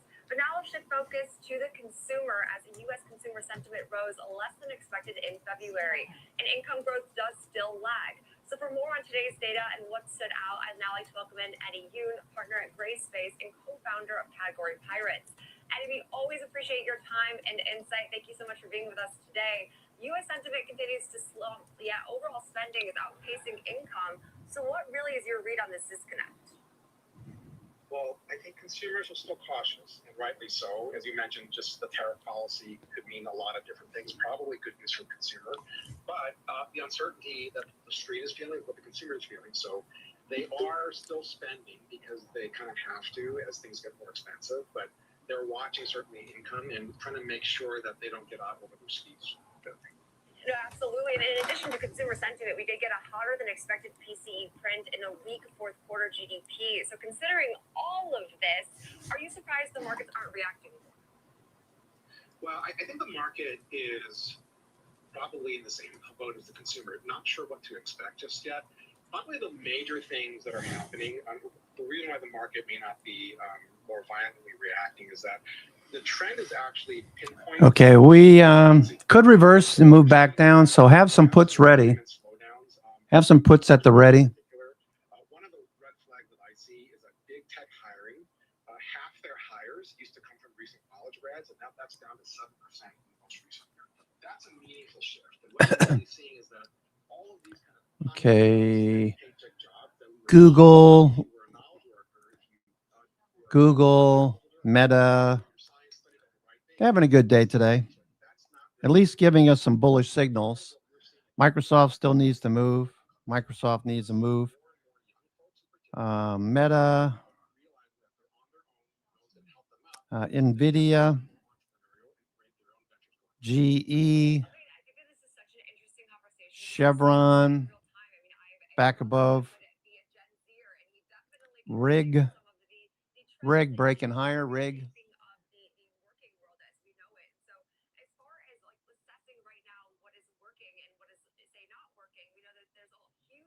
Amazon looking good. Yeah, looks good. Looks good. Well, I think you'll still see the younger consumers still going to try to get a traditional job if they can. But what they're doing is really controlling their costs and delaying kind of life stage formation. And partly what I am kind of forecasting is that this next Looks like we want to go here. Hi, ticker at plus 800. dramatically prioritizes. Looks like, oh, here we go. Here we go. The average age of getting married is now 8 years later than it used to be, almost a decade. You know, we know that birth rates have declined from 2.1. Extreme high ticker. Extreme high tech. They're not getting married, they're not having kids, and they're not going to buy houses and kind of form their nests. So they're over about 45% of Gen Z is staying at home with their parents to save money. And they're partly using that to deploy, kind of not unlike on the B2B side, into AI. They're investing into ChatGPT, into Claude subscriptions, because they know they have to do that, not only to kind of generate more income in a steady paycheck W-2 situation, but also to launch their creative ventures. You're seeing a lot more risk-taking with this generation. Gen Z is 4 times more likely to own crypto than a retirement account. They're 7 times more likely to go from student to entrepreneur than prior generations were, or American Express. And so what you're going to see is that what's playing out in the B2B sector is going to play out in the B2C sector. AI is going to win out, and other things that are kind of traditionally the life stage trend spendings of minivans down from 1.3 million units to 300,000 units. Baby clothing like Carter's, companies like that. Extreme high ticker. Okay, and I love that you stated, I mean, merchants over mortgages and compute over cars, because I All right, we got a nice pop there, pushing a little bit higher now. all the same, but you did mention an interesting theme, and that's AI, and the fact that we are seeing more and more Gen Z and younger consumers really try to utilize AI to their advantage and try to create, I mean, a meaningful business as a result. And so as far as this whole practice is concerned, I mean, who then are the winners and who then are the losers? Because obviously, Can we go some more? Some industries have to shift and evolve. Above 6,900. That's a good thing. Great question, Jenny. I mean, in part, in my own experience in playing with AI, is that it's really kind of hard to predict LLM winner. We started out on ChatGPT. Now we're using Claude more for different in terms of features. And so I actually think the safer bet is what you talked about before, is that NVIDIA. Hi, ticker at plus 800. So High tech alert. The winner for the next few years going forward, because they have a monopoly, they have a tailwind.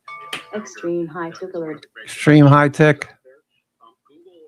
Shorts covering. Also a good place to bet on, just because they have the trifecta. They have cloud, they have Gemini, they have YouTube, which is going to be the greatest source of learning ahead of any elite educational institution. So those are the two that I think are the safest bets for this kind of News days, news event days are very helpful. On the other hand, then, what right now do you see as perhaps a perceived loser? Because you did mention those being, I mean, NVIDIA, Alphabet being right now the winners. What then loses? Yeah, and anything that's kind of in the physical goods space that is very, very life stage specific. So, we've talked about Carter's. We bought a lot of Carter's clothing for our 3 kids, but people aren't having kids, and so their operating income down 75% year over year, closing 150 stores, having 15% of FTEs. There are other companies like Signet that are kind of in the jewelry space, K's, things of that nature, where extreme high tech alert. All right, pulling back in a little bit now. They were kind of traditionally waiting. Those those types of purchases are being delayed and pushed back, and they may not ever occur again. And so that's going to be a big risk. If you're in one of those life stage specific sectors, then good luck. Yeah, and it will be an interesting economy to continue to follow along as we do. But so appreciate your time and all of that insight. Eddie Hughes, partner with Raceface and co-founder of Category Pirates. Now, coming up next, last but not least, Open Door Technologies is rallying after reporting progress overall, but widening losses in its coming quarters. So we'll dive into the takeaways from its earnings. Next Gen, we'll be right back.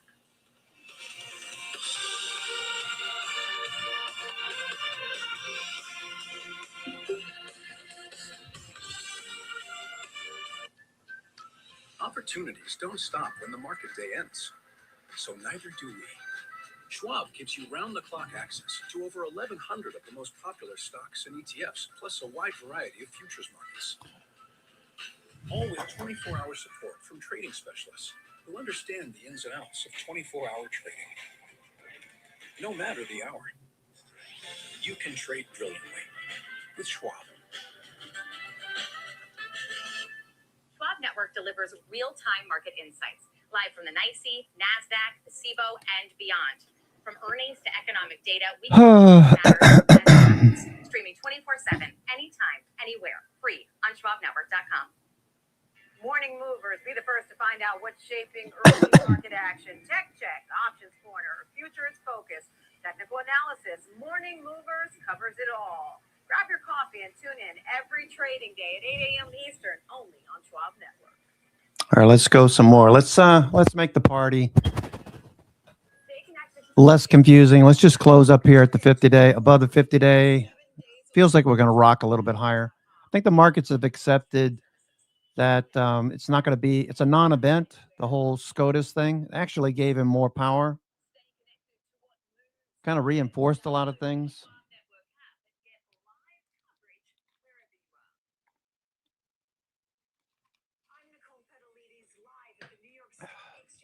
Could still pull back. Watch MACD here.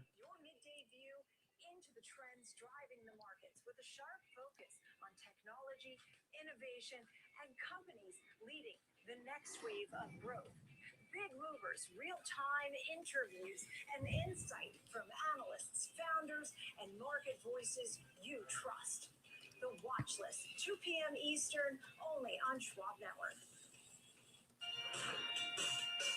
Welcome back to Next Gen Investing. It's now time for Under 30, and our focus today is Open Door, which is rallying after a mixed fourth quarter. So joining me now is George Tillis, Senior Markets Correspondent for the network. And George, Open Door posted steeper losses, but did give better revenue guidance ahead. And this is a former meme stock, so no stranger to volatility. So what stood out to you in this report? Yeah, I was just looking at the chart, Jenny. We talked about this one, I think, last year when it ramped up over $10 a share. It's pulled back since then, but I was just looking to, if you're interested on a technical basis, just a side note, it's bouncing off this 200-day moving average. So for what it's worth, it's catching a little bit today. There's also some primary catalysts with the name. They did report their quarterly earnings and sales numbers. And in fact, if you look at them, they actually posted a 7-cent loss. The estimate was a 10-cent loss, and these are on an adjusted basis. So that was actually better than estimated and also better than last year where they lost 16 cents a share for the same quarter last year. If you look at sales, they also came in at an estimate of $737 million. That was still down 32% compared to last year where they earned $1.38 billion, then also besting the estimate at $594 million. So you would ask the question, if the sales are down 32%, what gives? Well, we talk about this business as moving into sort of an Open Door 2.0 model, which is going from basically taking on inventory or buying homes and reselling the homes on their platform, taking on inventory and balance sheet risk, to a model which is less balance sheet prone to risk, but also more accretive to margins by placing their business into more reduced role in terms of inventory, but also offering listing services for buyers and sellers of homes, which again makes the listing revenues a little bit more high margin, but also less risky.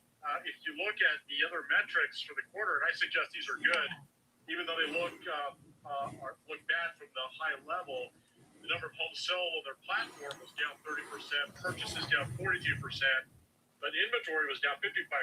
So what this suggests is they continue to move away from their classic iBuying market model, where they actually buy the home and resell it. That's a lot of balance sheet risk. That created a bad situation for the business. Now their next model is to essentially wind that business down and then open their business up to an online marketplace where they can generate listings. All right, so we got a little bit over 2 hours, 5 minutes to go. 2 hours, 5 minutes. Looks like they're going to run this. Looks like we'll run this. A bit descended from the actual fundamentals or even like technical patterns. And so I think worth calling out, it does have short interest of almost 15%. So does this then typically add to some of the already expected volatility that is like an earnings event? Yeah, so you have to keep in mind with a name like this, this is a turnaround story. There isn't a declaration of when they will turn it around to make money. That's important to keep in mind. If you look at market capitalization and revenue, it's about 1-to-1. Market cap about 4.4 billion, sales 4.3. They are estimated to grow their sales. Bollinger Band's starting to come together. Okay, so we got resistance overhead now, support below. MACD is flattening out. Hedge flows. We got plenty of time left. Plenty of time for this to ramp up.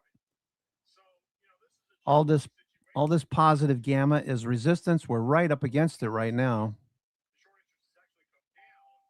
Okay, we're right up against this right now.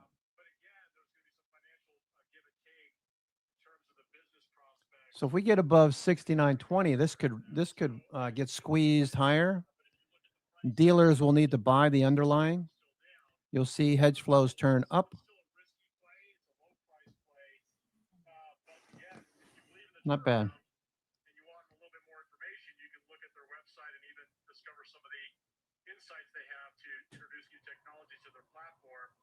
But this is a long-term story, turnaround story. But again, it could manifest higher, but it also can create some risk for investors who buy today because they're still losing quite a bit of money.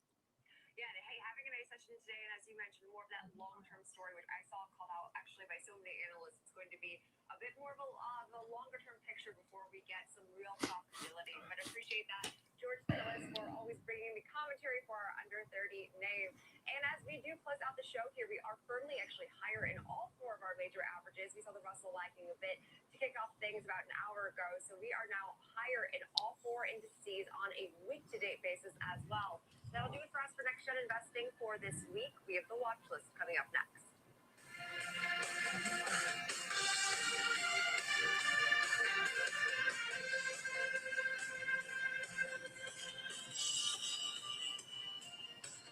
Schwab Bank Investor Checking, the checking account built for investors, named highest in client satisfaction by J.D. Power for 7 years in a row. With Investor Checking, you get the award-winning features of our checking account, plus cash management solutions, all designed for investors like you, with unlimited ATM fee rebates for cash withdrawals worldwide, no overdraft fees, and enhanced security features to keep your money safe. Also, because your investor checking account is linked to your Schwab One brokerage account, you can manage your checking and investing in one convenient location. Moving funds between your accounts is easy. Cash moved to your brokerage account is available in seconds. That means you can stop waiting and start investing in stocks, bonds, money market funds, and more. Get more with Schwab Bank Investor Checking, the checking account built for investors.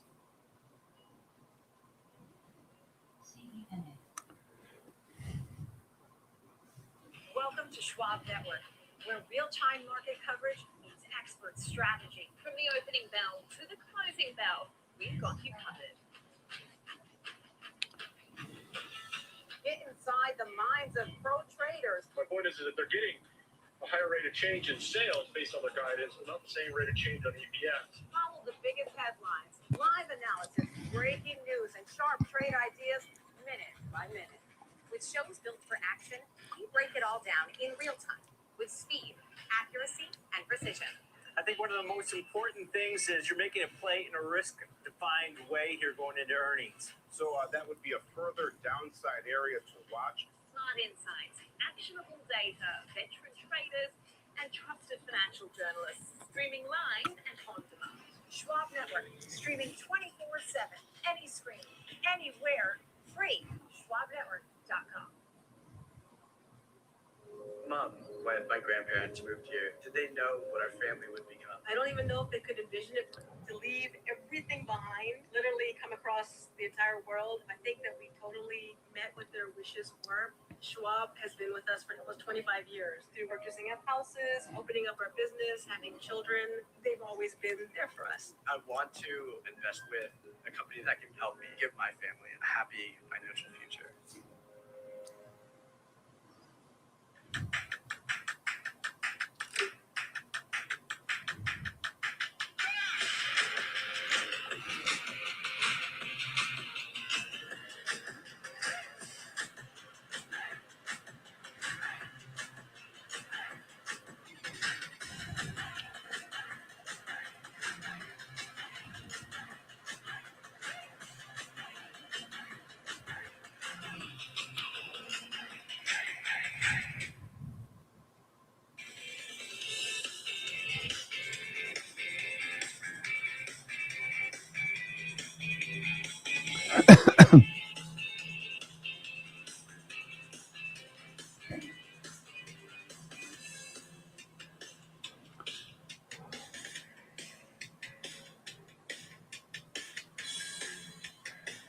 Good afternoon and welcome to the Watch List. I'm Diane King Hall. It's about 2 p.m. Eastern here at the New York Stock Exchange, and investors continue to process the latest on tariffs after the Supreme Court struck down President Trump's emergency tariffs. President Trump reacting. We will have more reaction to the Supreme Court overturning Trump's tariffs and what it means for markets. Plus, in our roadmap for today, Rick Duquette looks at some unusual options activity in Johnson & Johnson, Javille, and Lamb Research. And our panel weighs in on some of today's economic data, that PCE print, which came in a touch hotter than expected. Let me give you a quick check on markets with just about 2 hours left in the trading day. So we've turned back positive ahead of President Trump's reaction to the SCOTUS decision on emergency tariffs, those tariffs implemented under IEEPA. You had some mixed market action as investors waited to see what President Trump would say in his reaction to this. Now we're firmly back on the plus side across all the major averages. The S&P 500 has a gain of 0.7%. Communication services, consumer discretionary, and information technology to continue to be the leader. Amazon is one of those standouts today because it certainly had been affected by these tariffs. NASDAQ 100 rallying almost 1% right now. The Dow has a gain of 0.4%. Russell 2000 small caps, slimmer gain up by about 0.25%. Want to bring in Marley Caden, co-host of Market On Close, for more on the latest on tariffs. So we've been waiting for some time for this decision on tariffs from the Supreme Court. It was like every time there was something on their calendar, we thought, is this the day that we're going to get the decision? And so we finally got that decision, and it was surprising to some. So walk us through the details here. Yes, Diane, and it was a long-awaited decision at that, and not a unanimous one either. It was a 6-3 decision. The Supreme Court ruling that the International Emergency Economic Powers Act of 1977, quote, does not authorize the president to impose tariffs. Trump had used IEEPA to impose tariffs broadly on U.S. trading partners, pushing up the nation's tariff rate to its highest level since before World War II. It was the first time a president had used this law to levy tariffs. Now, in the court's opinion, they said, quote, the government reads IEEPA to give the president power to unilaterally impose unbounded tariffs and change them at will. That view would represent a transformative expansion of the president's authority over tariff policy. They said the framers did not vest any part of taxing power in the executive branch. The majority highlighted that the administration also opposed the tariffs without Congress, which does, in fact, have the power to tax under the Constitution. Now, that decision was delivered by Chief Justice John Roberts. He was the leader of the majority, wrote the opinion of the dissenting names, Clarence Thomas, Samuel Alito, and Brett Kavanaugh. The ruling was silent, Diane, on whether those tariffs that have already been paid at higher rates will need to be refunded. That sum could total as high as $175 billion, according to new estimates. Many companies, though, big box retailers like Costco, have already lined up demand refunds in the lower court. So they are prepared to fight to get that money back for the tariffs that have paid. Justice Kavanaugh writing in his dissent that is part of the reason for his dissent. This refund process, quote, is likely to be a mess after predicting the short-term impact of the court's tariff ruling, quote, could be substantial. All right, we're trying to do something. We're trying to go push through this resistance overhead. Okay, resistance overhead.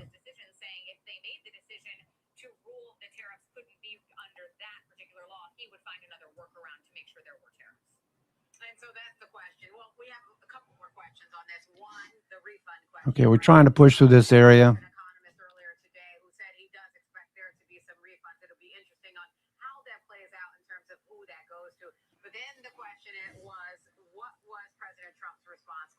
We knew that tariffs wouldn't be dead.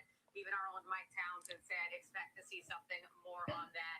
So to walk us through some of your takeaways from President Trump's reaction and what's next. And still reacting. He's still doing a live press conference right now. I have up on my screen with the sound down. But when the ruling came up, initially he was in a meeting. They say he called it a quote-unquote disgrace and said that he was ashamed of members of the court. Now he has come out publicly saying that he will sign an executive order imposing a new 10% global tariff. That's what he referred to it as. And those new tariffs will come on top of existing levies that remain intact following that SCOTUS decision.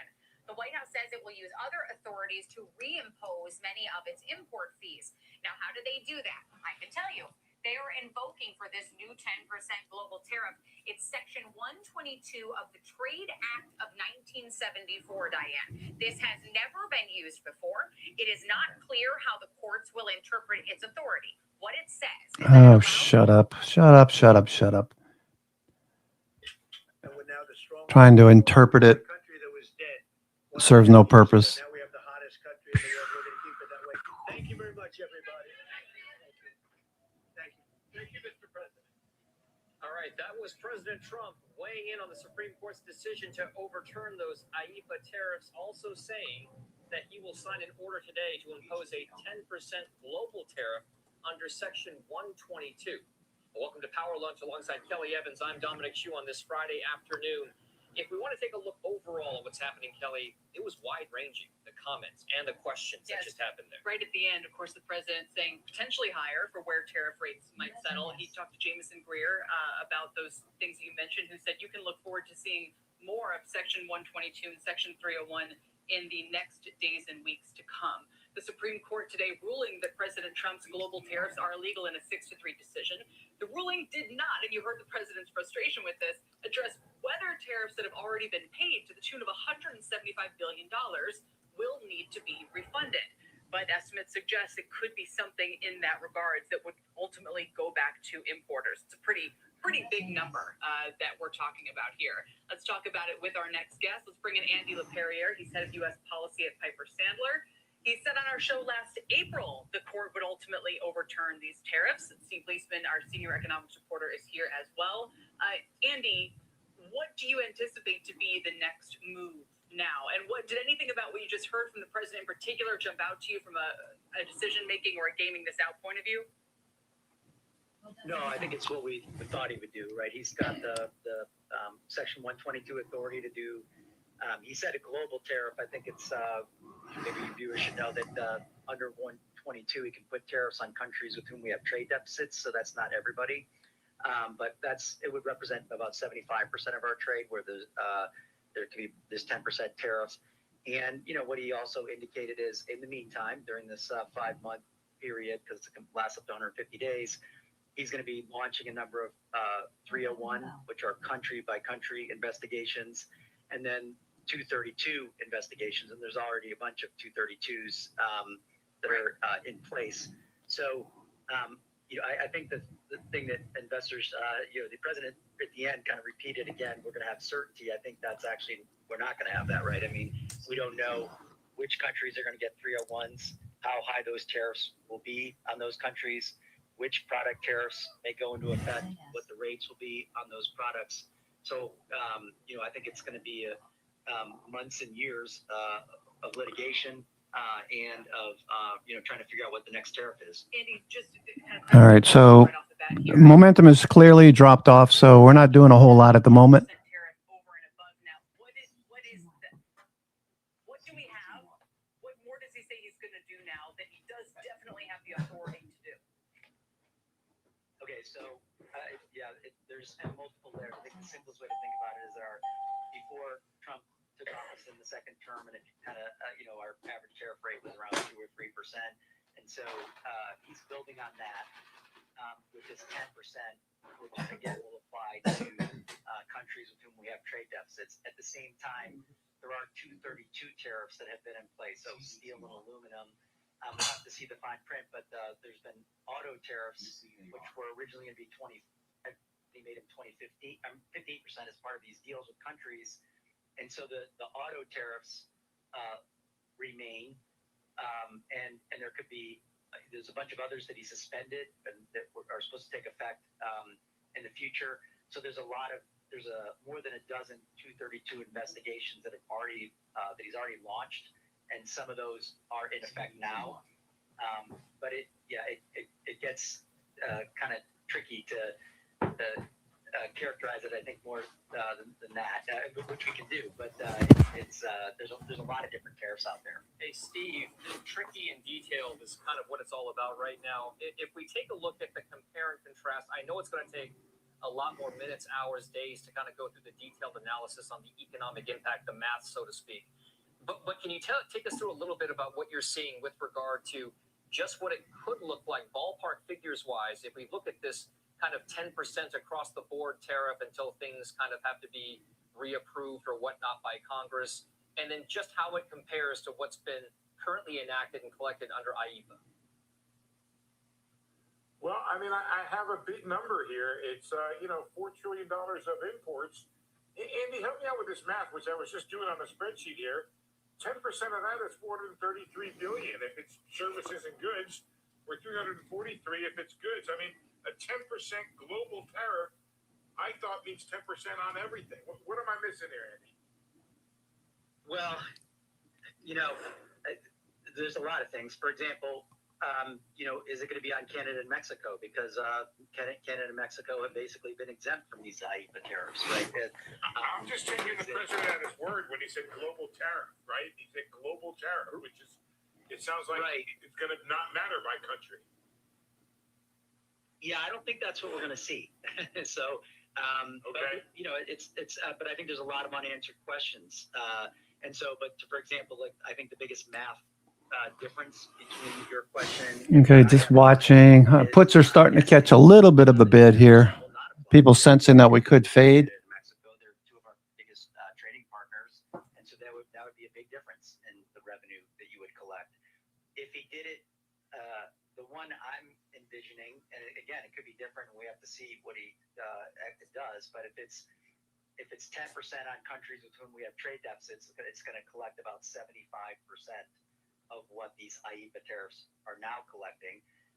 But again, there are other tariffs that are in effect that the president put in effect in the last year on steel and aluminum, on cars, and so I think we're going to have there's going to be a lot of sorting out to do, and we don't really know what he means by what he said. But I have my guess is that it looks quite different than a global tariff on every good coming into the United States. All right, Andy, Steve, let's just hang on and hold those thoughts for a second here. I want to go out now to Eamon Javers, who is, as you saw, in the room with President Trump during those comments just moments ago. Eamon, you're stepped out now. What exactly was your take, and how exactly does the White House then now move forward with the messaging around this new kind of round of tariff version 2.0? Yeah, Dom, you guys have been rightly focusing on this 10% global tariff as the big news coming out of the MACD still dropping. Hedge flows dropping off a bit. Hedge flows. Before the decision, the president said that there would be an economic and national security disaster if the Supreme Court ruled against him. Today, the messaging is, no, actually, we've got a plan B, and the economy is going to continue to boom. So the president is suggesting to the American public that he's going to find a workaround here that's going to be acceptable to the courts and under the law, but it's also going to achieve the same objective that he set out to achieve last year. The big takeaway that I have, though, guys, from that press conference is the news is that the president here is not committing to refund the money to American companies who paid those tariffs. Remember, somewhere north of $133 billion was paid by American companies to the U.S. government in tariffs since the president imposed them last year. That money is now, there's a giant question mark over that pot of money. A lot of people had assumed that if this ruling went against the president, Treasury had said that there would be a mechanism by which they would refund that money to the American companies who paid it. Now that assumption, I think, is somewhat in question. All the retailers who All right, we're dropping off here. a little bit today on this ruling, you might have to recalibrate. Puts are catching a bid. The question now becomes how long before they get the money. The president said here, this is going to be in litigation, maybe for 2 years, he said. He did not commit to sending the money back. And a lot of the assumption was before this, as I say, that if the Supreme Court ruled that collecting that money was illegal, the government would have to refund it to the companies it collected it from. This president today is saying, well, we'll see. How many times I got to say it over and over and over? I don't get it. We got it. We got it. An experienced investor or just getting started, Charles Schwab offers a webcast that's right for you. Are you a long-term investor? Our investing webcast series breaks down different investing styles, including growth, value, income, and more. Best of all, you can ask questions by chatting directly with an education coach. It's interactive learning at its finest. Tune in live or on demand. Head over to schwab.com/coaching and start learning today. I don't think the volatility is over yet. We could go quite a bit, actually. Real-time access, data-driven analysis from U.S. equities to global macro matters. Schwab Network connects. Apple at the high of the day. Amazon near the high of the day. Google near the high of the day. Meta. Tesla. Got a nice little pop.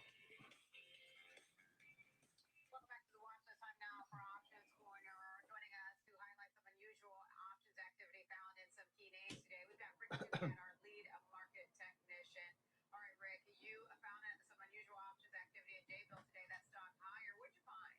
Yeah, so a company that maybe perhaps isn't exactly a household name, but they are a supplier of Apple, Amazon, Johnson & Johnson, Cisco. They make electronics, hardware, software design services, plastic and metal component design, etc. here. So kind of related to many of the products most of us use pretty much every day. Chart looks pretty darn good. We can see that they hit all-time highs today, so we are seeing this rally that has emerged after that range-bound period. You can see in the middle of the chart there, the trend seems to be continuing to the upside here now. So not a lot of specific news on this one today. Okay, so we're looking for the last hour of the trading day. It is OPEX, last hour of the trading day. We could get some pretty quick movements up and down, so be ready for it. If you have your active trader set up the way I do, with puts and calls ready to go.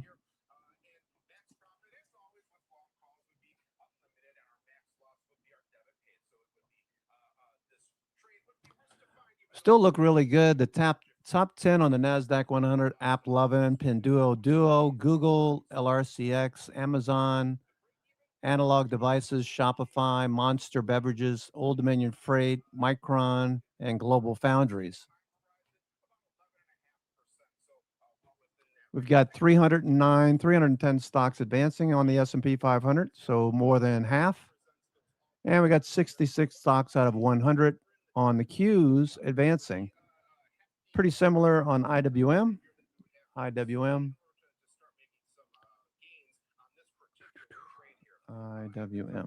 This trade was a very significant portion of the overall market here. It's about 35-40% at the time I checked here. At the time I checked as well, the sizzle was 7.9. So very elevated activity in this name that has come into such increasing focus recently for the market. Okay, and let's talk about the next. Apple trying to push a bit higher. Activity found on your list today. Johnson & Johnson had a strong run so far this year. What'd you find today? Yeah, exactly. Kind of a similar situation to what I would say about our last one in terms of the chart, at least, hit new all-time highs yesterday. We backed up a little bit from those highs today so far, but Yeah, the chart looks quite similar here after perhaps even maybe slightly better in terms of its trajectory here, but a major healthcare company, lots of research and development, lots of medical products and devices, drugs, etc. here.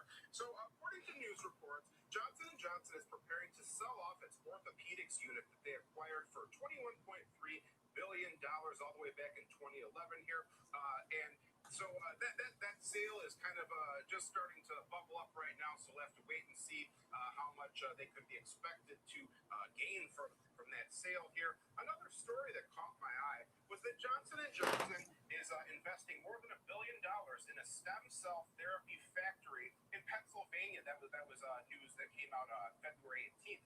Part of their broader plans to invest $55 billion of investment in manufacturing, research and development in America by 2029.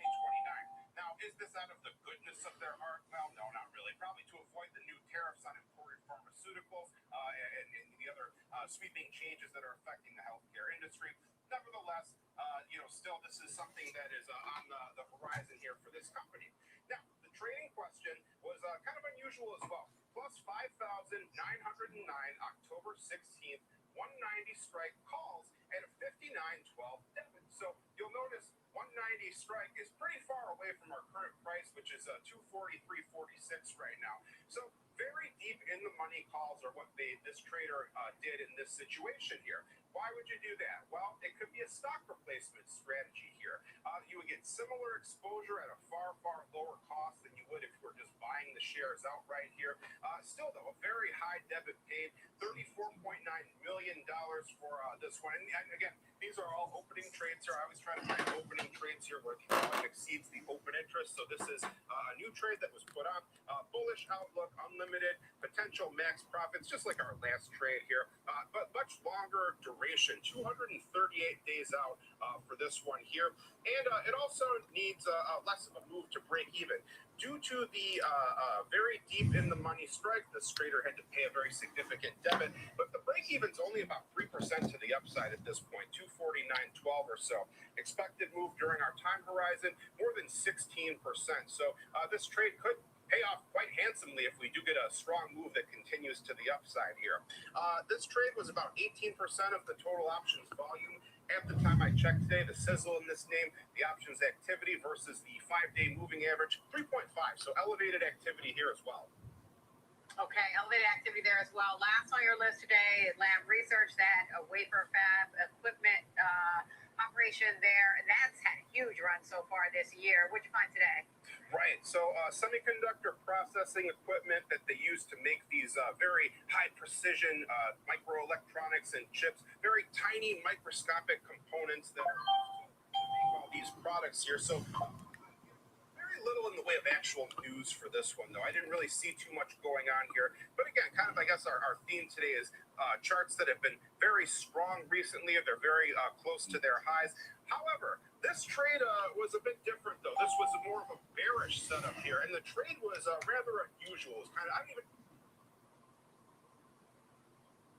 Consumers are bearing more of the cost. Other research has said, producers are, and what does just your anecdotal? I mean, I think it's combo. I think it's a combo, right? Because I think if you look at the gap for a second, they said 50 to 100 basis points of a hit in the operating margins, right? So, but at the same time, you can see Steve Leisman had a great chart about the goods prices going up in the last year. Absolutely, the consumer is seeing a little bit of that, but they too are being able to deal with it, especially because look at the consumption numbers today in GDP. Yeah, the headline was crummy, but 2.4%, pretty darn good. And so that's because it goes back to the other parts of the Trump administration policies of really focusing on the labor market, and focusing on wage growth, and inflation. While it was high today, it's still down from 9.1% from 2022. Can't believe I got the AC on.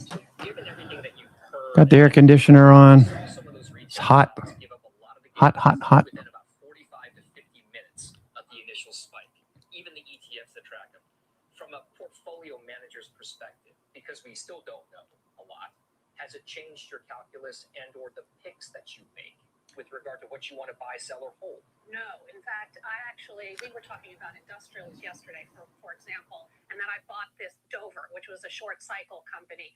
I think industrial companies, their customers are actually going to pre-buy because they're going to see that for now, the cost might be a little bit less. So that's one. On the retail side, I still feel really good about the consumer and what they're doing and their actions. And add in housing. Look at housing stocks. They have done really well. I bought some Shark Ninja for the first time because I do think, I know that's like definitely the Peter Lynch investing for sure. But no, it's a great company, but I think housing is starting to act well. We got new home sales today that were up 3.8% year over year. So I think you just have to focus on kind of the fundamentals and what we're hearing and seeing from companies. And then, this other stuff is important, but it's a bit noisy. Yeah, right. Stephanie, really appreciate it. Thank you very much. Stephanie Link in the house. All right, well, Treasury yields are moving higher following that Supreme Court decision as well. Let's head over to Rick Santelli, who's in Chicago, closely following the action in rates and credit. What are you seeing, Rick? I'll tell you what, Dama, I'm no tariff expert. I'm not a lawyer. I love markets. I've been buried in markets since 1979. And if I look at the following charts, a 1-week chart of 2-year, 1-week chart of 10-year, 1-week chart of the dollar index, and I look at the data that was out today, I would have no idea there was a court ruling against tariffs. Not at all. You just can't pull it out. Matter of fact, if you look at what all the markets were before even any of the data, before the data this morning, big inflation data, weak growth, we're at 405 on a 10, we're at 345 on a 2. Where are we now? 348 and 408.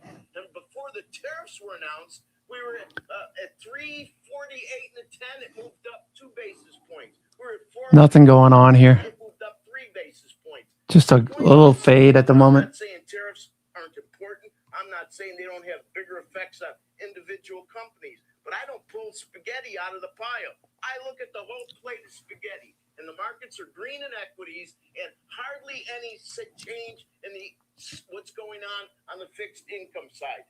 Look, we're now still up on the week on a 2. We're still up on the week on a 10. And the dollar index, which did get affected, it moved a bit lower by about 1/5 of a cent, just on a knee-jerk reaction at 10 o'clock Eastern. But it's still up smartly on the week. So I guess the way I would look at it is that we all talk about how AI has this learning process. Well, the markets are giving it a good run for the money on this president because they've learned how he does things. And I think when we went from Liberation Day and all the volatility to so little of it today and all the questions all our great guests and you and Dom have been talking about for hours, they're all very legitimate. But in the end, the market's looking through it. So if you're an investor, look at the markets now and look at where they've been. I just don't think that you should alter your strategy significantly on what's going on with tariffs or the court ruling. Back to you. All right, holistically stable. I guess that's what we'll call it, Rick. Thank you very much for that. We appreciate it. Now, NVIDIA shares are moving higher after the Supreme Court overturned President Trump's tariffs. With earnings just days away, is now the time to buy those shares? We'll discuss coming up next.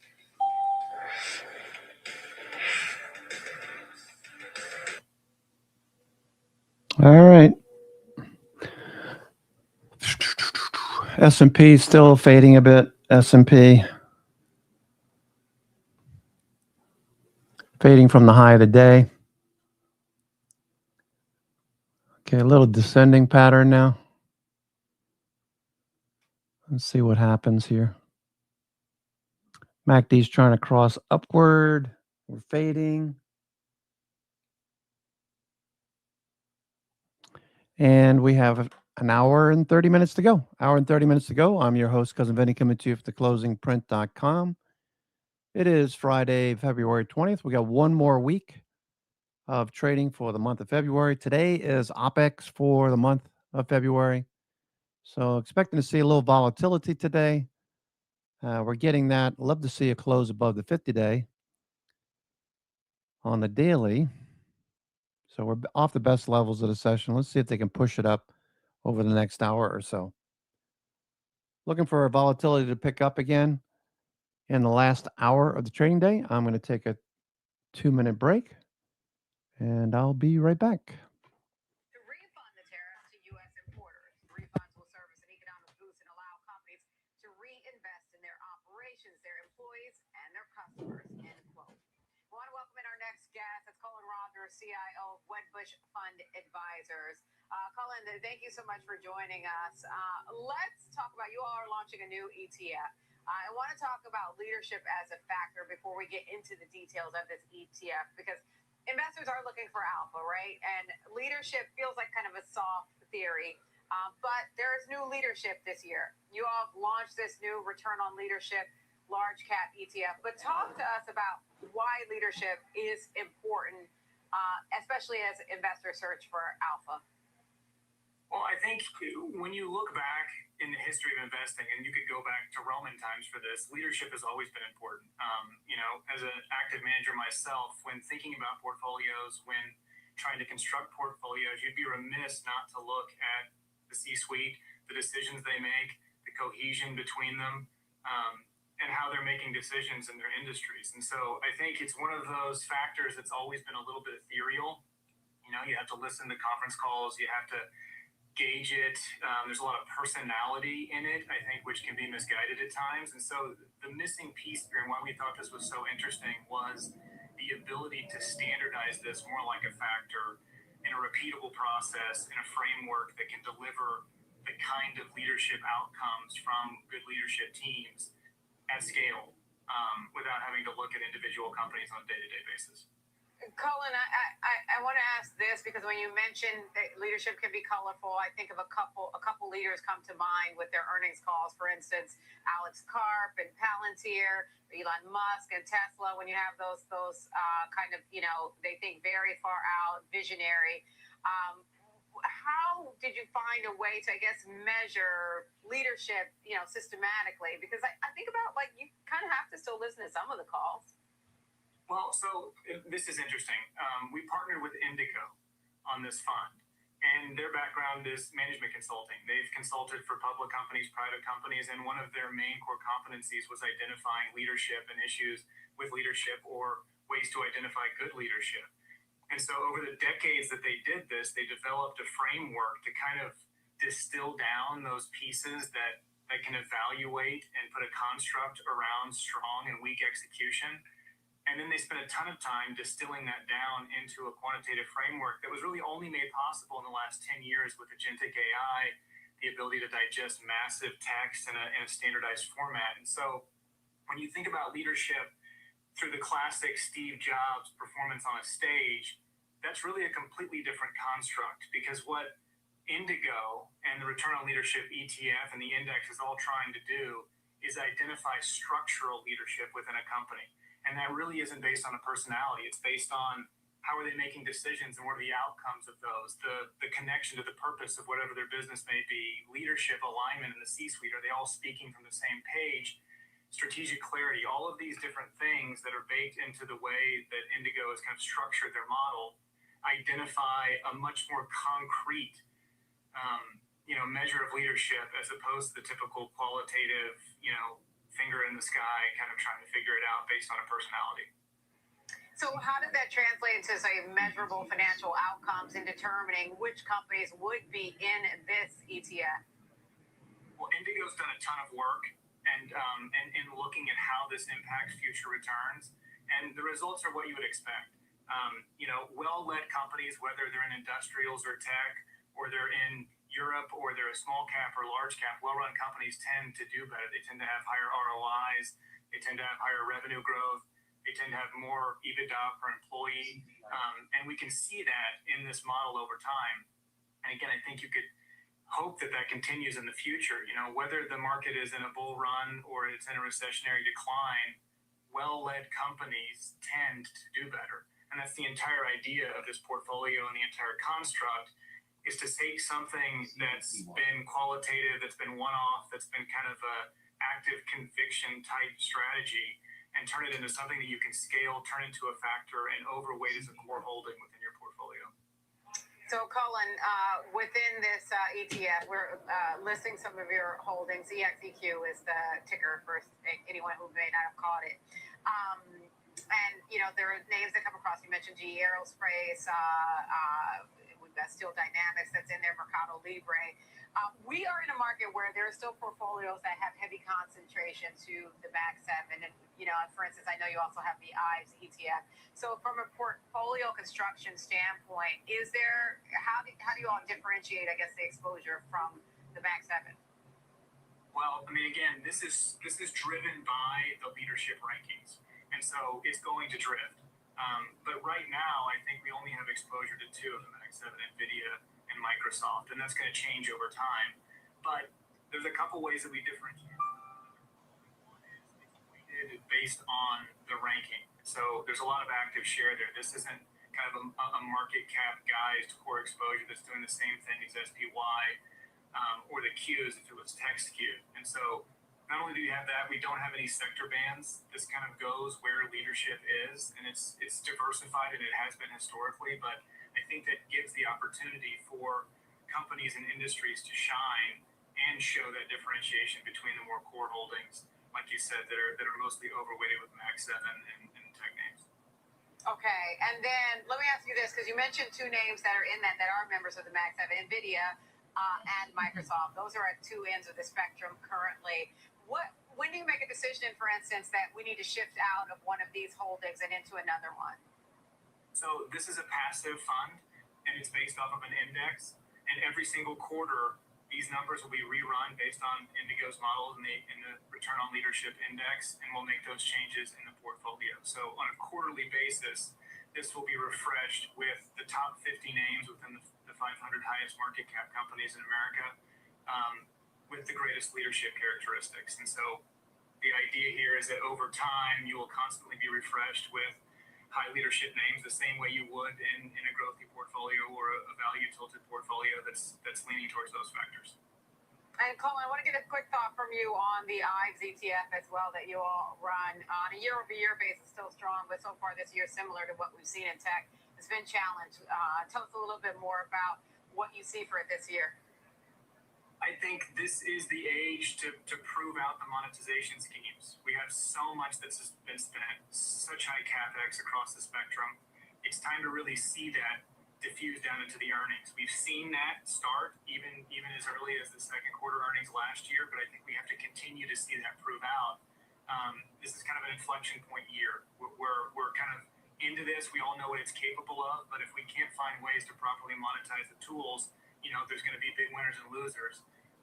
And luckily, this is tied to Dan Ives and his AI 30 list, which is his best 30 highest conviction AI names to kind of navigate that. But yeah, I think this is an important year, and there's a lot going on from a rate environment, from a tariff environment as we saw today. And so I think being on the ball, being nimble, active is very important.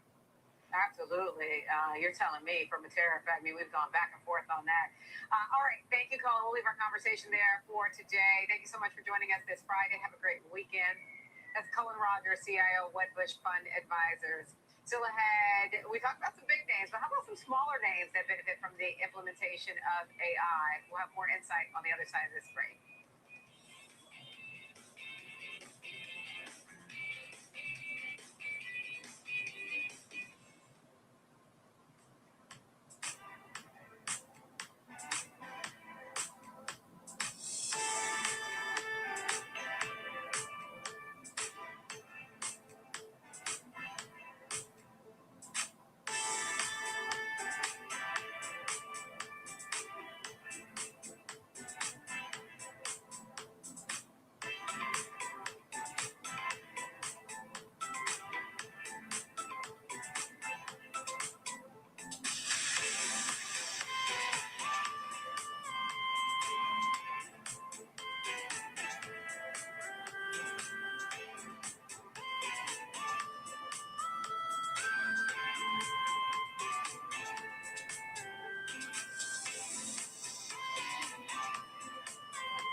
Sometimes,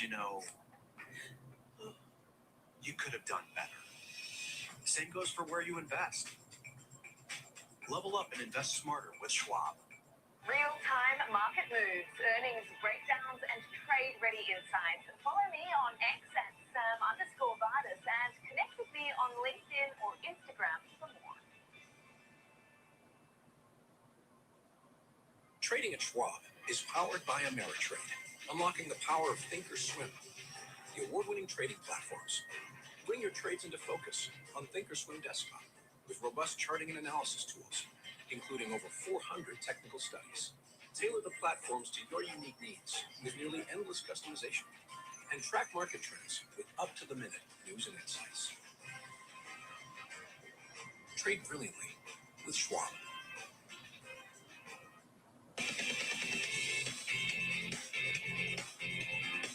Welcome back to the Watch List. I'm Diane King Hall. We want to welcome in Justin Bergner, portfolio manager, Gabelli Dividend Growth Fund, and the co-portfolio manager, Gabelli Dividend Income Trust Fund. Thank you so much for joining us this afternoon, Justin. So we got a lot of news on tariffs today. We got the SCOTUS ruling, which strikes down the tariffs under IEEPA. And then we knew that the president would have a reaction, and he just did a press conference. I think it lasted a while. I was just trying to check the screens there because it was still going on at the start of this hour. So there still will be tariffs in place under different laws. Tell us just what your read-through is on this, and how do you make sense of it all, where we stand with tariffs? Sure. Thank you, Diane, for having me on this afternoon. So clearly everyone was anticipating today's ruling from the Supreme Court. It was mostly as expected, a 6-3 ruling that the IEEPA authority wasn't there for broad-based tariffs. And I guess the question mark is, how are tariffs going to be refunded? The market is probably a little bit caught between enthusiasm that the tariff rates will come down under other authorities, but then also, a little bit worried about the increasing extended uncertainty as we transition to other tariff statutes that may be temporary in nature, and what that will do to, business and personal investment decisions. So much headline risk right now in general. There's also the geopolitical concerns that feel like they're kind of simmering on the back burner, if you will, the tensions between the U.S. and Iran. How much does that matter right now to markets? Well, I think, at this point, markets are probably expecting a limited strike. Anything larger than that might cause concerns, and certainly a strong Iran reaction to a potential limited strike could cause concerns. So that's one issue I'm watching. There are also a lot of macro indicators that I keep an eye on day to day that, are at the risk of becoming too hot or too cold. So that could be, a re-strengthening of the dollar versus the euro above the 118 level after a, favorable weakening a month or so back. It could be the 10-year dropping below 4%. That seems to be not as big of a concern after the Supreme Court ruling pushed yields up. The 210 spread. Even Bitcoin, which has some weird moves over the weekends, can kind of, correlate with the NASDAQ and affect things. So those are all indicators I'm watching just to make sure nothing goes too low or too high. But there's also a lot of positive stuff to look forward to. The big, beautiful bill stimulus is going to really kick in come tax refund season in a month or two. That's meaningful. There is the Fed expanding its balance sheet. There's some benefits potentially from deregulation, and there's a strong AI CapEx cycle along with data centers that might be extending to other areas of the economy, such as the industrial sectors. So I'm glad you mentioned the big, beautiful bill, because that's obviously expected to be, stimulative. I was talking to one economist off the back of the tariffs ruling, and he expects to see some refunds, and he thinks that could filter down to inject some between $100 to $150 billion in cash to American households. How do you see that as a possible tailwind? I think it's going to take a long time to resolve if and how those tariffs and when they're going to be refunded. So I don't know if that's really going to be a meaningful stimulus this year, but there is plenty of stimulus coming through without that. And that will offset some of the, challenging economic dynamics and data that we've seen, including today with a higher core PCE and a lightish GDP print. Okay, tech has been a leader today after this decision on with regard to tariffs, or the opinion from the ruling rather from the Supreme Court. But you've been watching the Mag 7 has not been an outperformer so far this year. You've been watching some under the radar AI plays. You're looking at Belden. Why is this? How do you see this as a potential under the radar next phase of the AI trade? Yeah, so Diane, the NASDAQ peaked in October, and there's been a rotation to cyclical value, but also some defensive value in staples. I think a theme that we're looking at is who's going to benefit from the implementation of AI. We've owned a number of industrial distributors. We're looking at companies that can reduce their customer service costs, for example, a cable company like Comcast.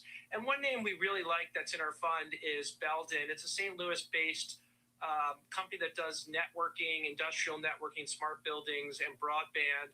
It gets 2/3 of its EBITDA from industrial automation, so networking for industrial automation. 25% of its revenue, or 25% of its EBITDA rather, is for the faster growing North American automation markets. And it's also participating in AI as it pushes towards solutions, which are now 15% of the business. Continue to fade a bit more. Mixing up the sales growth from low single digit toward double digit, mixing up the margins, and they're taking a lot of initiatives, including some that just were discussed this last quarter, to even further accelerate the solutions push. I prefer to see this close above the 50-day. Okay, and I want to go back to the point you mentioned about the rotation that we've been watching, the rotation into, say, defensive and cyclicals. To you, is that healthy, or is that, was that an indicator of a potentially risk-off market? I think it's indeterminate, right? If it's rotation to cyclical value, cyclical growth. If it's a rotation to cyclical value, like we've seen for the most part. Let's see, where can we go here? Can we come down to, can we get down here to 68.80? Defensive value like consumer staples, which 68.80s. I'm going to fill those in. Maybe some 68.80s if we pull back. 68.80s. Maybe we bounce. A grinding tape like we're seeing now, even as tech sells off, or it could coincide with a pullback. And we have seen meaningful pullbacks. An upper trend line. Presidential cycle, although again we have more stimulus. 69.10 maybe. Later versus what would normally happen in year one of a presidential cycle. So 69.10. Thank you so much. That's Justin Bergner of Gabelli Funds.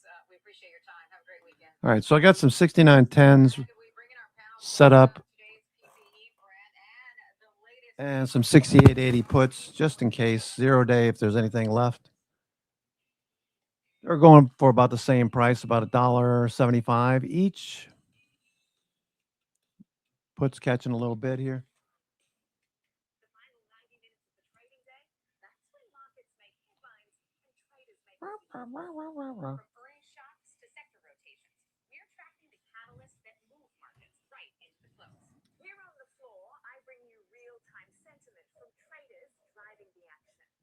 And in Chicago, we break down the data, technicals, and trades you need to see before the bell rings. Live coverage of Banks trying to bounce. Okay, let's look at the sectors, see how we are for the weekend, for next week. XLB, materials firming up a bit. Similar to previous times, we consolidated XLB. Communications, Meta, Google, Netflix. Big day today for communications. Meta. Okay, we're just shy of the 50-day. Meta. Amazon. Google. Google, nice reversal. So Monday, more than likely, we'll see a move back above the 50-day, or at least test it Monday. Google. Selling, holding, or planning. Whether you're ETFing or 401k, saving, spending, or even retiring, you can count on Schwab for market insights, live support, powerful trading platforms, and 400 branches. All at your service, all so you can invest your way. Sounds nice, right? I'm Sam Barnes, live from the New York Stock Exchange. When the market moves, we're on it, getting the reaction. That voice. Okay. All right, we've got an hour and 10 minutes to go. I'm your host, Cousin Vinny, coming to you from theclosingprint.com. Friday, February 20th. Sliding a little bit more. S&P sliding a bit more. Still wouldn't put it past the markets bouncing back above the 50-day. We're currently right at the 50-day.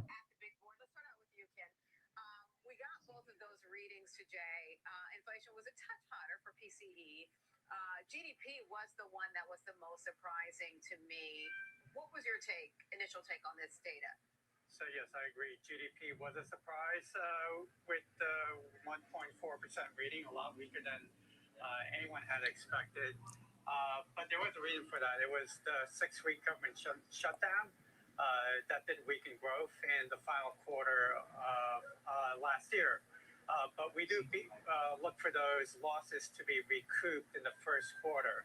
So we are expecting a better GDP reading at the start of the year. Okay. Michael, I want to get your thought on GDP before we move on to the Fed's preferred inflation gauge. What was your reaction to that number? Well, I think the GDP number, as was highlighted, was largely just, impacted by the GDP deflator effectively when the U.S. government shut down for those 6 weeks. This was highlighted. We didn't have to stop paying for it. That somewhat comically is interpreted by the Bureau of Labor Statistics as we paid more for the government services that we got. We will ultimately see some claim back on that, but I think the really core component that we need to be paying attention to is on a year-over-year basis, and now for a continuing process, we really have seen our year-over-year GDP numbers basically hover in the 2 to 2.2% range. That's been true pre-pandemic. It's true post-pandemic. And that is prior to the revisions, which with the downgrade to the non-farm payrolls, we know is actually going to be lower. We'll get a slight improvement in productivity, but largely we'll see the GDP guided even lower. That suggests the economy continues to weaken. And that's really what I'm paying most closely attention to. Okay, let's get into PCE now. So we got that 3% number on a year-over-year basis. That was a touch hotter than expected, but a 3 handle is moving in the wrong direction for the Fed. Ken, your thought? Yeah, that's exactly right. Inflation was too hot in December, just on a month-to-month change, 0.4 for both headline and core, which are pretty hot numbers as you indicate. And then Descending channel, more or less. Got a lot of stocks looking pretty good today. Pinduoduo, Google, AppLovin, Lam Research, Old Dominion Freight, Amazon, Analog Devices, Netflix actually in the top 10. That's pretty cool. Netflix. Let's take a look at Netflix.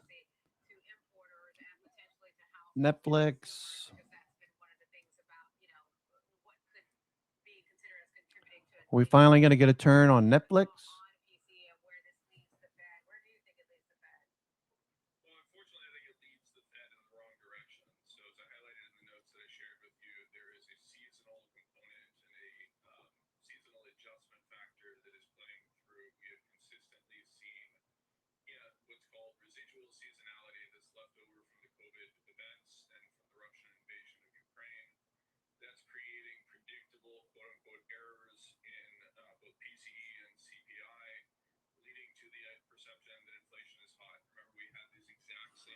Netflix trying to turn, still in this descending pattern. Can't believe this is $76, $77. Netflix. S&P.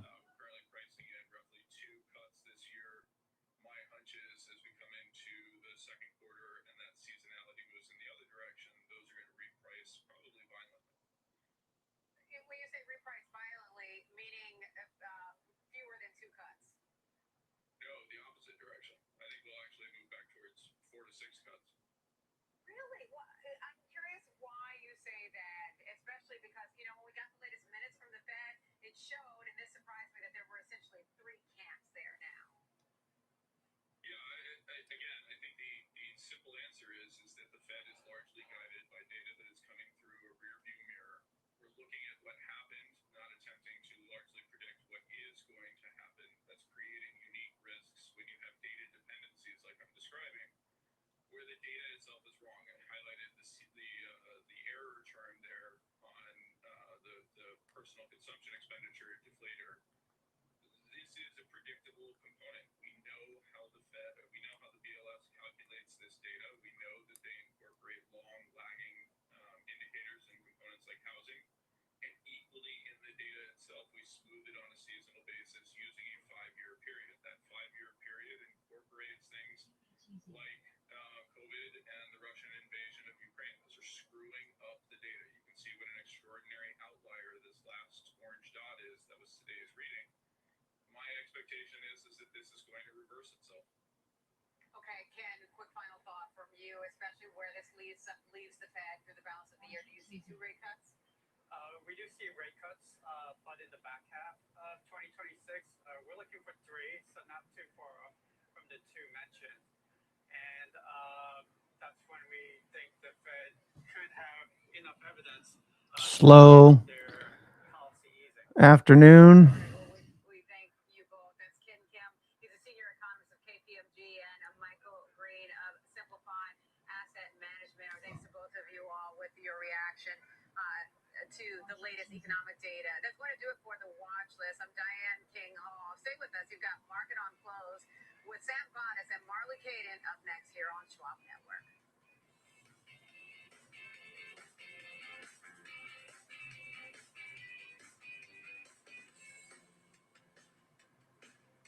Schwab Bank Investor Checking, the checking account built for investors, named highest in client satisfaction by J.D. Power for 7 years in a row. With Investor Checking, you get the award-winning features of our checking account, plus cash management solutions, all designed for investors like you, with unlimited ATM fee rebates for cash withdrawals worldwide, no overdraft fees, and enhanced security features to keep your money safe.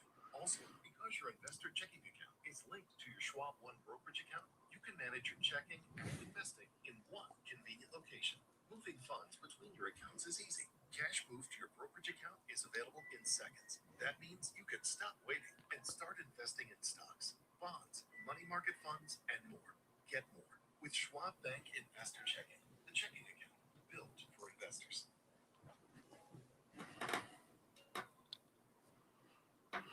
All right, we continue to fade S&P.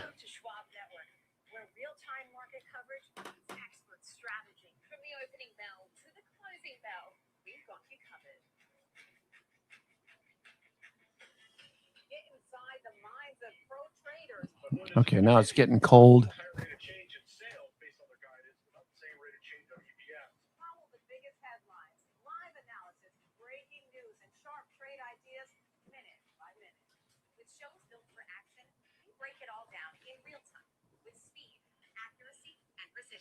I think one of the most important things is you're making a play in a risk-defined way here going into earnings. So that would be a further downside area to watch. Smart insights, actionable data, veteran traders, and trusted financial journalists. Streaming live and on demand.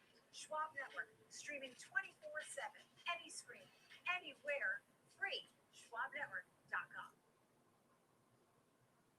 Mom, when my grandparents moved here, did they know what our family would become? I don't even know if they could envision it, to leave everything behind, literally come across the entire world. I think that we totally met what their wishes were. Schwab has been with us for almost 25 years through purchasing up houses, opening up our business, having children. They've always been there for us. I want to invest with a company that can help me give my family a happy financial future.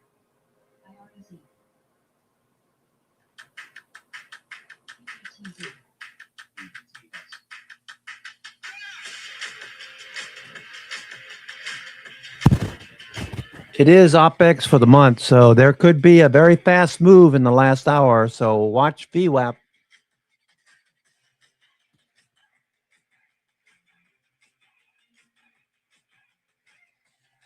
VWAP is down below price. I'm going to shift to the 5-minute. Last year, my dad had a stroke. Big shock. Didn't see this person that I've always seen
residents on the mind, residential housing market and where home prices are trending.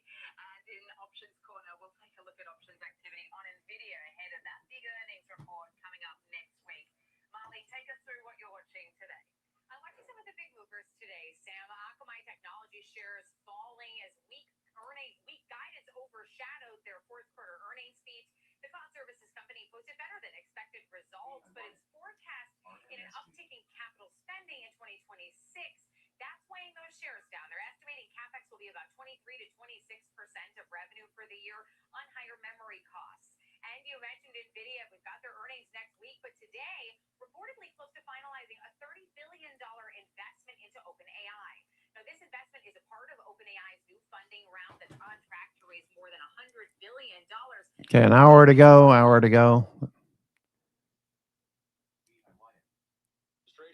Oh, they're still talking about tariffs. Man, CNBC can't let this go. Oh my gosh.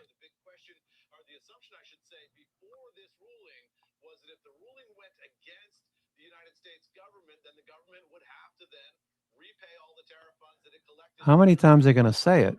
Man.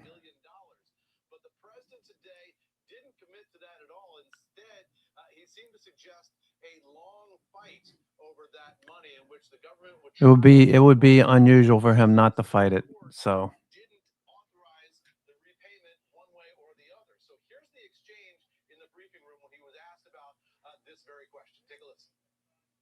Are you saying that you don't plan to honor refunds for companies that file for them?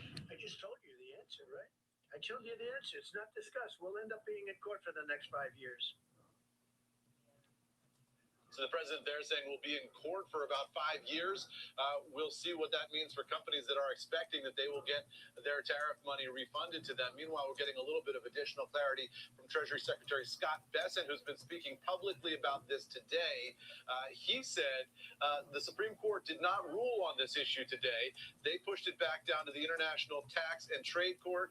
And my sense is that could be dragged out for weeks, months, years. So we'll see what happens there. Before this ruling, the Treasury Secretary had suggested it would be no problem for the U.S. Treasury to pay back the $133 billion. That is, it had the capacity to do that over some period of time. But now he's saying this is going to be a battle in the courts, and we'll see what happens there. The other big question here, Scott, that I've been trying to get an answer from the White House on unsuccessfully since the president spoke, is this 10%. okay, we got a nice little bounce here. S&P starting to bounce. Okay, watch this bounce. Trade deals with this administration, for example, EU, UK, and others that have already got a fixed tariff rate as a result of their negotiations. Let's see if they run this higher or not. On top of that, we're trying to work out all the details there. So there's a lot of moving. Let's see where they go with this. In the fallout from the Supreme Court decision this morning, Scott. Let me lean on your political chops for a moment, Eamon, if I can, because all along the way here, polling would suggest that the tariffs from the start weren't all that popular, broadly speaking. Now we're talking about this ruling coming within the same week in which we had that report telling us who pays for the tariffs in the first place, which we already knew anyway, that the U.S. companies and U.S. consumers are the ones who pay. Okay. So multiple reports that all lead to the same conclusion. So what's the potential political fallout for continuing to press the tariff case in the context of all of that, and with the midterms not all that far away either? Yeah, it's interesting because it kind of... Okay, I can't listen to these people. They just like nonstop with the frickin' tariffs. Software for human review, so keeping an eye on that as well. Let's send things back over to Marley, though. And Jenny Horn in Chicago with some of today's top movers. Thanks so much, Sam. Yes, like you mentioned, Jenny Horn, co-host of Next Gen Investing, joining us to break down some of the top movers we saw today. Most of them tied to earnings. Akamai, of course, tied to their earnings. Earnings themselves were actually good. Its guidance overshadowed its fourth quarter, though. Right. I think this has been the entirety of some of the drag we've seen on the broader AI trade. And so, like you said, beat on earnings and revenue. We did see specifically cloud and security were strong. Cloud security revenue actually rose about 11% year over year. Cloud infrastructure services climbed another 45% year over year, driven by AI. Okay, nice little pop here, S&P. Delivery businesses are still seeing a decline. Those are contracting about 2%. But the company did estimate now CapEx will make up between 23 to 26% of its revenue for the year. That was up from 19% in 2025. And adjusted earnings guidance also did miss versus prior estimates. So I think this can be hugely attributed to, again, first of all, the fact that CapEx is ramping up, but also higher memory costs, which do drive up then the cost of their servers, which explains some of the capital investment figures. Also, AI GPUs in those servers do remain in very high demand. So they're able to charge a premium to, again, these companies to be able to offset these higher costs. And so, Okay, nice little pop in the S&P. Focus, and they did see 42% on an adjusted EBITDA basis.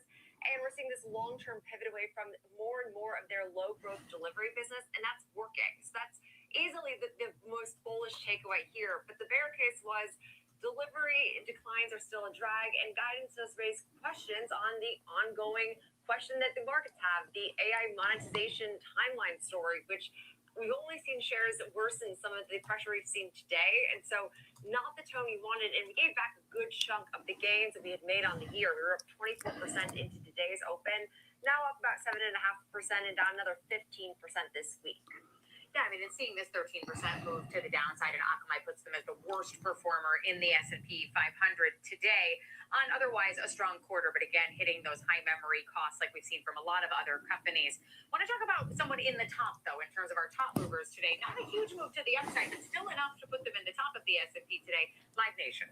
I know this company continues to shock me because I don't think you can find a more discretionary portion of a consumer discretionary space. But hey, revenue did beat. We saw earnings losses come in smaller than expected, and hugely highlighting that concert demand does remain strong, especially for stadiums and international markets.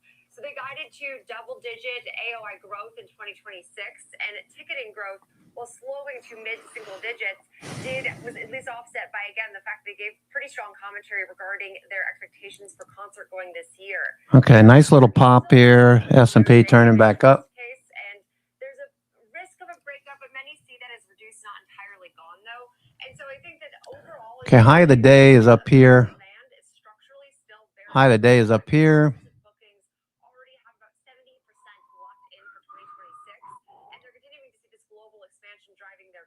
Look at the volume coming in. MACD's turned up.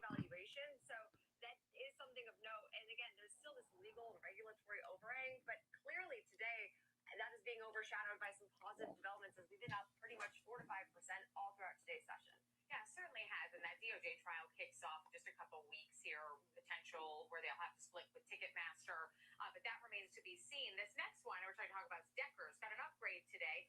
Was higher this morning. As I'm looking now, is lower, surprisingly lower following the tariff news. I know, and I would have thought maybe it's because of the uncertainty that looms with regards to like what the additional 10% tariffs could look like. Because hey, I can understand it does impact a lot of these various athletic retailers with sneaker makers, electronics. So it's not necessarily Decker specific, but we did see some specific news called out by Argus as they upgraded shares to buy from hold, citing that management has raised guidance along with a more reliable forecasting model, arguing that their biggest brands like UGG and Hoka continue to report really consistent and strong sales growth. I mean, we saw Hoka return around 19% to its revenue on a year-over-year basis. UGG saw about 5% growth in its most recent quarter. And the stock is still trading, I mean, roughly about 21% below its highs. And so right now, a forward valuation of 16 times, this is very much on the lower end of its historical range, does then take the case that shares could be undervalued at these current levels. But Hoka, again, really remains to be their global force, as its strong margins also have been another bright spot for this company, as well as just a relatively lower valuation. And so there's a reason, frankly, it trades at a lower valuation. Again, they have tariff risk, as you can see it playing out in real time. All right, S&P looking for a nice rally. It was initially enough to at least send shares briefly higher. Close above the 50 days. Looks like it's in the cards. I don't want to jinx it, but it'd be nice to see it close above. New high today. They're up 35+%. Ring Central. I know, and this another shocker to me that we're seeing Ring Central of all things be an earnings winner clearly today. We're up 32% now on a week-to-date basis. Up now, I mean, contributing to its 35% year-to-date gain. So beating on earnings and revenue pretty easily. Also, we saw fiscal 2026 earnings guide that came in well above street estimates. growth does remain modest. If you actually look at pace of revenue growth, it was only up about 5% year over year. And we did still see some mixed messaging across various headlines that caused initial confusion, but the adjusted results overall were still solid. And so they have demonstrated now strong cost controls, margin expansion, earnings growth outpacing revenue growth, and guidance that really does support now a higher multiple expansion. But again, revenue growth is still sluggish, and we do know that there's still some competitive looming threats, and some Let's see if we get a little bit more out of this. been able to hang on to their more bearish lean because they say, hey, Okay. name is Hedge flows. growth, frankly, but you would not know by looking at shares today because this move has not really been dampened at all throughout today's session, and Ring Central showing some surprising resiliency in this earnings market that's very quick to punish for, I mean, it feels like a whole lot less. It has been so interesting to see what names are performing very well and others that are being punished because Ring Central also caught up in the software sell-off. Right now, moving considerably higher, seemingly no concerns around this potential company. But as you cited, maybe some cause for concern in some of the numbers and reflected there. But a 35% move to the upside today for Ring Central. Jenny, we appreciate you breaking down those top stories for us. Have a great weekend. That's Jenny Horn, co-host of Next Gen Investing. I do want to check back in with Sam, though, for a look at what we have coming up next in the show. Well, coming up, Molly, we will get some reaction from the Supreme Court's decision to strike down Trump's tariffs and the ensuing reaction from the president himself. Mark it on close. Be right back.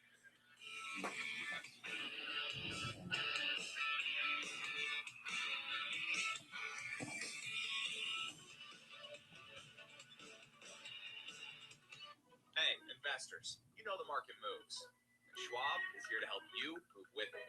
So, whether you're buying, selling, holding, or planning, whether you're ETFing or 401k'ing, saving, spending, or even retiring, you can count on Schwab for market insights, live support, powerful trading platforms, and 400 branches. All at your service, all so you can invest your way. Sounds nice, right? I'm Nicole Petalides, live at the New York Stock Exchange, and this is the Watch List. Your midday view into the trends driving the markets with a sharp focus on technology, innovation, and companies leading the next wave of growth. Big movers, real-time interviews, and insight from analysts, founders, and market voices you trust. The Watch List, 2 p.m. Eastern, only on Schwab Network. Whether you're an experienced investor or just getting started, Charles Schwab offers a webcast that's right for you. Are you a long-term investor? Our investing webcast series breaks down different investing styles, including growth, value, income, and more. Best of all, you can ask questions by chatting directly with an education coach. It's interactive learning at its finest. Tune in live or on demand. Head over to schwab.com/coaching and start learning today.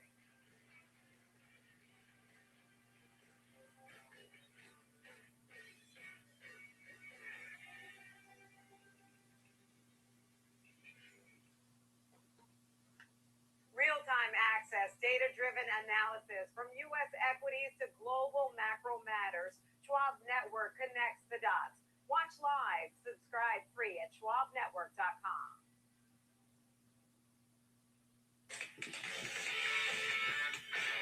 Welcome back to Market on Close. I'm Sam Bias on the floor of the New York Stock Exchange alongside Marley Caden over in our Chicago headquarters. We've just got a quick market update for you before our next guest. We've got about 46 minutes to go in this session, which has been very busy for us this morning with a slew of economic data and, of course, what we've heard from SCOTUS and then the response from the president himself on that. We'll discuss that in a little while, but we had initially seen a nice pop for stocks, as we can see here. The S&P 500 managing to hold on to gains here about 0.7% or so. This coming off the back of course, the Supreme Court ruling against Trump's tariffs earlier today, and then managing to hold themselves very much throughout the course of his press conference this afternoon, where he did indeed say that he would be imposing new global tariff rates of 10% using another method here. The Nasdaq 100 are holding up 0.1%. We have seen a nice day for some of our Mag 7 members, very much doing some of the Looking for a slow grind, hopefully back up to the high of the day. We could drop back off and head right towards VWAP, so be prepared for that. The markets look pretty good. I mean, populated, the NASDAQ 100, the top 50. There's so many good names in here: GE Healthcare, M-Chip, Apple, Starbucks, Vertex, Meta, Shop, Google, Microsoft, Netflix, Lulu, Analog Devices, Amazon, Old Dominion Freight. I mean, the list goes on and on. This looks like a pretty good day. Palantir up.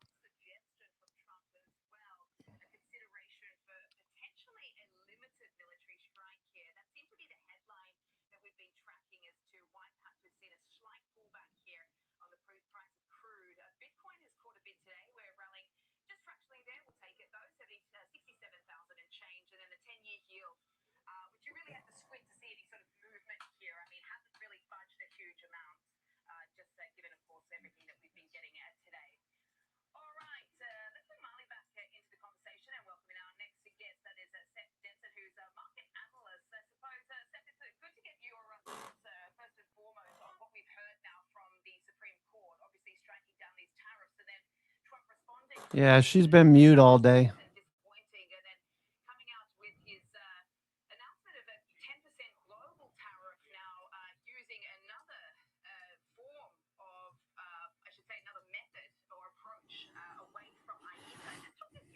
Okay.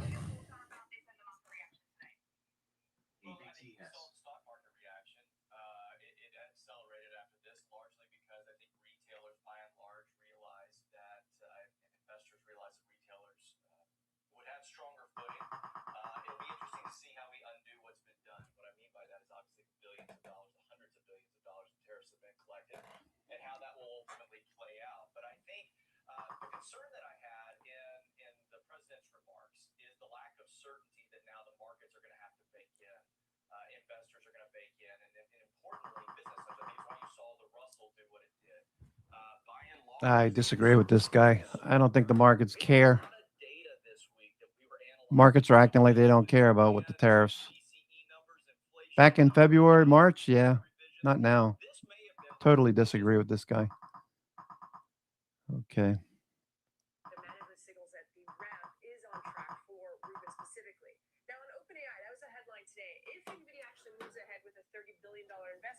It's going to be less about the valuation, more about future chip demand. The fact that NVIDIA is willing, essentially betting its own balance sheet, that AI spending isn't slowing down anytime soon, Scott. All right. We'll look forward to it for certain next week. Christina, thanks. Christina Partsinevelos. Also watching private credit stocks today. Could head down towards VWAP. Lower a day after restricting redemptions in one of its credit funds. That firm also at the center of a funding deal for one of CoreWeave's data centers, and that stock under serious pressure today on a report about that financing. So we'll watch all of that. For reaction on everything today, let's welcome in Alicia Levine, head of investment. Hedge flows did briefly turn up. Still descending pattern in hedge flows, lower highs, lower lows.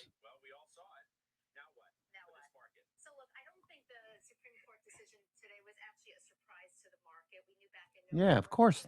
The market's not acting like it even cares.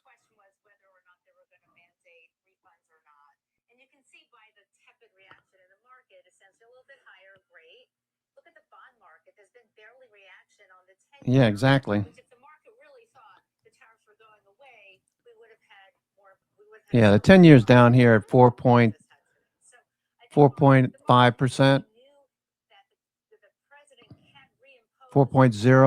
4.05%. That's nothing. 10-year yield, junk bonds, more importantly, junk bonds. Junk bonds are more bullish. Junk bonds are moving higher.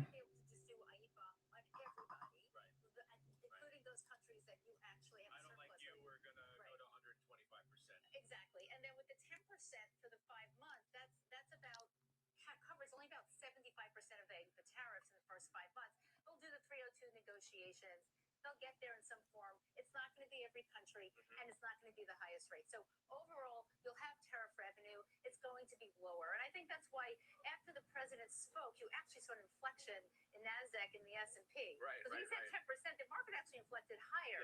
Yeah, look for a lot and anticipate that you're going to get less than what you are looking for. It seems to be his MO. across the board. We can deal with that because that's like old hat for us. We just need to take the extremes, the haphazardness, if you will, off the table. Yeah, I don't know that we can take the extremes out of the equation. Oh gosh, it's just just like relentless with these freaking tariffs. Gas and certain manufacturing that by and large are 10 and 20% higher wage jobs. That's what we need to see come up.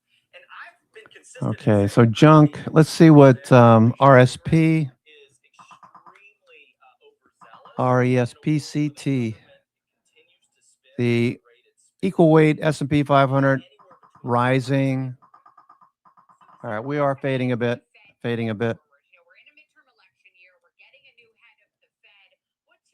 S&P equal weight, bullish, trending 921, 50-day.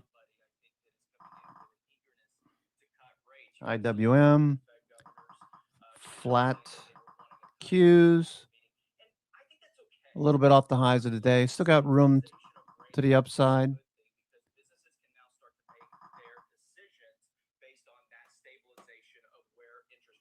S&P. I certainly enjoyed the cheap money when it was there, but the reality is foundationally balancing where things are is a good thing because it allows for appropriate planning. And so I think what we see the Fed do is ultimately weigh things where they are. We are going to have to watch and see what jobs numbers do and where everything sits. My hope, though, is, again, we talk about Wall Street. I'm very concerned about Main Street and where things are at the dining room table, and specifically housing and shelter. I'd like to see the 10-year Treasury fall below 3. I think if it would, or below 4 into the 3s, and if it would, we might see mortgage rates come down into basis point level that we've seen. All right, S&P, 15-minute chart. We start to see those things move, and I think we'll see an American economy. MACD just flattening out a little bit. Everyone across the overall income spectrum. Speaking of the economy, the president was talking up just how hot this country is right now, and he also said today that he saved intel. I'm just wondering how you're thinking about the whole onshoring narrative, which is no doubt a big paradigm shift as far as this country is concerned, more in sort of modern history, I suppose, but also coupled with the sort of cyclicality trade that we're seeing right now, this upside with respect to what we're seeing as far as the rotation. How are you looking at valuations sort of down cap as well on that whole story right now? Well, it's good to see that the things that we are expanding into are things that I think are future leading industries, specifically AI and technology. And what I love to see the Rust Belt get back to a place where it is the manufacturing hub of the world. Yeah, but that's not reality, and I don't think that that's anything we can really expect. I do think us fortifying various aspects of that and having our own ability to manufacture at a high level is a positive thing for the economy and keeps it balanced. But what I am appreciative of is that this administration particularly sees the future and is making heavy investments there. And we are still seeing significant investment from foreign dollars. America is still the place to put money and the place to get the highest return. The old adage, when America gets a cold, the rest of the world gets the flu. Well, when America does well, everybody does well. And so my hope is that we continue to see. Oh gosh. Speaking in cliches, just talk about the markets. Thank you. Talk about the SMH. Finally, CNBC. Chips at highs. I mean, these look pretty good. Chips, SMH is at the highs. Intel, what's that doing today? Nothing. Sitting at the 50-day. Probably bounces next week, I would think. MACD's ready. Lam Research, look like that's going to turn. Lam Research looks like it might turn. Okay. Looks like it's going to take off to the upside. Lam Research. This is not S&P. Got a few minutes left to go. 35 minutes left to go. See if we get any kind of movement. End of day. Lam Research, Micron. Micron at the highs, consolidating. The Bollinger Band still contracting. NVIDIA with earnings up. We got earnings coming up. Marvell, On Semiconductor, Analog Devices, breaking out to new highs. The chips look pretty good. The communications services like Google, Meta, these look okay, coming off the low. 60-minute time frame. Fox, Charter, Netflix. Even Netflix is trying to turn the corner. Netflix. I'm not going to make anything of this. It needs to get above the 20 EMA on the daily, and these need to turn. It's probably going to take a few days. Maybe we can see the mid 80s again. But communication services definitely turning. Semiconductors look good. Let's see what other sectors. Let's take a look at, let's go backwards. Let's go from retail. Retail is doing okay. Flat with the S&P near all-time highs, 2% off the high. Not even that anymore, 1.5%. Okay, let's take a look at that, by the way. Let's take a look at that. S&P. We want to close above the 50-day. If you're bullish, you want to close above the 50-day. We're right at it. Just above it by 6 points, 5 points. Or a percent, 1.5% off the high, if that. Okay, so let's pull this over. 50-day, I don't think that's an issue anymore. The 200-day rather. If we do roll over, the 200-day is down there. You could trade some put flies, something like that.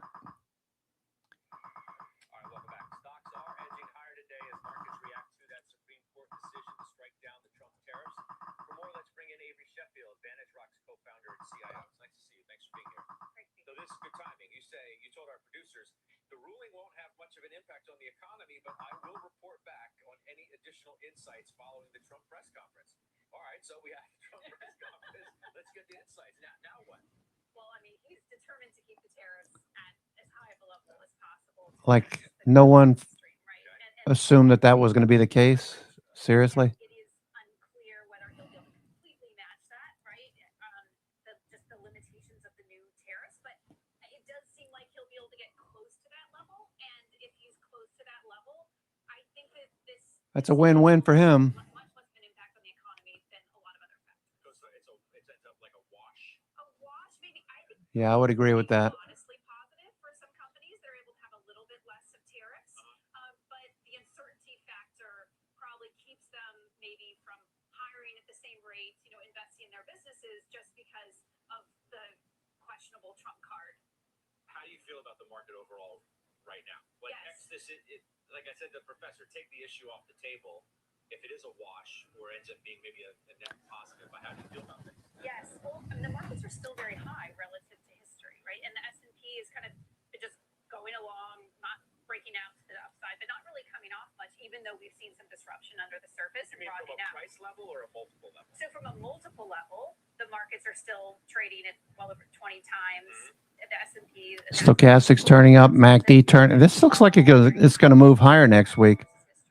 RSI's rising. You see that?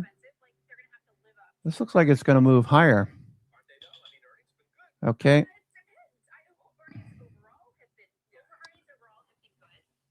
I don't see a big downside move at the moment. Equal weight is trending. Oh shoot. I just marked this all up. Damn it, Janet. Oh man. All right, I don't need to do this right now, but let me just get this.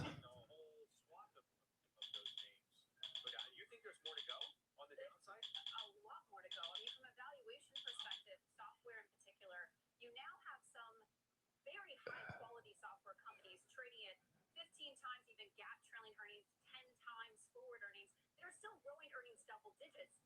Those companies maybe like they won't be as disrupted as much and actually have interesting upside here. We actually had there were a couple smaller cap software companies that reported this morning that were up nicely, went up Okay. quite a bit. But a lot of software companies are still trading at infinite earnings on a gap from a gap perspective, 40, 50, 60, 70, 100 times on forward earnings.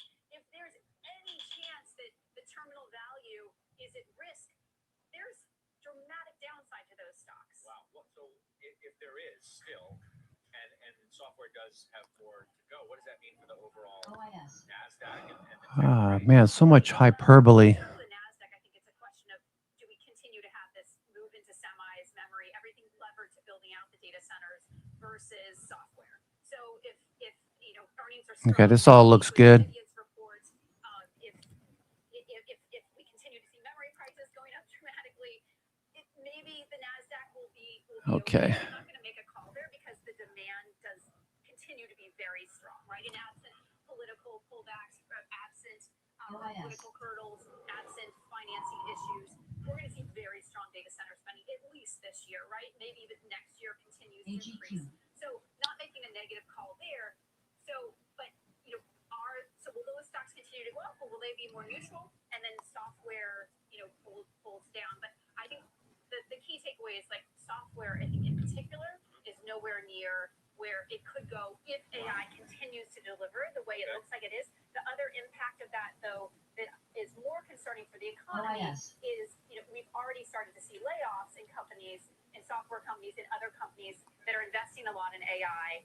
And does that start to accelerate at some point and create a more negative impact on the economy overall? What do you like the best in the market? Right. So, this, I think, speaks to my more defensive posture. I'm very excited about the U.S. telcos. We've talked about them different times over the years. I think it's like one of the exciting things. Oy. That's what you got. Right. Well, that's what I have. But I think, look, people have been piling into private credit because they're looking for security, right? They want to get yield with security. Private credit is showing to have some potential concerns, issues. Now they've been running the other direction. Right. Well, people are running the other direction. Where should they put their money, right? If the market is, I think, more uncertain at these levels, the risk reward probably less favorable, even if it's okay. The U.S. telcos trading at near 10%. Oh, boy. One of them with a nearly. All right, we've got 27 minutes to go. 68% their shareholders, and they've been telling you we don't want to really beat each other up. 26 minutes to go. We're looking for a move. Nothing happened. The dealers, I guess they're closing positions, starting to close positions.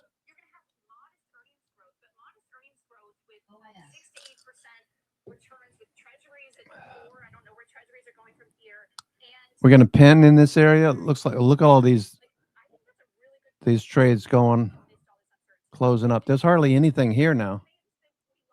Not much left. Got about 25 million left. Hedge flows could turn up. You can see hedge flows could make a higher high here.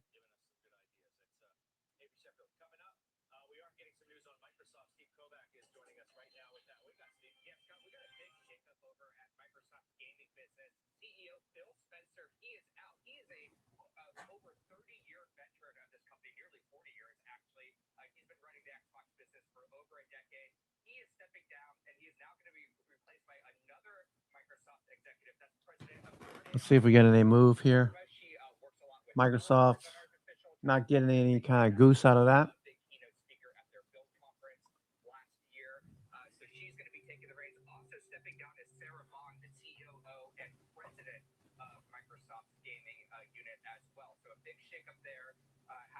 This is all in the context of 2.5 years after that big Activision deal finally closed.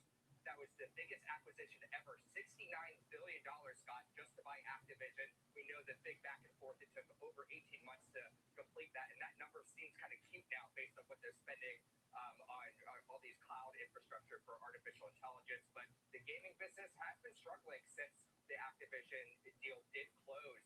In fact, during the December quarter, just this past holiday season, sales were down 5%.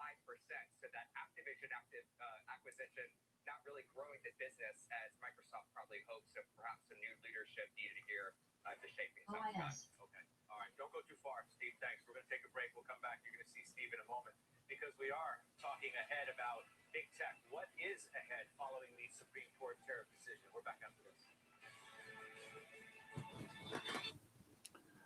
Supreme Court, Supreme Court, Supreme Court. Meanwhile, markets are only 2%, a little bit more than 2% off the highs.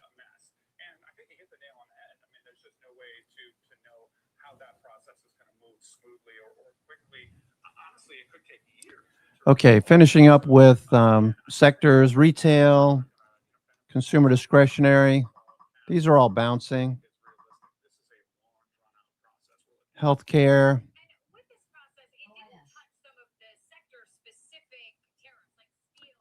Healthcare. That's okay. Utilities. That's holding up very well. Consumer staples, consolidating, buyers at the low of the day.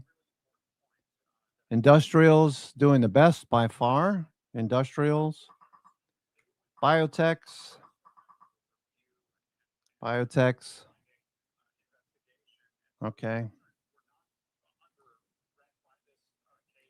Tech doing okay. Semiconductors above the 50-day. Trending, tech and semis. Software still sitting at the lows.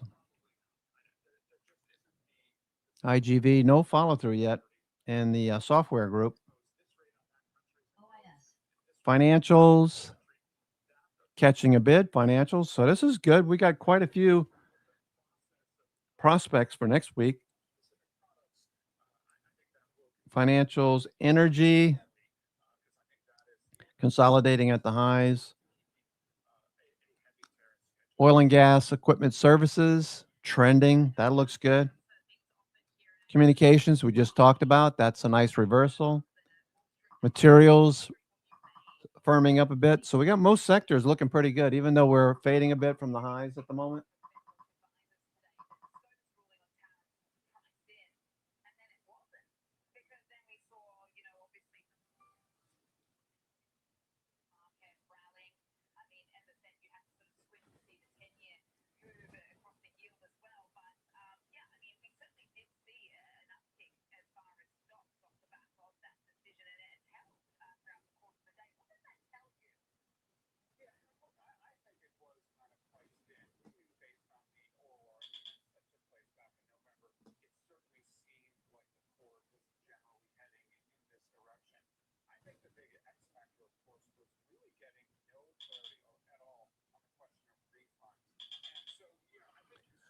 Okay.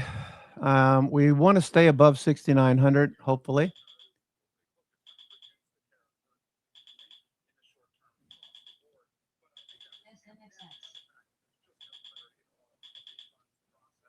Okay, dealers are going to close positions. Probably that's what's going on right now.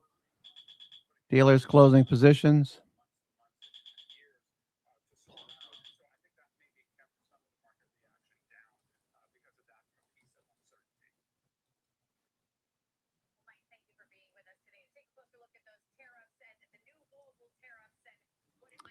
Yeah, we could pin here too, Mondo. We've been moving sideways. We've been moving sideways right here at 6,900, 6,900.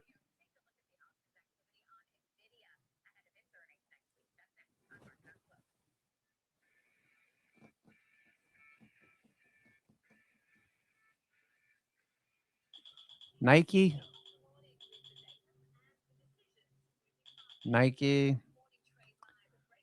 Long-legged doji.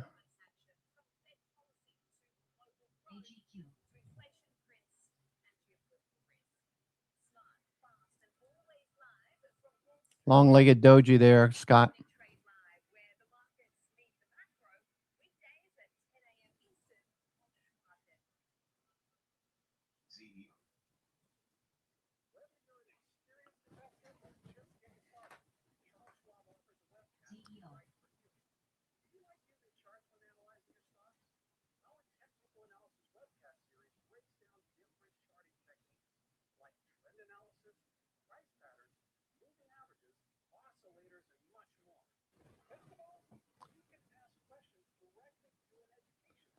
Or below the 200-day, sandwich between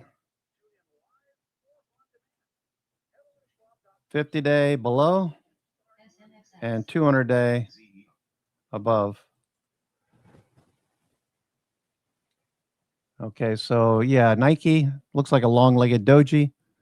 Tried to get above the 200-day, came back down, tested the 50-day, closing right inside of yesterday's range, the body.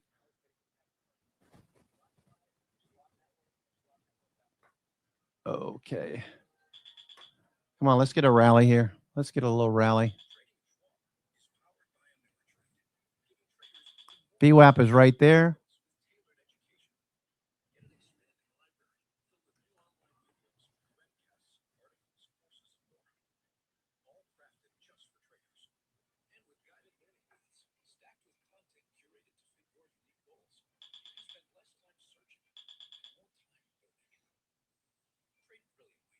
Okay, looks like we're going to pop. Watch MACD here.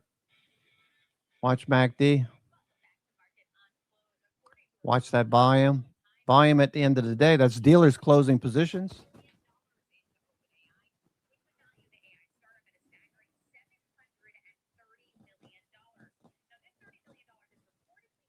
Come on, let's go. Let's run this sucker higher. VWAP.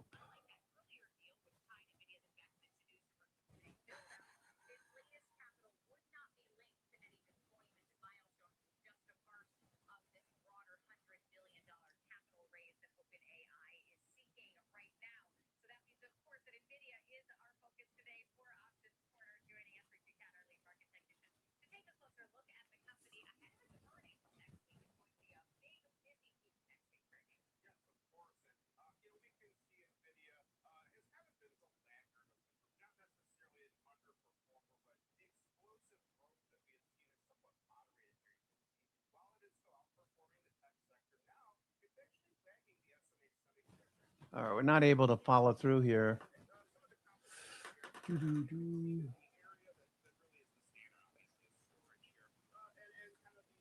Holding the highs, but not able to rally anymore. It looks like we're locked into this 6,900 zone.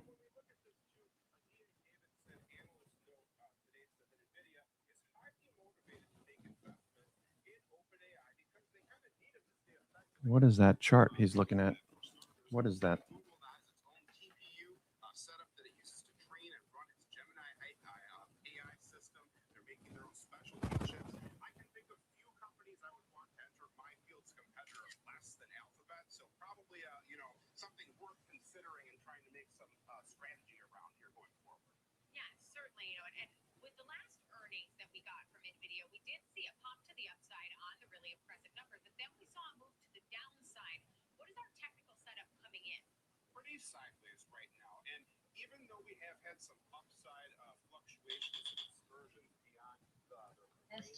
Let's rock this sucker into the close. Let's rock this into the close.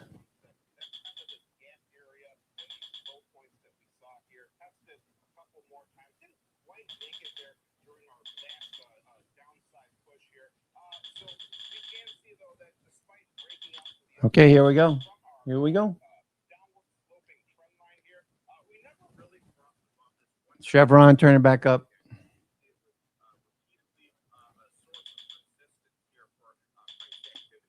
ExxonMobil never got. I haven't had a chance to get any more Exxon. Exxon turning off the low.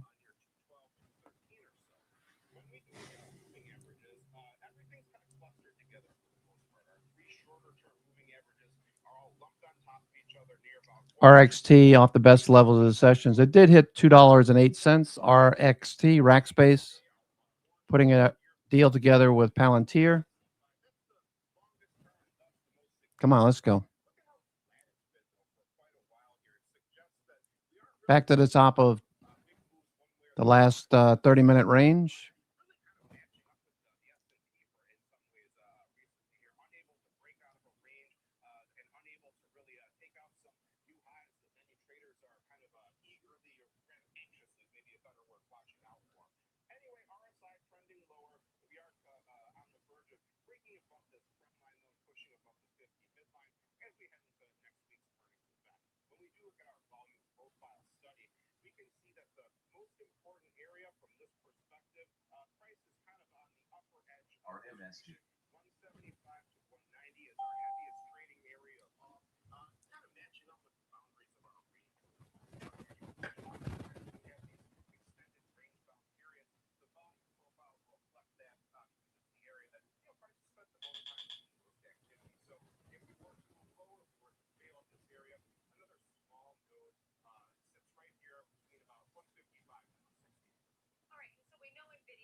RMSG. More activity today, less activity than normal.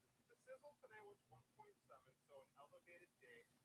We could see indeed even more activity next week here, but a very actively traded name.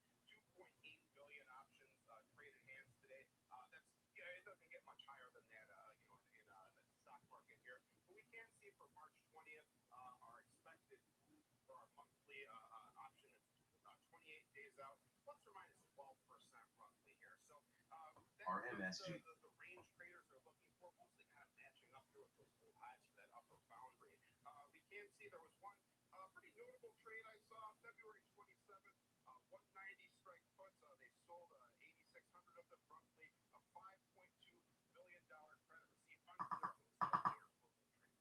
Rick, we appreciate you being with us for Options Corner today. Rick Buchanan, lead market technician here to take a look at NVIDIA ahead of its earnings next Wednesday, of course, which we will have on this show for you with expanded coverage. But if you want to send it back to Sam for a preview of what we have coming up later in the show. Well, we're going to revisit today's top story, Molly, with the Supreme Court striking down President Trump's tariffs and what it means for the economy going forward. Mark Ruffin, right back.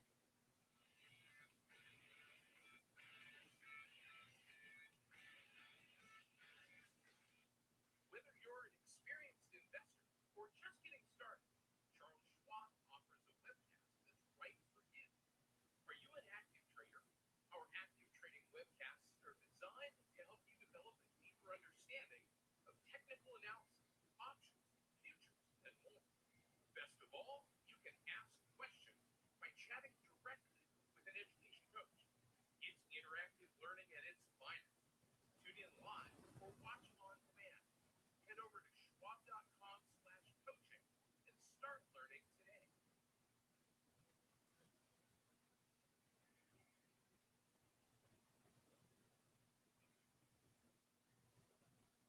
I'm Jenny Horn. We go beyond the headlines, tracking the trends, sector moves, and fundamentals shaping the market in real time. This is Schwab Network. Subscribe at schwabnetwork.com. How we going? First day, so sometimes try again. You could have done better. Please. Same goes for where you invest. Level up and invest smarter with Schwab. Intern, this place is incredible. It's where I get all your office supplies. Your golf balls, your fancy coffee. Okay, we only have 10 minutes left. There's not much time to do anything. I imagine we're going to just like pin right in this area.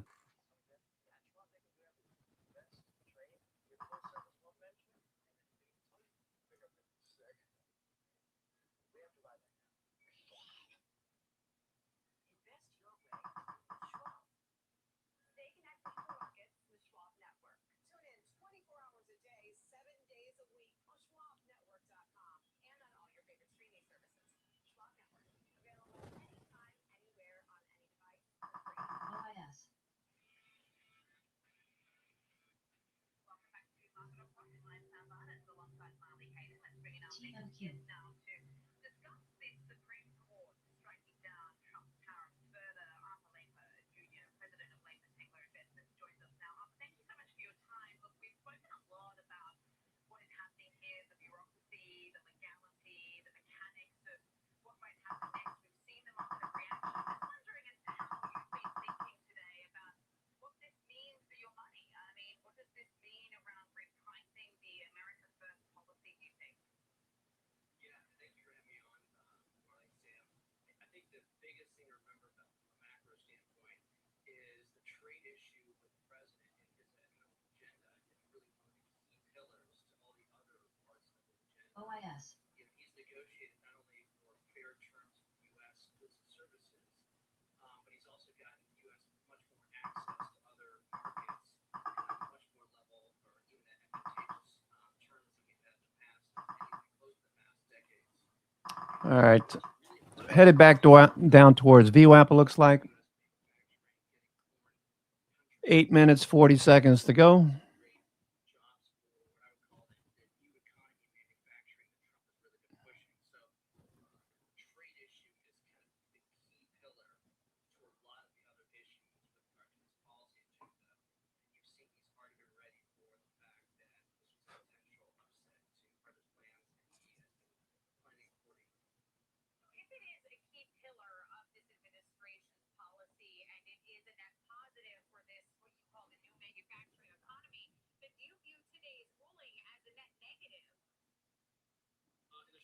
Headed into the close. I'm your host, Cousin Vinny, coming to you from theclosingprint.com. It is Friday, February 20th. We have approximately 8 minutes to go. 8 minutes to go. It's been a nice day for the most part. Had a nice run up prior to and after President Trump spoke. Stocks did pretty well. We got many sectors that are showing signs of a pulse, with industrials, semiconductors, communications, materials, all looking very strong. Looking for a bounce next week.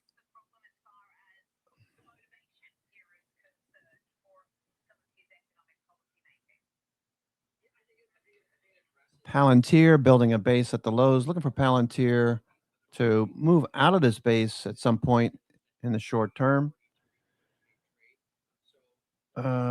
Microsoft news that the head of the Xbox division is going to be leaving. He's been there for 40 years.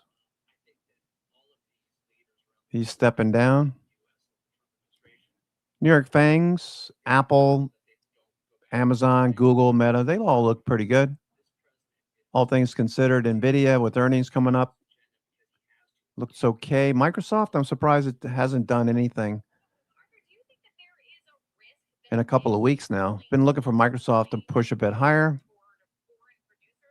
Broadcom and Snowflake fading into the close, with the S&P just a little over 2% off of all-time highs.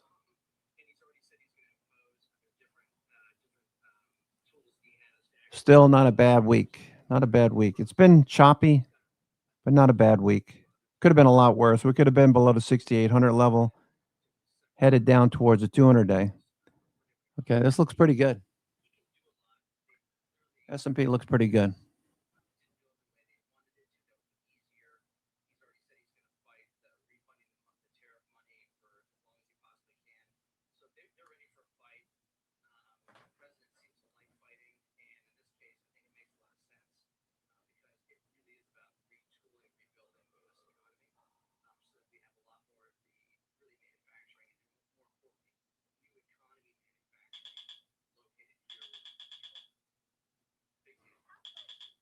Five minutes, 30 seconds to go. 5 minutes, 30 seconds.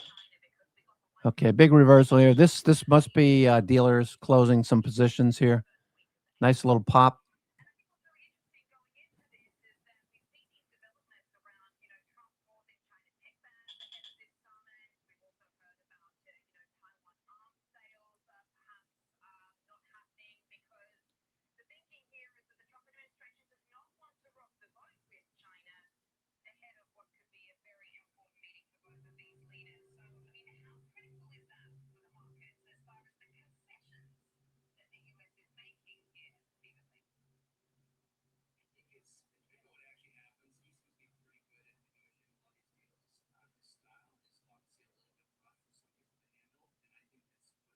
ERLD.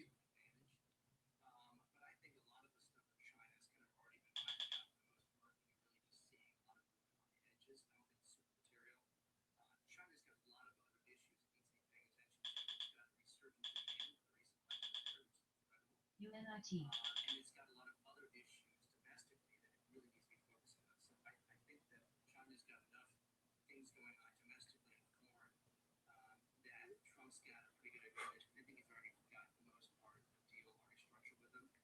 RMSD.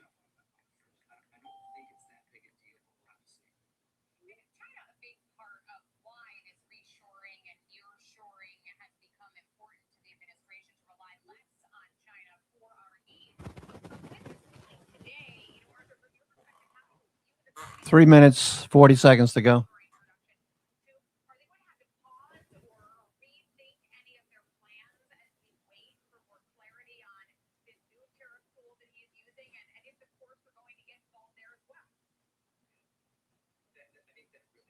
UNIT. There was a question whether or not, there was a question as to what tariffs were actually going to fall out, like how the tariff landscape was going to fall out, what the actual numbers would be. We saw the initial stuff in China, every day we kept raising it, and it's Technology. sure about suppliers, All right, nice little rip here.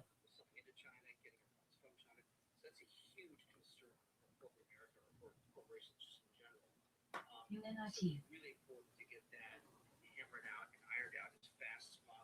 2 minutes, 40 seconds to go.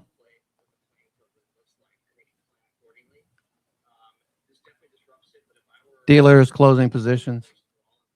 FLG. Close above the 50-day. This is a good start for next week.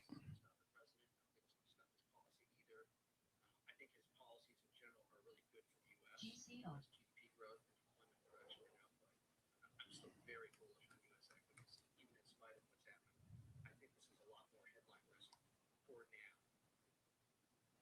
Feeling a bit of uncertainty to deal with right now and sort of kicking the can down the road. But as you say, hopefully things will resolve themselves in time.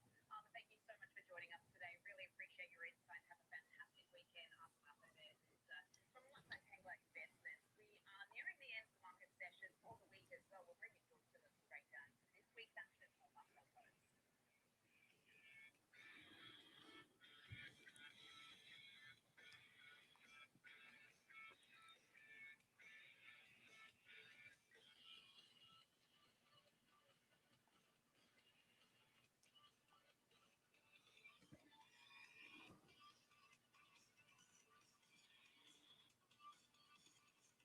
Real-time access, data-driven analysis from U.S. equities to global macro matters. Schwab Network connects the dots. Watch live. Subscribe free at schwabnetwork.com. Opportunities don't stop when the market day ends. So now you do. 1 minute. 1 minute. All right, so pretty much a pin in this area. That's always a possibility. Close above 6,900 and above the 50-day is a plus for next week. We might not have gotten everything we wanted, but the bears certainly must be more disappointed than we are as bulls. If you're bullish, I'm looking for more upside. Like to see a move back up towards 7,000 next week. If you haven't already read the Gamma update this morning, please do. We got 25 seconds to go. The Gamma update outlines what we're expecting for next week, given VIX expiration before OPEX. Whenever that happens, we usually have a pretty good possibility of a rally into the following week. OPEX today for the month of February. One more week left in February.